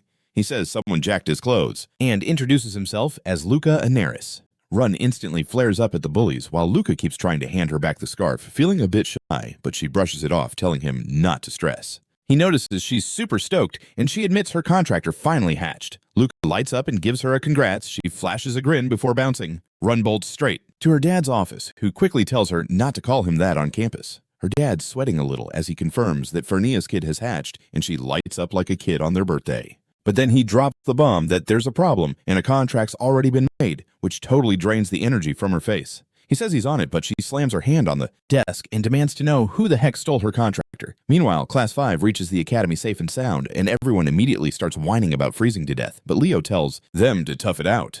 Herod cuts through the noise, gets them to line up, and asks if anyone knows the history of this place, and Chelsea raises her hand. She explains that the capital, Velia, was named after a fairy knight who was a disciple of Luna, the poet of the stars. Leo remembers it a bit differently, thinking Velia was more like the bratty disciple of both Luna and Aaron, and jokes that for all his attitude, the dude still snagged the title of Fairy Knight. Professor Herod backs her up and adds that House Ezra is the one calling the shots here, since they're the descendants of the Fairy Knights. Just then, someone starts walking out of the fog, which Herod picks up on as the group comes into view. Carr freaks out and asks if they're thieves, and the professor tells him bad peeps can be anywhere, but even he's surprised when a familiar voice greets him and asks how he's been. A squad of elves finally steps out of the fog, led by this sharp-looking dude with white hair, and the girls start fangirling like they've just seen a celeb. The white-haired elf steps forward and says he's been waiting for them. Turns out he's none other than Lon Ezra, chair member of the council. Herod nods and says he's just the same as ever, while the girls are practically melting. Claiming they've finally met their future soulmate, the thirst levels are off the charts. Leo cuts through their hype and asks if age really doesn't matter to them. Allelliana starts nudging him and asks if he's jelly, but he keeps it chill, pointing out that elves live forever and barely age. He then flips it on her, asking how old she thinks Lon really is. The two adults catch the convo and comment on how this group's much livelier than the last bunch, who are way more disciplined. Herod just brushes it off, saying they're just first years having some fun. Allelliana boldly steps up and asks Lon his name and age, and he's all sorry for the late intro and drops the bomb that he's 97. Allelliana's fantasy crashes and burns, and Carr casually shoves the frozen girl aside, asking if he's maybe their tour guide. Lon extends a hand and states he's the council's chair member. Carr awkwardly shakes it while dying inside, as Professor Herod mutters that they'll need to chat later. A bit later, they find themselves in this dusty old place, and right on cue, a mouse zooms by. The students freak out and start demanding to know if they're seriously staying in this dump. Leo just shrugs and tells them they can totally crash at his spot. Allelliana starts laying it on thick since she's the class leader and all. Leo hooks them up with the tent he set up outside. But out of nowhere, Carr changes his mind and says they got a ton of stuff to unpack. After a bit of cleaning, some guys sneak toward the stairs, and Carr gets this sneaky grin on his face, saying the best part of school trips is checking out the girls. But when they get to the top, they freeze, because Chelsea's already there looking super mad. She doesn't even hesitate, gives a cheeky smirk, and says the best part about school trips is sneaking glances at the girls. But up top, they freeze because Chelsea's already there looking super mad. She doesn't waste, and blasts them with some wind magic that sends them flying while they scream for their lives. Leo's just watching with a smirk, thinking everyone's having a blast, and decides he might wander around too. Before he can get too far, someone calls him Lord Leo, and he turns to see an elf in a uniform who tells him the house head wants to chat with him. A few moments later, Leo steps into Lon's office, and the chair dude barely looks up from his mountain of paperwork, telling him to come on in. He says sorry for making him wait and asks if Leo can hang tight a bit longer. But instead, Leo's like, "Can I check out the room? It looks pretty cool." And Lon is super chill about it. Leo strolls over to the weapons on the wall and notices they look kinda ancient. His gaze narrows when he spots one named Urquint, and that name totally rings a bell. Lon looks shocked and asks how Leo knows about it, since that story's only for the heads of mounted on the wall, and notices they look kinda ancient. His eyes narrow when he zeroes in on one in particular, Urquint, and that name fires up a reaction. Lon looks shocked and asks how Leo could. Lon totally believes without a second thought. As Leo touches the blade, he can feel the stellar mana flowing through it, but quickly realizes it's just a replica. It sends him back to a flashback of his past life as hero Kyle. His friends were hyping up this sick new weapon back then, and Luna was all proud showing it to Kyle and asking for his opinion, but he totally roasted her instead, saying she looked like. Lon gulps it down without second guessing. As Leo touches the blade, he feels the spark of stellar mana, but quickly realizes it's just a copy, not the real deal.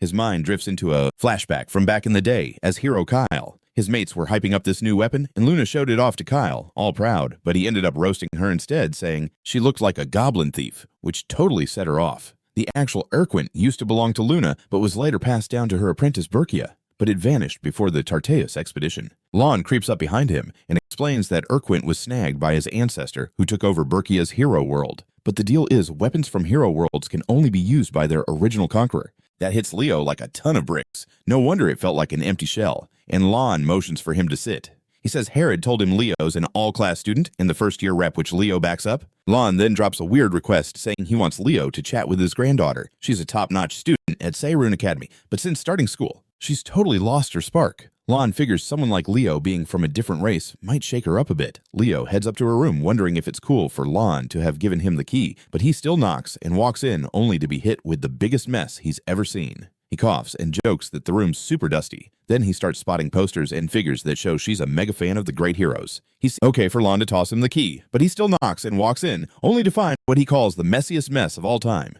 He coughs and remarks that the room is dustier than a rusty attic. Then he starts spotting posters and figures that show she's majorly obsessed with the great heroes. He's seen kids into that stuff before, but this is next level crazy. He sees a uniform just chilling on a hanger. That has to be from Lumina Academy, but right then the girl walks out and thinks it's her grandfather in the room. She starts going off about how it's not cool to barge into a grown girl's room, only to stop dead in her tracks when she sees Leo standing there instead. She instantly turns bright red and screams that there's a human in her space and dives under the covers. Leo introduces himself and says her granddad wanted him to meet her, but she just stays quiet, swaddled up in her blanket. Not getting any response, Leo casually picks up a book and introduces himself and says her grandpa wanted him to meet her, but she just stays quiet, all wrapped up like a burrito in her blanket. Not getting anything back, Leo casually grabs a book and notes that she's got almost as many on Hero Kyle as he does, and he's curious about how the elves see him. As he flips through, he's genuinely amazed by how neat she's organized everything and gives her props for understanding Kyle's story so well. Finally, she peeks out and softly asks if he likes Hero Kyle too.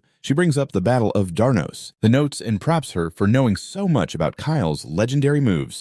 Finally, she pops her head out and asks softly if he's a fan of Hero Kyle too. She brings up the Battle of Darnos, and he tells her that's where Turka got taken down, and it was the first time the heroes teamed up. Her eyes light up as she quickly asks if he knows where Commander Zerga's forces got wiped out, and he answers right away that it was Edvik. She practically bounces with excitement because she's stoked that he knows the stuff most people totally miss about the great heroes. Commander Zerga's crew got totally wrecked, and he replies instantly that it was all Edvik. She nearly bounces off the walls with excitement, super impressed that he knows what most people totally overlook about the great heroes. In her eyes, Leo starts shining like a knight in shining armor, and she looks down shyly as she introduces herself as Aaron and asks if her nerdy talk freaked him out, but Leo assures her that the great heroes would be hyped to know someone is still vibing with their stories. She keeps on saying she believes Kyle's the missing fifth hero. Leo nods and says he thinks Kyle's a true hero too, and even plans to join a club that digs into his legacy. That gives her a boost until reality hits her and her mood takes a nosedive again. Leo notices how quiet and reserved she is and gently asks why she doesn't want to go back. She admits she doesn't think she belongs at Sparring Academy since everyone there is aiming to be a hero, and someone like her with a weak heart doesn't deserve to be among them. Leo clocks that her uniform is in great shape and figures that deep down she still wants to go. Aiming to join the hero squad, and someone like her with a soft heart doesn't deserve to be in their ranks.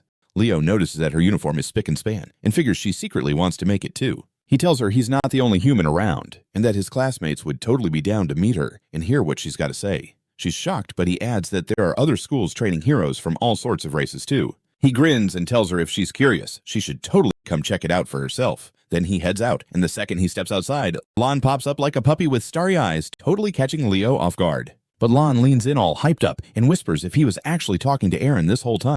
He wipes away a dramatic tear, super pumped that Aaron managed a full convo for once and wants to hook him up with a magic item as a reward. Leo can't say no. It would be hella rude to turn down a gift.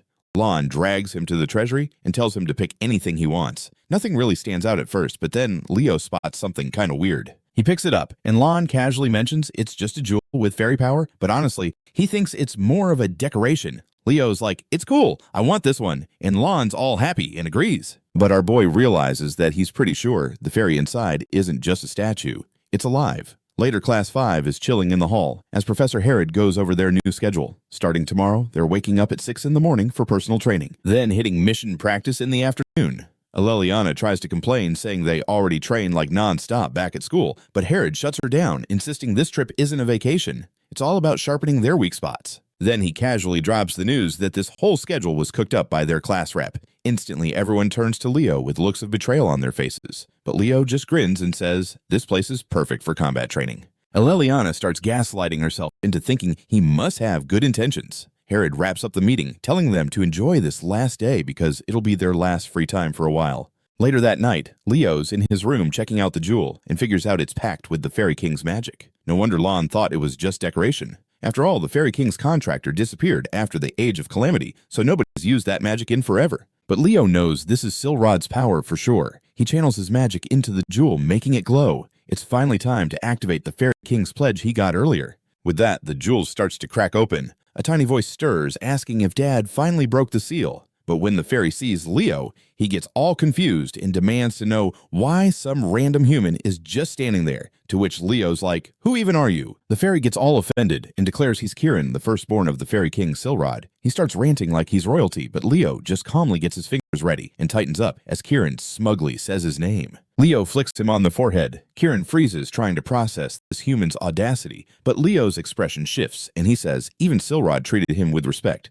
making him wonder who this little brat thinks he is. Kirin gets all mad and starts throwing racial slurs, but as he keeps going, Leo keeps flicking his head like an annoyed mom. Eventually, Kirin remembers some manners and stares at Leo in awe, realizing he must be the pledged one his dad talked about. Leo leans in and warns him again that if he's got a beef, he should just speak up. But Kirin backs off, deciding that a pledge with a human might not be so bad. Leo gives his head a casual pat, saying, for Sarad to take all 6 of Kirin's wings, the kid must have been a royal pain. Kirin's surprised Leo knows about that, but before he can say more, Leo tells him to go summon Silrod already. Kirin gets smug again, saying he can only call his dad after reclaiming all 6 wings, and adds that the first one's chilling in the nearby forest. Leo smiles, calling it fate that they crossed paths, but then flicks him again for good measure. The next day, the class heads into the forest with icy winds. As they keep going, everyone freezes in shock when Chelsea just gets wiped out by wind magic. Leo helps her up and smirks, telling her she better train harder if she wants to keep up. Just a few minutes ago, Allelliana blew up when Leo said she can't harmonize her swordplay with her magic, which is why she thinks he's off training solo. Leo doesn't even bother answering that and shifts focus, telling the duo their summoning needs major work, which sets them off since that's the one thing they thought they had down. Then Chelsea jumps in, saying he told her something similar during the entrance exam about not understanding wind magic properly. Drawing her weapon with a grin, she challenges him to see what he's really got, and Leo's totally down to accept. She thinks his performance so far has been fire, and she's curious to see what else he's been hiding. But she doesn't give him a second to prepare, and fires off her windbreaker spell without warning, blasting a massive gust toward him. Leo doesn't even flinch and casts his own windbreaker right back at her, canceling her spell and leaving her totally stunned. Allelliana is freaking out because high-speed casting was supposed to be Chelsea's thing, but Leo just matched her pace like it was nothing. Chelsea keeps at it and activates Wind Chain, but Leo just sighs and reminds her that when they first met, he warned her not to use wind magic that way. Then he hits her with Windbolt, an absolute beast of a spell that tears straight through hers and heads right for her, catching her off guard. Focus and tells the duo their summoning needs serious work, which sets them off, since that's the one thing they thought they had down. Then Chelsea jumps in, saying he told her something similar during the entrance exam, that she lacks a proper understanding of wind magic. Drawing her weapon with a smile, she challenges him to see what he's really got, and Leo gladly accepts. She thinks his performance has gone above and beyond, and she's curious what else he's got up his sleeve, but she doesn't give him a chance to prepare anything as she fires off her windbreaker spell without warning, sending a massive gust roaring toward him. Leo doesn't even blink and casts his own windbreaker in response, which cancels out her spell, leaving her stunned. Allelliana is shocked to the core since high-speed casting was supposed to be Chelsea's jam, but Leo just matched her pace exactly. Chelsea keeps pushing and activates Wind Chain, but Leo just sighs and reminds her that when they first met, he warned her not to use wind magic like that. Then he fires off Windbolt, an absolute monster of a spell that rips straight through hers and barrels toward her, catching. Core, since fast casting was supposed to be Chelsea's secret weapon, but Leo just matches her speed, like it's nothing. Chelsea keeps pushing and activates Wind Chain, but Leo just sighs and reminds her that when they first met, he warned her not to use wind magic that way. Then he launches Windbolt, a total beast of a spell that powers straight through hers and heads right toward her, catching her knocked out cold. The hit sends her flying into a tree, and just to kick her while she's down, a bunch of snow crashes on her head right after. Leo strolls over, points his sword at her, and Chill as ever claims he's the champ. Chelsea is still trying to piece it together, asking if that was like real wind magic. Carr jumps in, saying he didn't think she'd actually lose, and Allelliana is just shook, trying to wrap her brain around how their class rep got this ripped. Professor Herod chimes in, saying that while Chelsea isn't weak in raw power, the real gap is in how they get their magic game on lock. Leo gives the grumpy cat a little head scratch while the professor goes on about how even as they level up and learn new stuff, they can't ignore the basics. He finishes by saying everyone should sharpen their skills under the class rep's direction, which instantly triggers a wave of whining about the freezing temps. Later, Leo wanders through the snowy woods, hunting for herbs for a mission. He remembers how the others totally bailed and promised they'd do their missions later, and smirks, thinking they're probably still snoozing back at their inn. Out of nowhere, Kirin zooms in, boasting that he's found a killer stash of herbs. Leo gives him a pat on the back for doing a great job, which makes the little dude puff up with proud fairy energy. With that, Leo figures they've got enough and puts the bag away. He starts wondering if it's time to get serious about investigating the forest, and thinks the search for Kirin's wings officially kicks off now. As they move forward, he suddenly pauses and asks when Kirin got exiled, to which the fairy responds it was around 100 years ago. Leo squints, telling him to pay attention because there's some illusion magic going down, and Kieran quickly picks up on it and confirms it's from the Fairy King's magic, but not his dad's. Leo pieces it together and figures the spell is from Silrod's pops the Fairy King from the Calamity era. It's been a century since the magic kicked in. So, judging by the timing, the power fueling the spell must be Kieran's wings, since he somehow turned them into this ancient formula. Suddenly, a voice cuts through the air claiming something valuable's hidden nearby. Both of them tense up as a nasty vibe fills the area. The stranger creeps closer and questions why humans are roaming elf territory, but Leo snaps back, saying it's weirder that the undead are chilling here. The ugly skeleton roars that this land has been under Tartarus's control for ages, but Kieran fires back, shouting that this is a fairy sanctuary. The skeleton cracks up, mocking him, and questions how a weakling like Kieran can even call himself a fairy. That hits a nerve with Kieran as his magic flares up and he charges at the skeleton without a second thought. The thing barely reacts before Kieran blasts a hole clean through its chest, turning it into a pile of bones. Kieran mumbles that it fell apart way too easily for something so loud and obnoxious. Leo just raises an eyebrow and asks why a fairy's fighting like a total barbarian. Kieran stretches, saying it worked out since fairy and undead powers cancel each other out. But then he freezes as the skeleton starts yapping again, admitting that while Kieran might be low level, he's still fairy, and starts reforming right in front of them. Kieran holds his nose at the rank smell and charges in again, swearing he'll squash the thing proper this time. But halfway through, something feels weird and Leo yells at him to get out of the way. The skeleton slams its sword into the ground, releasing bursts of that nasty aura. Kieran dodges at the last second and crashes right into Leo. Our hero steadies the dazed fairy, who asks, "What the heck is that thing?" Leo answers that it's an ancient monster from Tardis, known as a Death Knight. The skeleton stands tall and finally introduces itself as Kargor. It declares its loyalty to the Lich King, and just like that, it lunges toward them again. Leo steps up, ready to counter with his blade, but Kargor disappears and reappears behind him like some kind of magician. The Death Knight lifts its sword coldly, announcing that it's here to lead Leo straight to his demise. Thinking fast, Leo activates a spectral form and creates a barrier just in time to block the Death Knight's strike. The clash echoes through the eerie silence of the woods. The monster steps forward, surprised that a human could whip up an aura shield that quick, then smirks crookedly and swings again. But this time, Leo blocks the attack successfully. The Death Knight mocks him, calling his efforts futile as he starts pushing Leo back with sheer strength. Kieran panics and rushes in to help, but gets sent flying into the ground without effort. Groaning as he rubs his forehead, he mutters that he's already out of juice and wishes he had his wings back. Without wasting another second, Leo starts chanting and soon gets engulfed in red flames, catching the Death Knight off guard. Suddenly, Phoenix wings burst from his back, lighting up the dark woods like a boss. Kieran watches in awe, realizing Leo must also be a contractor. Our hero then lands a swift and precise strike that slices the Death Knight clean in half. The tiny phoenix lands proudly on Leo's shoulder, followed by Kieran, who immediately starts fawning over the fiery fluffball. Kieran tries to shove it off, and the annoyed bird puffs up. But before the squabble can escalate, the Death Knight's voice roars again, vowing that none of them will escape this place alive. It slams its sword into the ground, unleashing this wicked curse that opens up a dark pit and brings forth an army of undead. Skeletal warriors start popping up left and right, weapons at the ready. Leo figures out it's a curse that keeps reviving the dead over and over. He drops his shield, which gets Kieran's attention, and he asks if Leo's throwing in the towel. But Leo just smirks back, striking a super confident pose, and says that he's finally got a handle on Kyle's mana. Without a second thought, he casts Earth Ripples, sending shockwaves that knock the undead off their feet. Leo charges in, slicing through them like a pro with his vortex slash, totally ignoring the Death Knight. The monster roars in annoyance, demanding Leo to face him like a man, but our dude just calls him out for hiding behind his minions. Using a jump boost, he launches himself way up in the air as the Death Knight screams after him. Eventually, Leo decides he's gone far enough, but can't shake the vibe that it's weird to find a Death Knight chilling in a fairy forest.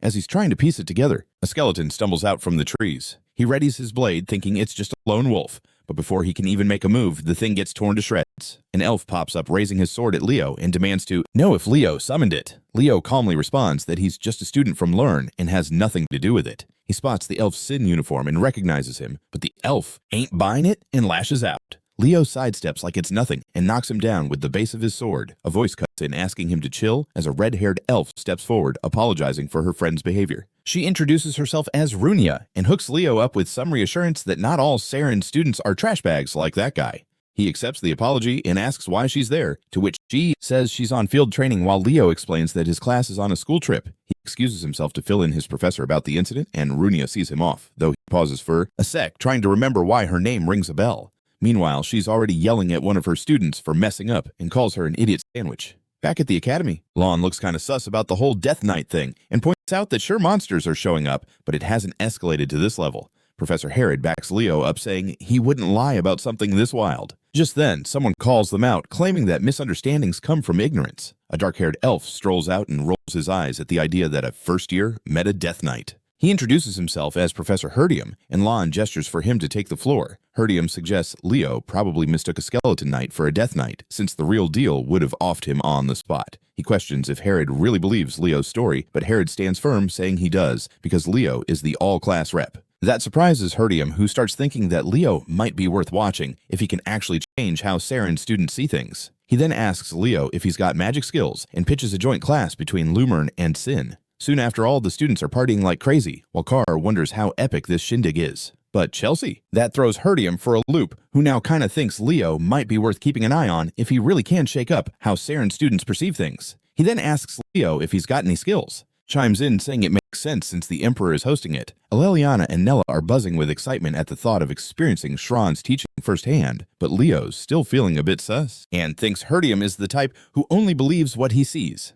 His thoughts get interrupted when Runia shows up again and asks if he's down to dance. They move in sync, like they've been doing it forever, and she's super excited to find out he knows the elven dance, which Leo says he learned ages ago. She realizes she never asked for his name and wants to know what to call him. The moment he says his name, her whole vibe changes and she grabs him by the collar, yelling that he's the one who stole her contractor. Her grip tightens as she declares she's going to end him right then and there, but Leo doesn't even flinch. It clicks for him that the Phoenix Lady mentioned someone else was picked to be Fiora's pact bearer before him, and he figures it's Runia. Her whole body shakes with rage as she glares at him, calling him a shameless thief. But Leo just grins and tells her Fiora's doing great, which sends her over the edge. She screams at him to die and charges at him without a second thought. Later, Runia lowers her head and apologizes for flipping out, while Leo doesn't make a fuss and forgives her on the spot, walking off with Professor Herod. Meanwhile, Herdium starts scolding Runia, warning her never to make such a careless mistake again, especially since she's supposed to be the first-year representative. Runia looks bummed and nods that she gets it, but the professor goes on about how they now need to prove Shran's superiority over Lumern, shaking her like a blender. He yells that they need to show they're the best of the best, but then he kind of panics, realizing he might have overdone it. But Runia starts yelling with renewed fire that she'll totally crush that pesky thief for the sake of Shran's pride. The next day, the joint class kicks off, and Professor Herod introduces himself to the Saren students, explaining that today they'll get a first-hand glimpse of how things roll at Lumina Academy, which instantly sparks their interest. Runia starts yelling with renewed fire that she will totally smash that jerk thief for the sake of Shran's pride. The next day, the joint class finally gets underway, and Professor Herod introduces himself to the Saren students while explaining that today they're going to get a real taste of what goes down at Lumina Academy, which instantly fires up their interest. He calls up Carr, Allelliana, and Thod to come up front and tells them they gotta lead the class, which totally shocks the trio. Herod, chill about it, says these guys are the top students who have made it so far at Lumerin, and now it's their time to flex what they've learned, which basically makes their hearts melt. Chelsea quickly figures out that one student from each department got picked to teach, while Leo's just thinking the professor is trying to slack off again. The three start teaching all they know about their magic, and their hype easily grabs the elf students' attention, while Professor Herdium smirks and thinks that sometimes getting exposed to other races can totally unlock fresh magic vibes. But he's wondering why the class rep hasn't stepped up yet. Chelsea's hyping them up while they take a bow, and the elf prof praises their effort, saying he can feel how much heart they've put into their training. Grabbing some chalk, he starts explaining that over at Siren, they roll with a different teaching vibe. And while elves naturally get down with magic, they make sure not to depend on just that for balance. Leo's already rolling his eyes in his head because even though they act like they teach everything, the curriculum's still soaked in magic. He thinks elves have always been all high and mighty and that nothing really changes. As the professor begins breaking down some complex spell theory, Leo can't help but start yawning from boredom. And Herdium silently thinks not only did this kid claim to take on a Death Knight, but now his class game is a total mess. Deciding to switch things up, he ditches the theory and forms this glowing golden star in his palm, calling it the essence of Shran. Even Leo's starting to pay attention now. He keeps explaining that elves are a race born straight from magic, then sends the star flying into the air where it bursts into a bunch of smaller stars that scatter towards the students, who are totally wowed. Chelsea's eyes light up as she yells that this has got to be the star magic, which is an OG spell system made by elves. The professor nods and beams that this is the heart of their magic and draws on the board a spell that comes straight from the legacy of the Great Luna, forming the roots of all star magic and branching into mad variations. He grins and asks the class if they think it's not beautiful, but then stops as a hand goes up, letting the class rep speak. Leo thinks star magic isn't really his thing, but casually throws out that the spell's interpretation is off, and that instantly makes the room feel ice cold. The professor almost pops a blood vessel while Leo explains the magic just won't trigger. Everyone stares like he just kicked a holy relic, and the professor tries to recover, saying it's clear it won't, since the spell's incomplete. He drops knowledge that their ancestors figured out the progenitor's records and pieced the spell back together over time. Leo quickly connects the dots that this is one of Luna's lost spells and realizes most peeps probably wouldn't know because Luna originally made this magic just for Kyle when she whipped up the star magic system. The professor isn't having it and throws down a challenge asking Leo to show where their interpretation went wrong. Professor Herod tries to step in and chill the vibes, but freezes when Leo actually strides forward. Meanwhile, Leo's thinking that the magic the elves are playing with is just a watered-down version, since he got the full scoop straight from Luna, but never got to share it before he kicked the bucket. He stares at the board, wondering if fate totally brought them back together like this.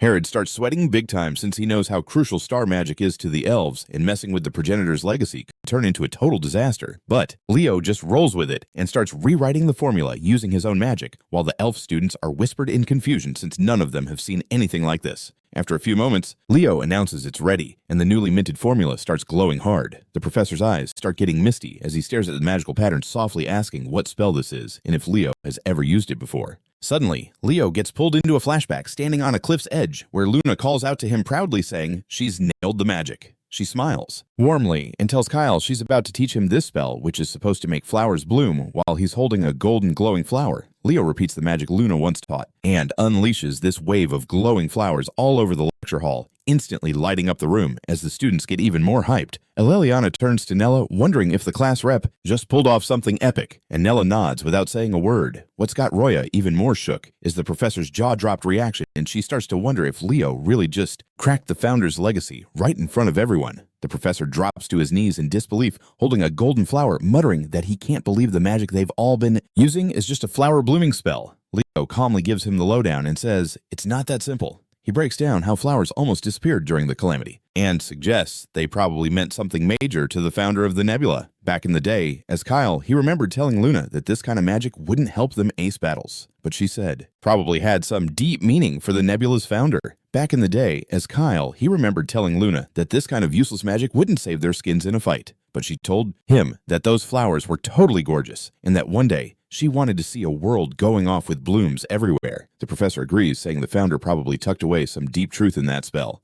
And just as the flowers start to fade, the students start gossiping, trying to figure out who this dude even is. Leo Loki tells the professor that he picked up the magic all by himself from ancient texts and that he's a dual-class natural-born mage. But he's got 0 elf blood. Professor Herod jumps in to apologize for Leo acting up and says he'll just call it a day for their joint class. He figures it's too soon to judge Leo without any official say-so. But right then, Professor Harium butts in and grabs Herod's hands out of nowhere. He asks straight up if Leo can transfer to Sparring Academy, totally catching Herod off guard as the whole class goes wild. Later, they head back to their dorms, where Chelsea serves up some sketchy soup that looks like a one-way ticket to the afterlife, while Allelliana dishes out a risotto that's just as deadly. The guys start debating which plate will finish them off quicker, but Allelliana doesn't wait and shoves the spoonful down Car's throat. He freezes for a sec before immediately hurling it back up. Lon walks in and finds the whole scene hilarious, but Herod wastes no time and pulls Leo aside for a private convo. Lon tells him that the Grand Assembly made a call on the Death Knight situation. Meanwhile, Nella sneakily ducks off to listen as Lon spills that there have been a bunch of sightings of undead creatures and even a Death Knight roaming around in the fairy forest. He mentions they're planning a formal investigation and going to form a search party. As the others quietly tune in, Lon adds that the mission might be too dangerous for freshmen, so they'll be teaming up with Saren seniors. But Leo then asks if that's the real reason Lon popped by. Lon shakes his head and says he actually came for Leo since his granddaughter wanted to meet him. Erin steps forward, shyly asks how he's been, and says she came because he told her she could. Leo turns to introduce her to the crew, but the girls instantly jump in and start fangirling over how cute she is.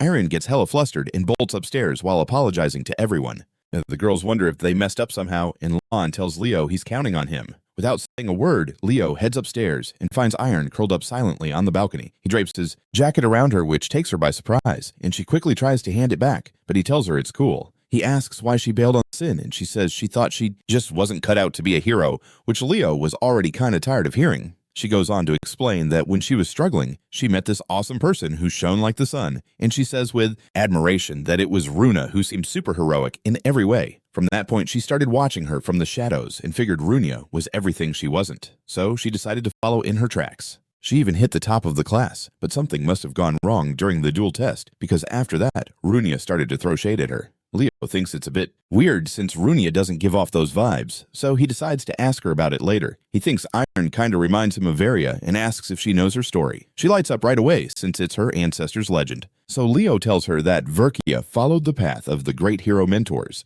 and that's how she earned her hero title. He reassures her not to sweat what others think and that she should pave her own way, which totally boosts her mood. With a grin, he invites her to come back down and promises her that his crew is all super chill and fun. Sometime later, as everyone gathers for the mission, Runa storms up and demands to know how Leo got Eren to vibe with him like that. Leo says he just told Eren there was no need to trip over Runa, which totally throws her off. He adds that Eren said Run had given her a scary look, making her think she was hated. Rooney claims she was just concentrated since Iron is legit talented, and Leo tells her to look out for that girl because she probably needs her. Just then, Professor Harriam calls out to someone grabbing their attention as a crew of third years approaches. Lauder steps up to greet him, and the professor says he's stoked about the work Lauder turned in before. Leo glances at Runa and asks, "Who's that dude?" And she's like, he's her senior who suddenly leveled up from 0 to hero this year, which Leo finds a bit sketchy. Professor Herod then gathers everyone around and spills that it's time to assign teams. He says each team will have 3 members, and right after her team reveals that the first team will be Leo, Rooney, and Lauder, which totally doesn't feel like a coincidence.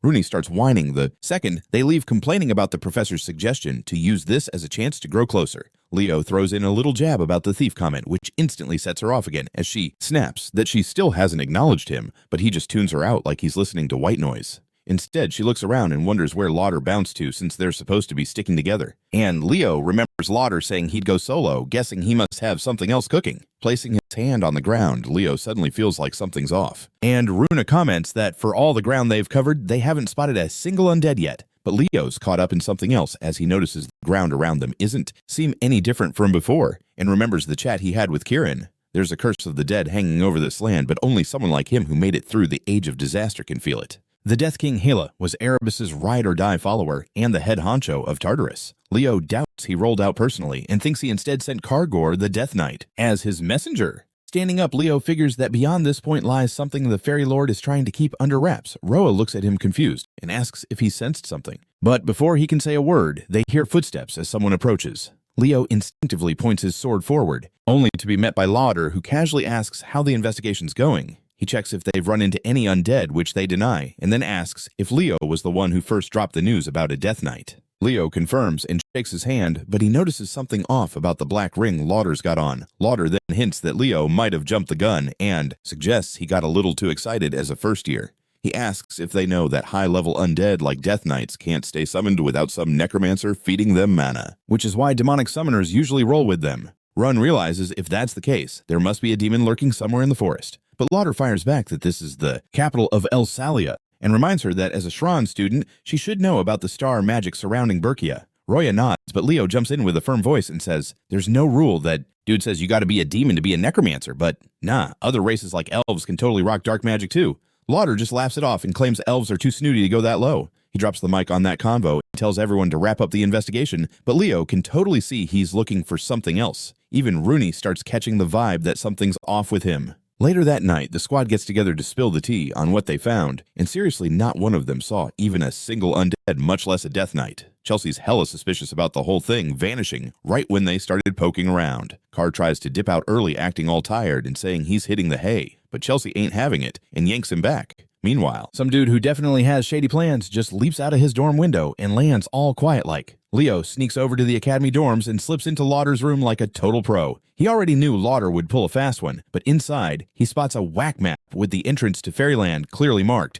Just then, Runa bursts in and yells. Leo quickly shushes her until she chills out and explains he's there for the same reason she is, but Lauder's already outie. Before they can argue more, voices roll in from outside asking if Lauder's catching Z's, and Leo suddenly grabs Runa without a heads up and jumps straight out the window. Eren hears the ruckus and peeks out just in time to catch Leo cradling Runa in his arms. Runa's cheeks go full-on crimson, and she drops her book in a panic as her mind spirals into every possible rom-com scenario. Meanwhile, the two of them peace out into the woods, and Leo finally asks how long Runa plans to follow him around. Runa's fired up, wanting to know if he really thinks Lauder is involved, especially since he just rolled into town that morning and Leo spotted the Death Knight days. Before she can finish her thought, another voice pops in as Aaron shows up, having chased after them the whole time. Runa looks like she's about to short-circuit and asks how long she's been trailing them. Leo just casually admits he was already aware. Blushing bright red, she suddenly yells that dating's a total no-go between students, which catches both him and Aaron off guard. She's all flustered, rambling about how she saw them sneak out and how awesome both of them are, but this isn't cool. Leo buries his face in his hand, saying she's got it all twisted, then turns to Runa, asking her to help clear it up, but she's just as red and barely manages to mumble that it's not what she thinks. Just then, Leo freezes up as he senses something wicked, and a rotting hand bursts from the ground as undead starts rising one after the other. Without a second thought, Leo whips out his sword like it's showtime, warning the squad to keep their heads on, since it's high-ranking undead knights they're dealing with. He calls back to check if Runa's ready, and she slaps her hand down, igniting flames in response. She activates Firestorm and lights up the whole area, beaming with pride, as she asks how she did totally clueless that a knight's still barreling towards her. Leo tries to shout a warning too late, but Iron jumps in and takes the hit like a total Amazon queen. Rooney's cheering for the shy elf who's blushing like crazy, while Leo casually mentions she looked just like Berkia, which basically sends her spiraling into dreamland.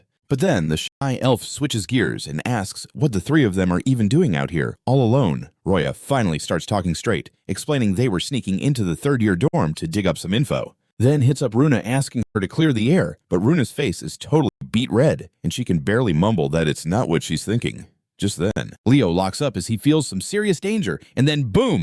A gross rotting hand bursts out of the ground, and one by one the undead start rising up. Leo doesn't wait and whips out his sword like a boss. A creepy voice gives them a slow, eerie welcome to the fairy forest. As the dead rise up, Leo brandishes his weapon and tells the squad to stay sharp because they're dealing with some serious high-ranking undead knights. He shouts back to make sure Runa's ready, and she smacks her hand on the ground, igniting flames like a total legend. She activates Firestorm and lights up the whole place, beaming with pride as she asks how she did totally clueless about the knight charging right at her. Leo notices too late to stop it, but Iron swoops in and blocks it like a true Amazonian warrior, making Leo realize she's rocking animus armor. She doesn't waste a second and slices right through the skeleton, turning it into another victim of sudden head loss syndrome. She goes in like a total beast, showing our dude she's rocking that animus armor. No chill, she slices right through the skeleton, sending it straight to the afterlife with a serious case of headless vibes. Rooney gives a thumbs up to the shy elf who's blushing like crazy, as Leo nonchalantly says she looked just like Berkia, sending her straight to Cloud 9.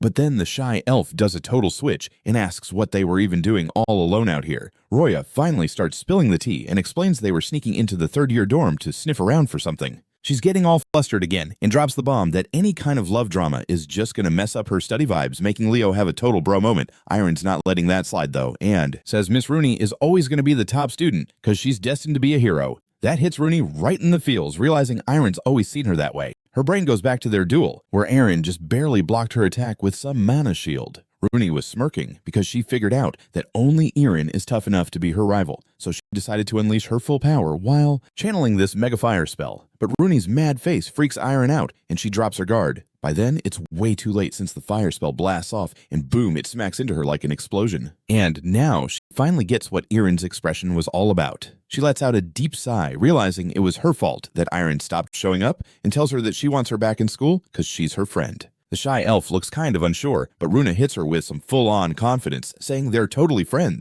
and she wants Iron to keep going up against her as rivals. Right after that, Aaron hesitates again and asks if Runa is seriously sure they're not a couple, which makes Leo go deadpan instantly. Runa gets super flustered and shuts that down like lightning, while Leo just acts like some wise old grandpa calling them kids. Meanwhile, in a mysterious place, the Death Knight growls, saying the mage has hit his limit because intruders are crawling everywhere. But the cloaked mage snaps back, saying that's the knight's problem, not his. The hood comes off, revealing Lauder, who the skeleton calls a brat. Annoyed, the skeleton steps up and demands to know why he's being treated like a low-tier servant when he's a Death Knight of the Great Lich. Lauder doesn't even flinch and just shows off his ring, taunting that the Great Lich picked him instead. As he walks away, he casually says that once the summoning circle is done, they won't need Tartarus anymore, and he's counting on the knight to hold it down till then. With the hero squad, Aaron is still in disbelief that their senior Lauder would team up with demons, and Runa is on the same page. But then Aaron starts whining that it suddenly feels super cold. Even the red-haired elf notices something's off while Leo stays quiet, picking up on something. He whips out some magic circles like he's flipping open a phone and says they should gear up before heading deeper. He summons his 2 trusty spirit beasts, and Runa totally loses her mind when she sees the red mass of a bird going straight for the squish, while Irene is like, "Who are they?" Leo introduces Fiora and Kieran, which totally impresses her, but he quickly gets back on track, saying, "That's enough, and it's time to dive into the forest core." They step into the darkness as Leo warns them that things are about to get wild. As soon as they enter, the trio starts running, fading into the monster mayhem. Runa wraps things up with a fireball. But right after that, the burned bodies start leaking dark energy, and the undead rise again, making Runa realize there's probably a necromancer lurking nearby. Anyway, Leo goes ham, annihilating the skeletons, and says there's no summoner around at all, but Runa's not buying it. He explains that what they're seeing is a curse of the undead, which catches both of them totally off guard. Runa admits she's never seen anything like that. Then Aaron steps in explaining that it's a curse that constantly summons undead in a region, turning the land into a dead zone. Leo finishes up adding that the spell can only be cast by Tartarus's general, Hell Kaiser, the Lich King. Runa starts freaking out after hearing that name and insists they should tell the professor right away. But just then, a blast of cold hits them like they just opened a freezer door. A sinister voice welcomes the hero candidates to the land of the dead, and the Death Knight makes another epic entrance, rushing in and clashing swords with Leo. It laughs like a maniac, claiming there's no escape. But Leo doesn't even sweat it and blocks the attack effortlessly. The Death Knight starts throwing shade at the students while the undead march toward them. Leo steps up, declaring he'll handle the Death Knight, while the girls deal with the undead. The monster laughs at him for actually wanting to fight this time as they clash swords. He blocks another hit and activates his family's secret technique called Providence. With that move, he shoves the knight back easily and slices off one of its horns. The skeleton steps back, asking if that was Phoenix Fire, but Leo keeps the heat going, adding that he mixed it with Xaringer's Flame Aura. Monster looks shook as it stares at the melted blade in his hand. Another strike sends the knight flying back, crashing into its undead soldiers. The Death Knight just stares at him, wondering how a kid could get this strong and sports such a wild look in his eyes. Before it can even react, a massive flaming ball drops from the sky. Runa smirks as she activates her blaze skill and roasts the whole squad of skeletons like it's easy peasy. She strikes a proud victory. Pose while Irene stands there too stunned to say anything, since the girl just turned half the forest to toast without breaking a sweat. Eventually, Kieran asks Leo if the redhead is really an elf because she acts way too psycho to be one. Before anything can react, a massive fireball comes crashing down from the sky. Runa smirks, activating her blaze skill and BBQing the whole squad of skeletons like it's nothing. She strikes a victory pose while Irene is too shell-shocked to even say a word, since Runa just toasted half the forest like a champ. Later on, Kieran asks Leo if the redhead's really an elf because she's way too savage to be one. Pose while Irene is too blown away to even respond, since the girl just toasted half the forest without a care. A bit later, Kieran asks Leo if the redhead is really an elf because she's way too wild to be one. Leo stops in his tracks when he spots a track in the ground saying the battle ain't over yet. As they wander through the wrecked forest, the girls can't shake off the heavy death vibe in the air. Out of nowhere, a voice pops up asking what they're doing in a restricted zone, and Rooney nearly jumps out of her skin when she sees Senior Ra. He says he's checking out why the undead are crawling in the forest. The redhead pipes up that it's cause of this sick curse, but Rauda, looking kinda iffy, just can't believe it. The curse energy hanging around is so wild, it could choke a person. Leo channels his inner detective and recalls some Loomer students messing with stuff from Tarteus, totally clueless they dipped into dark magic. He throws his hand up and casts a reveal spell that shows the dark magic vibes, leaving the girls totally freaked out. Staring at the gross traces, he calls Rhoda out, saying some black magic was used on purpose and that someone teamed up with Tartarus.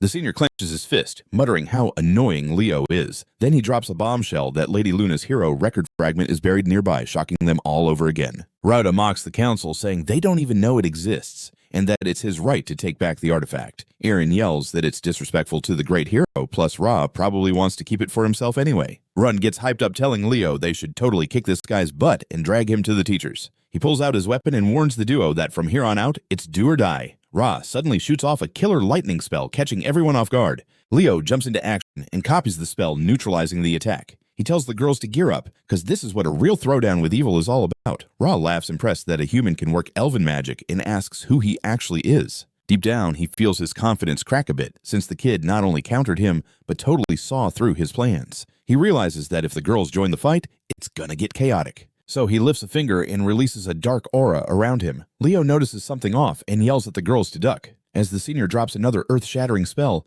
Erin activates her animus armor, shielding Rooney as the blast fades. She can't believe how strong that basic spell was, but her shock immediately flips to panic. Leo's on the floor while Rao saunters towards him like a predator. She screams that they need to bail him out, but suddenly the Death Knight appears out of nowhere again. He blocks their way and tells the girls that this is where their story ends, which just fires Rooney up even more. She tells Iron to keep the knight busy while she preps a spell. Ra towers over Leo and asks if he's got any last wishes. Leo snaps back that Ra seems pretty cocky and signals Kieran. The fairy zips in and smacks the purple energy orbs surrounding Ra, causing them to explode and send the elf flying. Leo stands up with his sword ready as Ra struggles to regain his balance. Seeing the cold look in the kid's eyes makes him start begging for mercy, but it's way too late, and he loses the right to keep his head. Kieran cheers that they can take out the Death Knight, but freezes when Roa's body twitches again. A blast of magic slams into the fairy, and the elf rises casually, fixing his head back on like he's a toy. With a twisted smirk, he tells Leo he can't wait to send the shining prodigy straight to the grave. The elf starts his villain monologue, claiming that once he combines Lady Luna's power with the skeletal knights, he can squish talented pests like him without breaking a sweat. Leo realizes the demonic ring is worming its way into his mind and watches the elf launch another dark magic attack. He deflects it with a clean swipe of his blade, thinking that the mind control's not all there yet, and this guy's still hanging on. He bolts in like a lightning strike, slicing off Router's arm and stabs his sword into the elf's shoulder. Our boy taunts him, saying folks like him never bother to train their skills and only lean on borrowed power. He tells Ra to keep regenerating so he can chop him apart until there's nothing left. The ring whispers in Rhoda's mind again, mocking him for struggling against a kid when the boy isn't even the main target. It reminds him that he should be focusing on finishing the summoning circle instead of wasting time. While Leo keeps him busy, the severed hand crawls slowly across the dirt. Leo sneaks a glance at the girls, seeing they're holding up okay. He turns back to the elf but wonders why the right arm isn't coming back yet, making his instincts flare. Kieran suddenly screams, pointing at the ground as the severed hand completes the summoning circle. Ruta coughs up blood and announces they're too late to stop him as his body glows crimson. The girls freeze as the circle lights up, and even the Death Knight turns to check it out. Leo jumps back as he senses something wicked crawling up from beneath. The ground shakes and breaks open as a massive hand pulls itself out. Kieran asks what nightmare this is, and Leo says it's a skeleton king, and they're facing a legit monster now. Ra cracks up like a lunatic as new power floods into him, wondering if it's Lady Luna's. Leo realizes the senior has completely caved to the dark magic and charges forward. He leaps into the air and screams that such filthy power could never belong to the founder. Rhoda grins as the skeleton king raises a gigantic hand to deliver a blow, making his instincts flare. Kieran suddenly points at the ground in panic as the severed hand completes the summoning circle. Ruta coughs up blood and declares it's too late for them to stop him as his body glows bright red. It's way too late for them to stop him as his body lights up. The girls freeze as the circle shines bright, and even the Death Knight glances back at the whole scene unfolding. Leo jumps back as he senses a horrific force rising from below. And the ground quakes and splits open as a massive hand claws its way out. Kieran asks what kind of nightmare is happening, and Leo replies that it's a skeleton king and they're dealing with a seriously scary monster. Ra laughs like he just won the lottery as new strength surges through him, questioning if it's linked to Lady Luna. Leo realizes the senior has fully embraced the dark magic, so he charges in without hesitation. He leaps up and shouts that such sick power could never be associated with the founder. Rhoda can't help but smile as the skeleton king prepares to strike down. Leo barely dodges the hit and lands a few feet away. The senior cackles even louder and claims he totally owns the skeleton king now. Kieran asks if they should bail, but Leo's got a vibe that something's off with the monster king. While dodging the beast, he spills that the summoning was rushed and Ra can't hold it forever. He remembers that. The basic rule for summoning is having enough mana to back up the creature. He tells the fairy they just need to buy time till its power runs out. He pushes some mana into the fairy and asks for backup. Kieran zooms off to distract the creature while Leo zaps it with a light spell. The skeleton king barely flinches, and its eyes light up red as it raises its sword for round 2. Leo jumps again, realizing the power gap is massive, but he just has to buy time. Ra isn't just chilling, though he fires another spell at Leo as he lands, catching him off guard. Just then, Runa leaps in at the perfect moment and raises a wall of fire that blocks the blast. She says she'll keep the senior busy while Leo takes down the skeleton king. He asks if Aeon can handle the Death Knight solo, but she assures him that Aeon's not some fragile girl. The scene shifts to the shy elf as she blocks the knight's sword with her shield, but the force sends her sliding across the ground. The monster mocks her for trying to take him on alone. Kargor swings again, sensing her moving closer, but she ducks just in time to avoid the hit. She tells herself she has to push through, or her friends could get wrecked, and drives her sword right into his body. The Death Knight laughs like it's nothing, and sends her flying with a brutal kick. She struggles to stand while he taunts her about being a beginner noob, saying he'll take her skull as a trophy. She fires back that all great heroes had folks who believed in them, then pushes herself back up. Erin taps into some power from within and says her ancestor Berkia also walked the hero's path and vowed to never waver in her belief. She then raises her sword with new determination. The Death Knight starts sweating since the energy feels like fairy magic and charges at her. She gets pumped and tells him this is a secret technique passed down to the fairy knights. As the Death Knight closes in, she activates the skill Evergreen and slices through the skeleton with fierce determination. After getting the full Gojo treatment, the Death Knight starts fading away, totally bummed that a kid just took him down.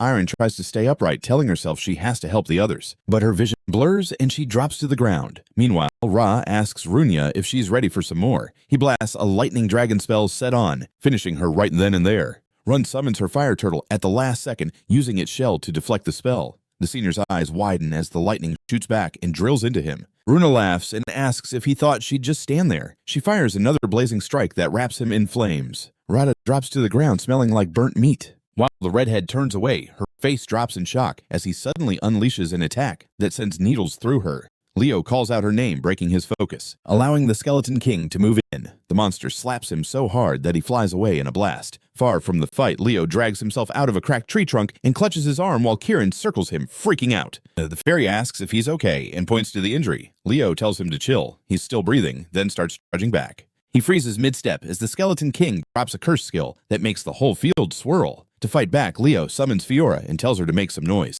The baby phoenix lets out a sharp cry that breaks the curse and heals both Runia and Erin. Asking for her help again, Leo lights up like a Super Saiyan and locks his focus on the enemy. The Skeleton King swings with another massive strike, but Leo pulls back just in time.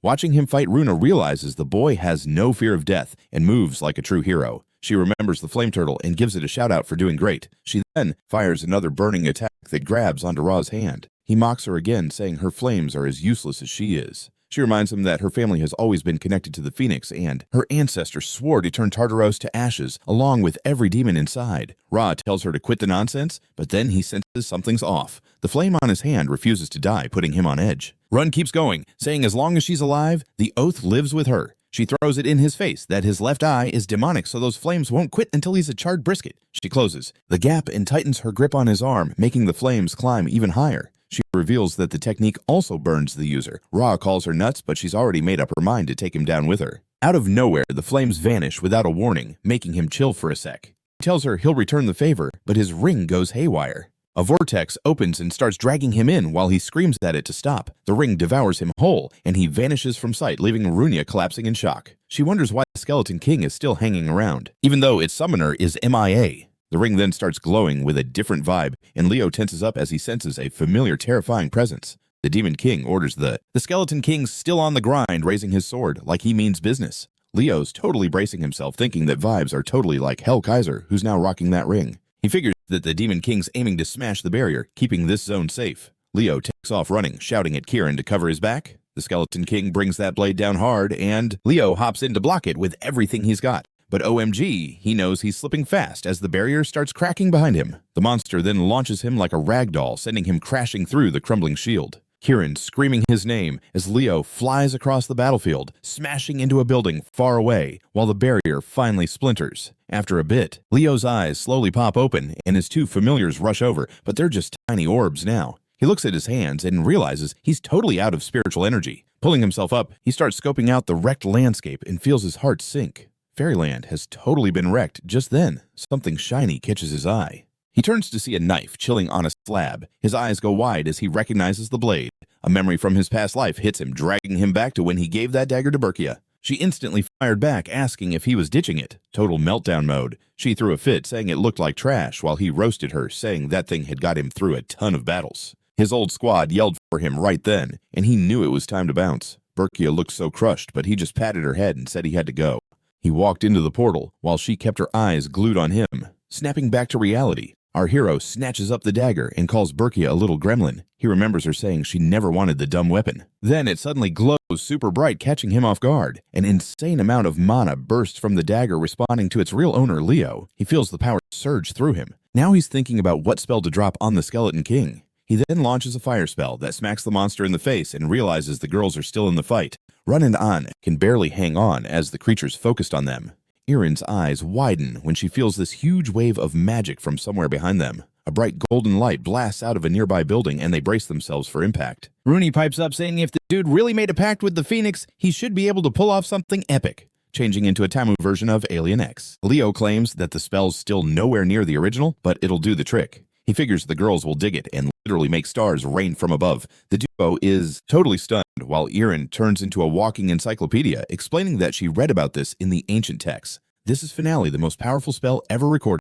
The crashing stars hit the Skeleton King, wiping it out of existence. Leo strolls out like he's just out for a casual walk and calls for Kieran. The fairy pops up all ready to fight, but Leo breaks it to him that the battle's already done. He then tells Kieran to go get his wings back, and boom, the fairy zooms off. The girls shout out to him, and he asks how they're hanging in there. Run starts, yelling that he's the one who's supposed to be hurt here, while Iron's just glad he's still standing. Run then asks about the spell, and Leo explains that it was only possible cause of the dagger. Iron lights up since this is a major hero artifact, while Run's like was Tartarus aiming for this. The whole time, Kieran then pops back up proudly, announcing he found the wings his dad hid away. He asks Leo to help him get the bandages off, while Runia stares like her brain just crashed. Then she blurts out if that thing's a hero fragment as it starts glowing. And the hero record opens up, and suddenly the whole crew gets sucked into a different world. Roya spins around wide-eyed, but then a voice calls out asking if they really plan on taking down Arabos. And the voice calls them dumb for even trying, but then casually agrees to tag along since she's into the idea. Leo turns around slowly and sees her introduce herself as Luna,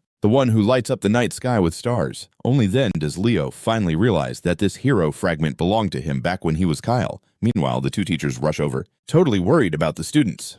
Rooney calls out to Professor Herdium, showing him the hero's fragment they managed to snag. He stares at it totally shocked while Professor Herod tells Leo he did good and asks if anyone else is missing. Leo answers kinda sadly that there was one more, and Iron breaks the news to her grandpa, telling him about Senior Ra. The group walks off, while Leo glances back for one last time, remembering Luna. The scene then shifts to the final day of their visit as the students gather at the portal. The professors exchange goodbyes and shake hands before parting ways. Run tells our hero she's going to get way stronger and demands a rematch next time they meet. Just then, a voice calls out as Erin rushes toward him at full speed. She announces that she's decided to head back to her classes, which makes him smile. He ruffles her hair, tells her they'll meet again, and then starts walking towards the portal.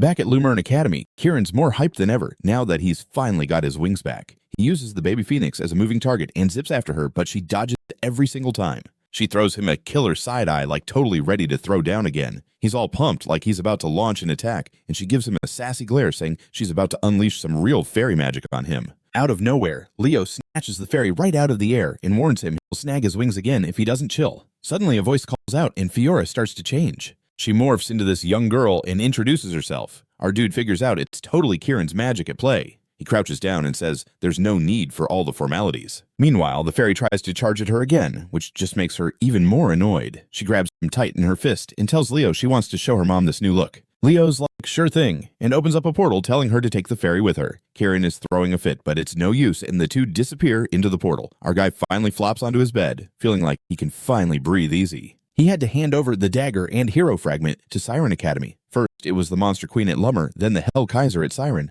He figures it's pretty obvious now that Tartarus is on a mission to wipe out all traces of the great heroes. There are still some sneaky moles hiding in Learn Academy that need to be taken care of. Just like Ra, there gotta be some straight-up traitors lurking in the academy. He thinks Learn needs to root them out like ASAP. The scene shifts to the main academy hall where the night head honcho announces that the headmaster will be showing up soon. Meanwhile, students are whispering all confused about why everyone is grouped up by their fields. The headmaster steps up on stage asking if they had some dope vacations. He spills the tea that he got them all here for the big deal, the department tournament. Finally, the students get it. That's why they were split up. This is the major showdown to crown the best department for their grade. The old dude goes on about how professors will guide them, and they even have special guest speakers joining the chaos. Chelsea is vibing with excitement while Carr is just barely awake. Then some girl hollers at him and says she read his magic report. Toru takes the opportunity to roast Carr, calling his report total garbage. She yells that she thinks all the first years are pretty much trash overall. She calls them out for only writing their magic essays just to get by.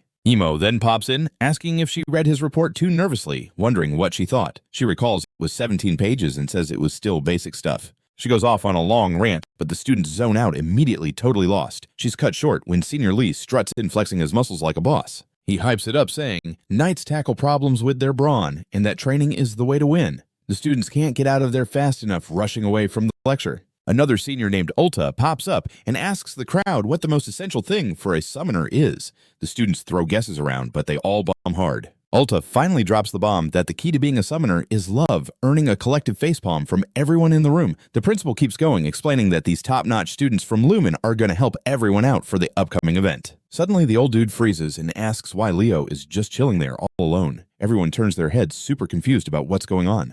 But Leo just grins and says he's in the all-class zone. Torua raises an eyebrow, asking what he means and if he's even thinking straight. The principal clears it up that this is an interdepartmental competition. All the depths start trying to recruit him one by one, but the old-timer nods and agrees. Maybe Leo's onto something. He tells Leo this is a rare chance to snag special teachers, and our hero says he totally plans to seize the opportunity. He goes on to explain that he's aiming to take all the classes, but the principal gets serious and asks if he understands he'll be facing off against all the departments solo. But Leo stands strong, not backing down. After a quick stare down, the old dude admits defeat and asks for some time. Meanwhile, Torua and the magic professor are glued to him, eager to pull him onto their team. On another note, Lee's watching Leo stand there like a boss and thinks he's totally fit for the night department. Yura suddenly shows up and puts Ulta in a headlock for not getting more involved with the students. The principal gets back to his spiel, announcing that this year's competition is going to be a battle royale, every department fending for themselves. In his office, the teachers are split over this idea, claiming that fighting each other could ruin their unity.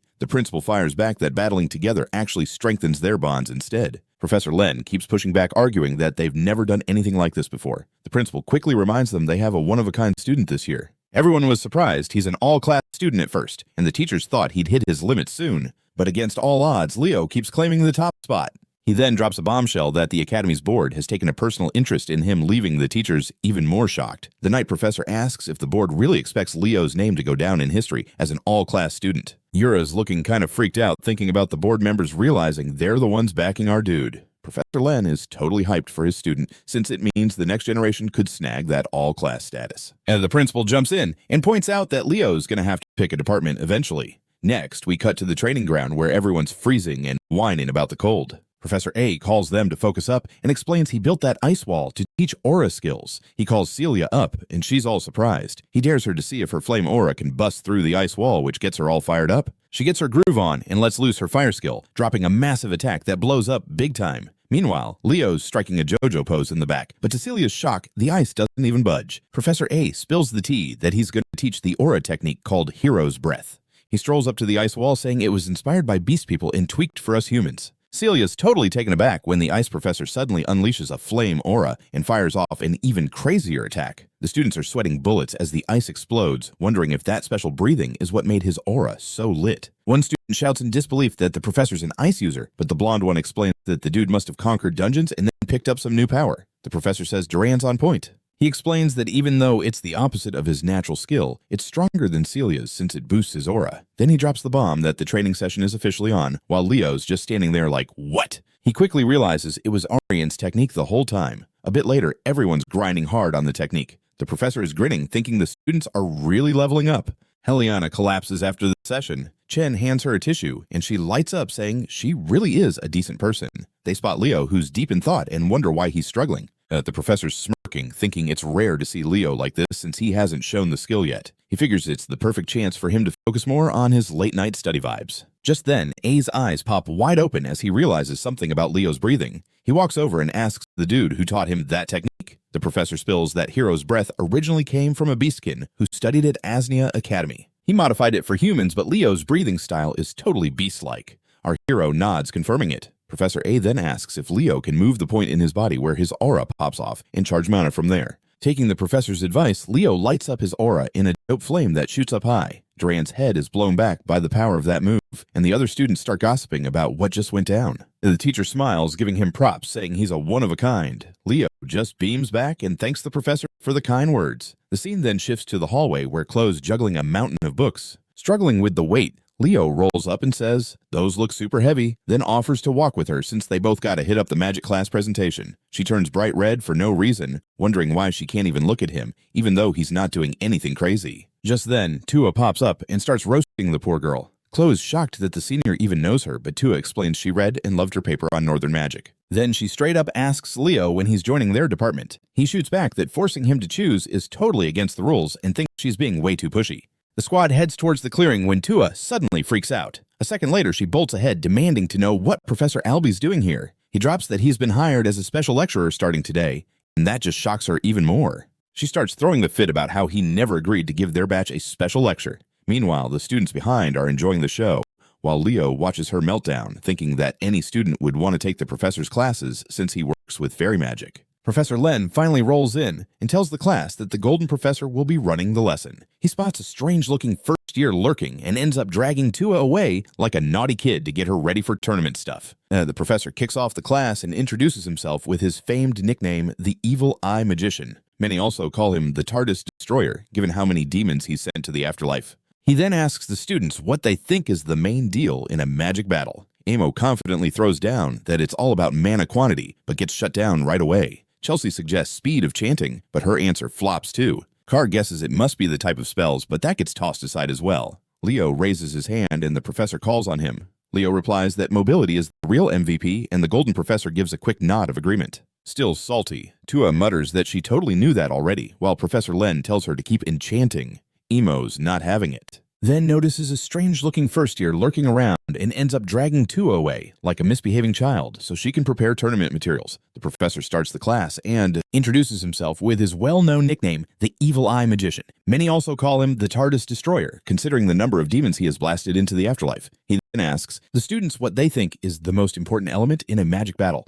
Emo confidently claims it's mana quantity, but gets shut down on the spot. Chelsea suggests chanting speed, but her answer gets rejected too. Carr guesses that it must be the type of spells, which also gets tossed aside. Leo raises his hand and the professor calls on him. Leo answers that mobility is the most important factor, and the Golden Professor immediately agrees. Important factor, and the Golden Professor immediately agrees. Still, salty Torua mutters that she obviously knew that already, while Professor Len tells her to keep enchanting. Emo argues. Once again, they're acting like mobility doesn't even matter now that magic's taken over. Professor Alby's like, "Are you talking about wing magic?" And the other students are whispering that it's probably cool enough since like everyone has it. So diving into some lore wing magic is basically a Levo spell that flies past the fly spell because it's just way faster. It can even lift stuff right up into the air. The professor then calls up Emio and Leo to the front. Emo's totally giving our boy the evil eye, and Leo's just thinking, what did I even do to earn that? The Golden Professor asks Leo if he thinks Emo's got a point, and Leo's like, nah, not at all. And the professor tells them to put their theories to the test and asks if they've got their own magic gear, but Leo's all out and doesn't have one. With a chill smile, the professor tells him to figure it out somehow, and Leo looks ready to take on whatever comes next. The teacher announces they'll race to the B-style and back here. Emo's pumped and pumps some magic into his board, launching himself at full speed towards the aisle. After a bit, he glances back ready to throw shade at Leo, but he's suddenly zapped by a lightning bolt out of nowhere. Carr's all like, what do you think you're doing, while shooting another lightning bolt? Leo's super chill, explaining that this test is about mobility, so obviously he's testing how mobile his opponent is. The professor's feeling that idea, although Carr still looks skeptical. Our dude then activates his aura skill Phoenix Step and blasts right into the sky. Carr yells that Leo's using aura in a magic class, but the professor just calls him out and says this is actually normal since they'll be fighting some departments in the tournament that totally use aura. The scene cuts back to Emio, who somehow keeps his balance on his shaky board. He swears he won't let this embarrassment slide, but he goes wide-eyed when he sees our boy catching up fast from behind. He helplessly watches as Leo crashes right into him, knocking him off the board. The gray-haired dude screams as he's falling, but someone catches him before he hits the water. Back in class, Emio wakes up suddenly while the professor raps up about how wing magic isn't as mobile. The fly spell is like way better in every way, and wing magic's just a derivative of it, but the newer spell is lacking in control. Professor Alby tells the students to focus on the fly spell from this point on. The demo gets everyone hyped, and they all dive into practice. Leo approaches the prof afterwards, straight up asking if he can get into the Forbidden Archives. Professor Alby tells him it's off limits even for the teachers, but Leo calmly clarifies that he's asking a Huron family member, not just any teacher. The old wizard stares at the class and asks why he wants in. Leo says he's on a mission to find a document about some unknown hero. The professor nods, saying he'll hook him up with a recommendation letter, but to actually get in, Leo needs the approval of the head, his bro, Altec. Leo remembers Altec is like the Infinity Mage, known for memorizing a ton of spells. The Golden Professor then mentions the head's out on a mission, so Leo's gonna have to deal with the representative instead. Leo asks who that is, and Alby spills that it's his senior Elena Huron. The scene shifts to the summoning island, where Leo overhears that the other departments have already kicked off their special sessions, and even Professor Alby made a cameo for the magic class. He thinks back to what his friend said about Elena. Chelsea fills him in that she's basically campus royalty and the third-year representative. At just 18, she's already at the top of the magic department, ranked 2. Car jumps in saying she's also total fire, which is why peeps call her the queen. She rolls with a crowd of fans and is probably going to snag the student council president spot next year. Our boy's deep in thought, wondering how the heck he's supposed to even talk to someone with that kind of rep. He snaps out of it when Professor Yura starts yelling, demanding to know where Ulta ran off to. The students perk up since that means their special summoner training might finally kick off. Right then, Ulta barges in with a dramatic sorry and a bunch of weird gear. He struts forward like he's a rock star, but everyone freezes when they see what he's got. Professor Yura nearly loses it, yelling at him about why he brought so many butterfly nets. Ulta just responds, all amazed that a fairy was spotted, leaving everyone shook. Leo instantly remembers that tiny troublemaker Kieran and wonders if it's all that little guy's doing. The professor looks ready to explode, asking if this is seriously the plan for their training. Her patience runs dry and she tries to rush him, but the associate professor jumps in to chill things out. Ulta turns to the students and asks if they've ever dreamed of catching one of the legendary 3 beasts. He's like, are you guys stoked to see a fairy, which gets everyone hyped? Yura calms down and asks for the actual plan. Ulta reassures her that it's not just about chasing fairies. He then queries the students about the most crucial trait they need as summoners. Eliza chimes in with tolerance, but he corrects her saying it's actually love. He explains that true summoners gotta love not just their contract beasts, but all creatures in nature and learn to vibe with them. Asks if this is really what he plans for their training. Her patience finally snaps and she tries rushing him, but the associate professor jumps in to calm the situation. Ulta simply turns to the students and asks if they ever dreamed of capturing one of the legendary 3 beasts. He asks if they are excited to see a fairy, which gets everyone worked up. Yura calms her voice and asks for the real plan. Ulta reassures her that it is not only about fairy hunting. Then he asks the students what he told them earlier about the most important quality for summoners. Eliza answers with tolerance, but he corrects her and repeats that it is love. He explains that true summoners must love not only their contract beasts, but every creature in nature and must learn to move alongside them. He's like, that's the real deal when it comes to summoning. Leo can't help but sigh because this dude is still kind of strange, but I guess there's a point in what he's saying. Prof. Yura chimes in that they gotta learn how to vibe with beasts that aren't even theirs. She drops the bomb that they're gonna be stuck here for 3 whole days for some special lessons. Ulta's got this creepy grin as he mentions he already turned in their dorm forms, so there's no way they can bounce. The students freak out at the thought of surviving out here and start whining about their plans. Eliza's pretty chill about the whole thing, but then Ulta quietly hands her a butterfly net, which catches her off guard. Then comes the plot twist. They can't use their summon's aura or any magic. They gotta tough it out in the forest using just their own strength, which makes the whole class go wild. Ulta dips, but the students are making noise about how dangerous the forest is. One of them tries to reason with the professor, but she shoots him down, saying summoners are built different from the other squads. They're humans who bond with other beings, so they need to get used to nature doing its own thing. She goes on to say that's why Ulta's big on love and asks how many of them have actually seen a legit summoning. She points out that most of them lean on their family's mediums instead of checking out a beast's true form. Then she grins and says she'll catch them in 3 nights and wishes them luck. The days zoom by as the students pick up basic survival skills while boosting their instincts through different activities. Then we switch to Leo, who's out here picking berries. He admits that summoning classes are kinda tough, but in a good way. Out of nowhere, someone screams that they spotted a fairy. Our dude spins around and sees a student halfway swallowed by this massive plant. The others just gawk at their classmate not rushing to help. Instead, they roast him for rushing in without looking around. Leo notices the little troublemaker peeping from a tree branch and decides that fairy needs a little lesson. Kieran takes off thinking about which student to mess with next. But then, whoops, a trap goes off, and this butterfly net snags him. He can't believe he got caught by such a lame item. Leo scoops him up and reminds him he warned the fairy to chill. Kieran insists he wasn't causing trouble, just checking out the weird stuff happening in the forest. Leo's not buying it, but the fairy swears something bizarre is going down. A bit later, the two are chilling by a fire, and Leo asks what Kieran knows. Kieran spills that the beasts on the island are acting all crazy. While he was snooping around, he bumped into the students, which turned him into an instant celebrity. Leo points out that this area is owned by the Phoenix Purina, who usually would have noticed if things were off. Kieran then drops the bomb that Purina's not even on the island, which throws Leo for a loop. The fairy explains that when they rolled in, Fiora found a note saying her mom went to visit the Oathbearer. This bummed the baby Phoenix out. They noticed the forest beast acting off and decided to check it out. Fiora went deeper in, and Kieran trailed behind her. Leo thinks that Fiora is the second strongest beast here, so she should have sensed something was up. He wonders why all this craziness started only after Purina left, and if it's just a freaky coincidence. He tries to reach out to Fiora through telepathy, but nothing.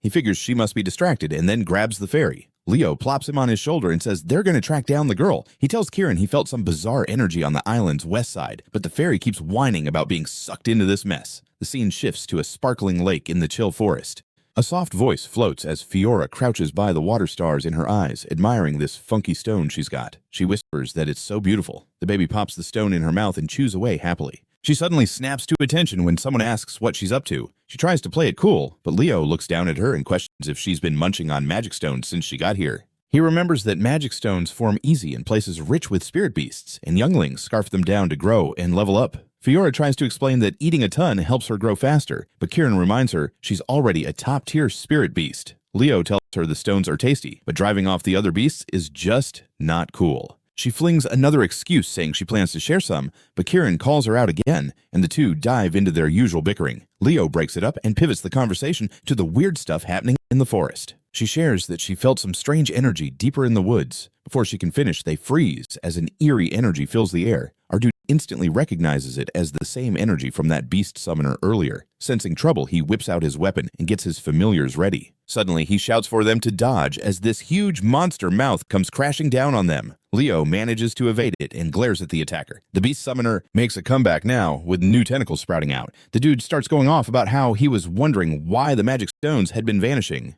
laughing like he's lost it. She suddenly snaps to attention when a voice asks what she's up to, trying to play innocent, but Leo shoots her a look and asks if she's been munching on magic stones since day one. He remembers that magic stones pop up in places filled with spirit beasts, and the young ones snack on them to level up. Fiora throws a lame excuse saying eating a ton helps her grow up faster, but Kieran's quick to remind her she's already a top-class spirit beast. Our dude tells her the stones are tasty, but scaring off the other beasts ain't the way. She whips out another excuse saying she plans to share some, but Kieran calls her bluff again, and they start bickering, like always. Leo steps in to break it up, and instead asks about the weird happenings in the forest. She says she picked up on some weird energy coming from a specific spot in the woods. Before she can finish her thought, they freeze as a creepy vibe fills the air. Leo instantly recognizes it as the same energy from that beast summoner earlier. Feeling a bad vibe, he summons his weapon and tells his friends to gear up. Suddenly, he shouts for them to dodge as a gigantic monster mouth zooms in on them out of nowhere. Leo manages to dodge it and sizes up the attacker. That beast summoner's back. Our boy instantly vibes with the same energy from the beast summoner earlier. Feeling something's off, he calls his weapon and tells his familiars to get hyped.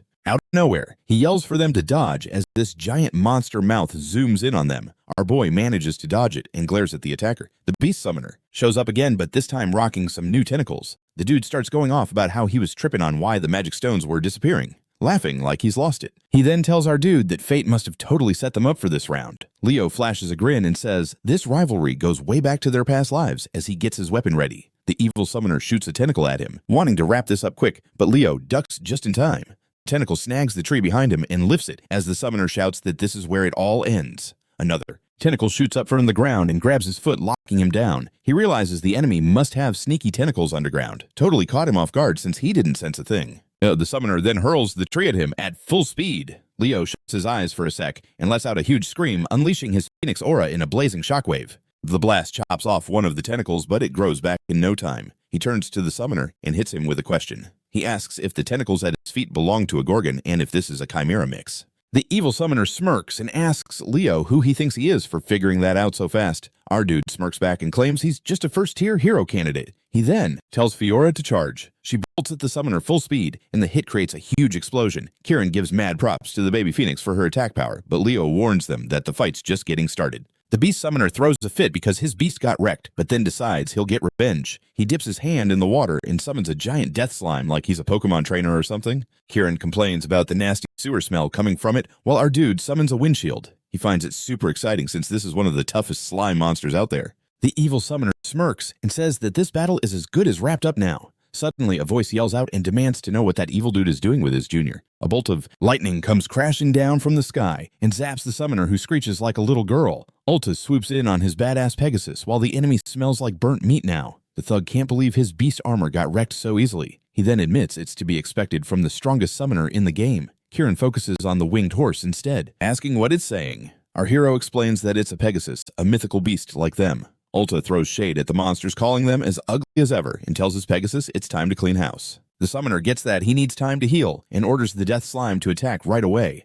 Another powerful lightning bolt falls and zaps the monster before it can move. Kieran asks if they're really supposed to be on the same level, but Leo schools him that it's not just the Pegasus's power. He adds what makes the attack so insane is the summoner's domain power working with it. The beast summoner tries to act chill, but then activates another summoning circle. Someone steps in front of our hero and asks if the thug would still be so confident if he was about to bite the dust. Professor Ura shows up and yells at the evil mage for using spirit beasts to make chimeras. She activates her own summoning circle and the air trembles with energy. The beast summoner calls forth a massive cyclops and mocks the professor, claiming her summons are going to be useless no matter what she pulls out. The professor summons a tiny rat, which makes Kieran lose his cool. Leo warns him not to sleep on it because devour rats might look cute, but they're deadly on the inside. The rat starts multiplying until a swarm surrounds the whole area. Professor Ura then commands the rats to move forward and feast on the Cyclops. The Cyclops screams in pain as the rats rush him and start munching on him alive. The summoner starts sweating bullets. Realizing things are going south, he pulls a scroll from a portal, but Ulta tells him to stop and shoots another lightning bolt. Even while getting hit, the beast summoner manages to rip the scroll and disappears in black smoke. The senior looks at the fading smoke and wonders if his attack didn't hit in time. As the area goes quiet, Professor Ura starts lecturing Leo for stepping into a no-go zone. He explains that he was just following Fiora, who was the one munching on magic stones by the lake. That eases the professor up, and Ulta starts crying happy tears that our hero loves his familiars so much. The professor gets serious and says the beast summoner was probably trying to corrupt the magic stones around here. She hops on her black wyvern and says she'll notify the headmaster right away. Ura then tells Ulta to keep up the training, but to watch his back. After she bounces, the senior turns to Leo and comments that he's the Phoenix's contractor. He even notices Kieran, who's hiding, but decides to keep that to himself. Our hero switches the topic and asks if the little Pegasus belongs to him. Ira walks up and introduces herself in a polite way. Leo gives her head a pat and she totally melts under his touch. This shocks Ulta since the Pegasus isn't usually into being touched. He then asks if our dude has ever handled one before, which he denies. Leo recalls his past life where he handled a Pegasus, and that memory gives him all the warm feels. The senior tells him to keep up the training, but notes that he'll take into account that he used his powers. Leo agrees without complaining. He then dives deep into thought that since the beast summoner is that strong, the enemy hiding in Lummer is probably a professor. A few days later, the whole class gathers for the first time in ages. Carr asks his buddy about summoner training. It's probably a prof hiding in Lummer. A few days later, the whole crew gathers for the first time in forever. Carr hits up his buddy about that summoner training, but the dude's too wiped out to give a proper answer.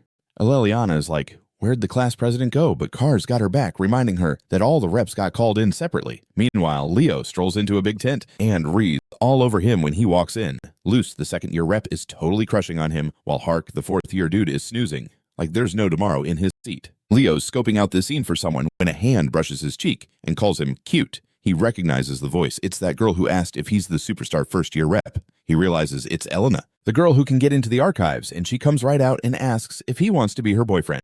Leo's like, nah, but Luce is munching on popcorn, loving the drama. The senior leans in closer and says Big Sis will take good care of him. But being a total legend, he tells her she's way too young for him. The comment totally catches her off guard, and she bursts out laughing, saying this is going to be hilarious. Luce is shook, thinking Leo's just as hot as the rumors say, and he's not backing down from Elena. Ray, the third-year rep, then asks how her mission went, and she's all like, boring. He moves over to the fourth-year dude and gives him a nudge to wake him up. Hart pops up and immediately throws down the gauntlet at Ree to fight. Reyes just smirks and says he'll handle him later. Elena starts roasting him for wanting to scrap right when he wakes up. The fourth-year dude snaps back that a mascot like her wouldn't know the first thing about real fights. The two start bickering non-stop until Luce jumps in and warns that they're going to get in trouble. Ree turns to Leo and asks what he thinks of the reps, and he nervously answers that they seem like a solid crew. Fast forward to the gathering. The principal rolls in, greets all the students, and breaks down why they were called. He drops the bomb that from today, all Academy peeps are cut off from the outside world until the competition wraps up.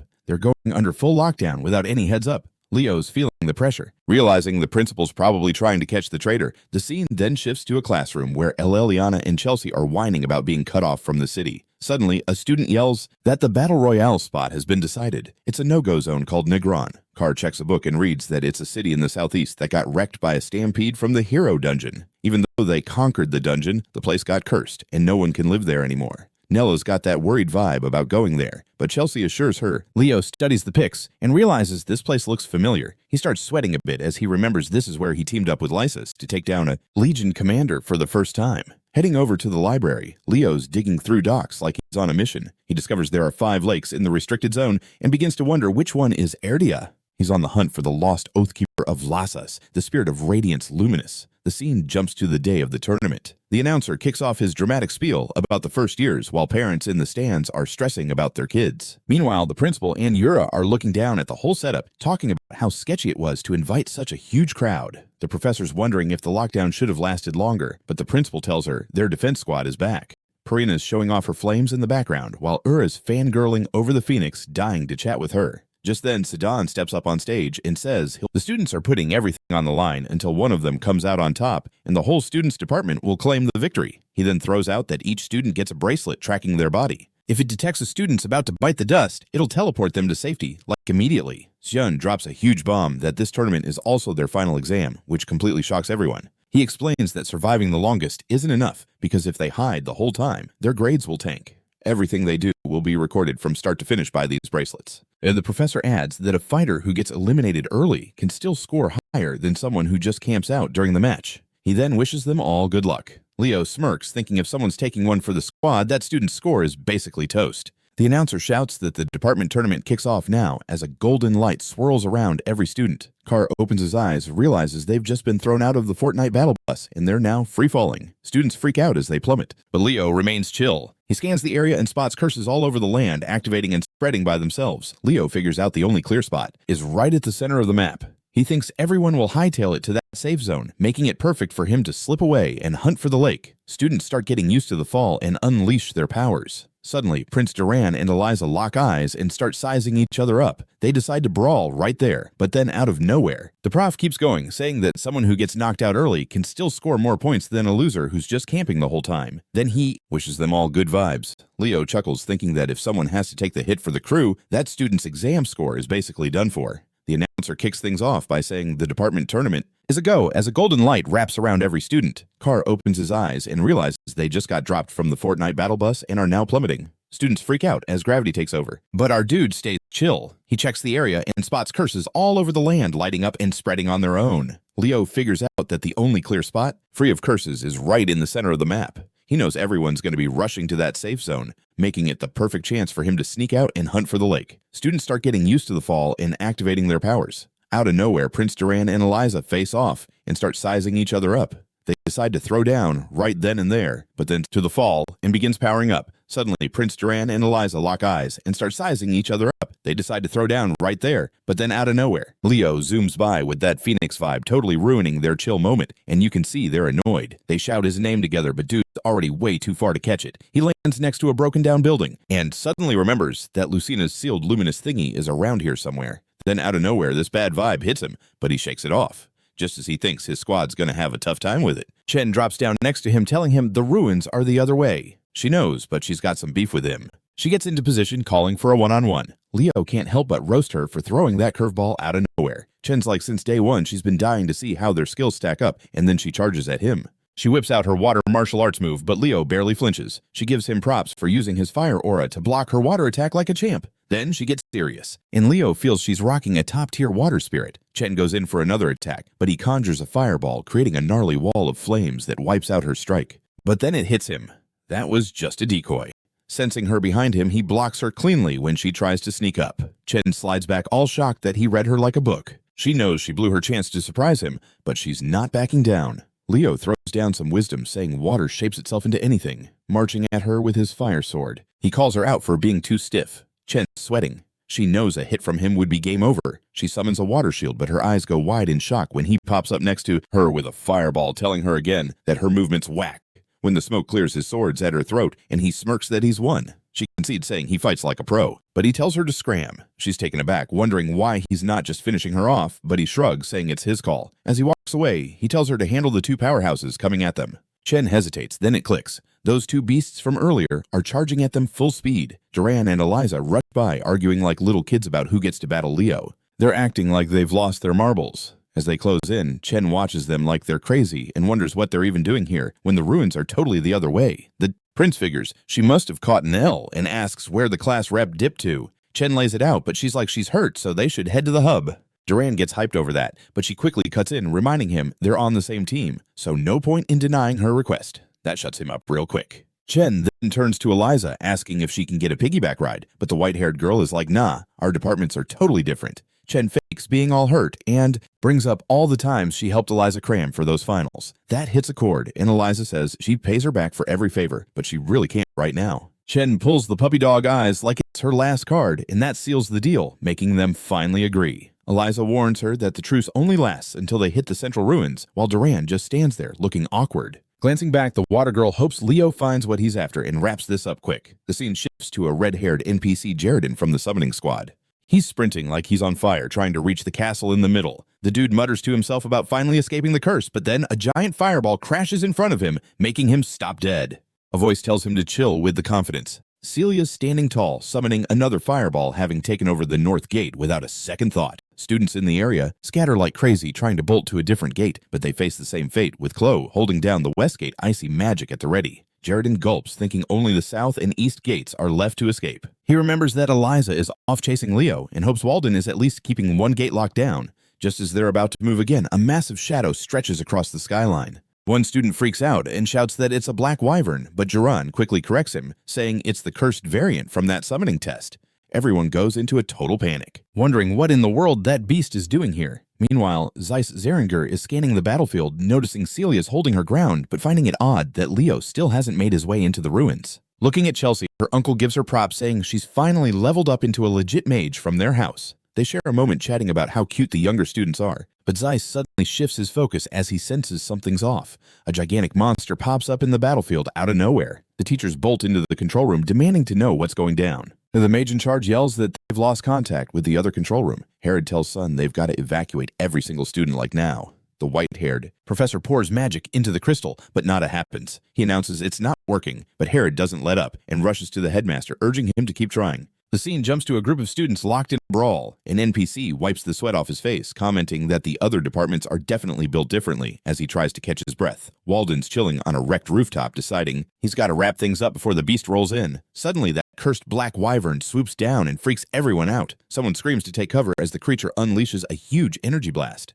Walden doesn't hesitate and throws up a firewall to guard them, even though they're in different squads. He yells to his buddy to smash open the gates so they can get everyone inside. The dude gets all cocky and says he's not taking orders from him. Walden just casually chokes him out with one arm, saying time's running out. He declares himself the captain and repeats the order to open those gates, no questions asked. Meanwhile, Leo's busy striking out lakes one by one. As he comes up empty, he figures everyone's probably fighting already and thinks he should head over there soon. Just then, his eyes go wide as a nasty vibe spreads over the land. He realizes that this curse of severance isn't from anywhere around here. It hits him hard that he felt this curse during his showdown with Tartius. He fires up his phoenix aura and bolts forward like lightning. Leo remembers that this curse doesn't directly hit people, but it cuts off all outside communication, trapping them in a massive net. He wonders if that traitor in the academy finally decided to make their move. Zooming across the landscape, he tells himself he's got to find the others ASAP. Back in the central ruins, Nella's trying to heal Carr while telling him not to black out on her. Another NPC is shaking and asks why the bracelet didn't activate to teleport them out of here.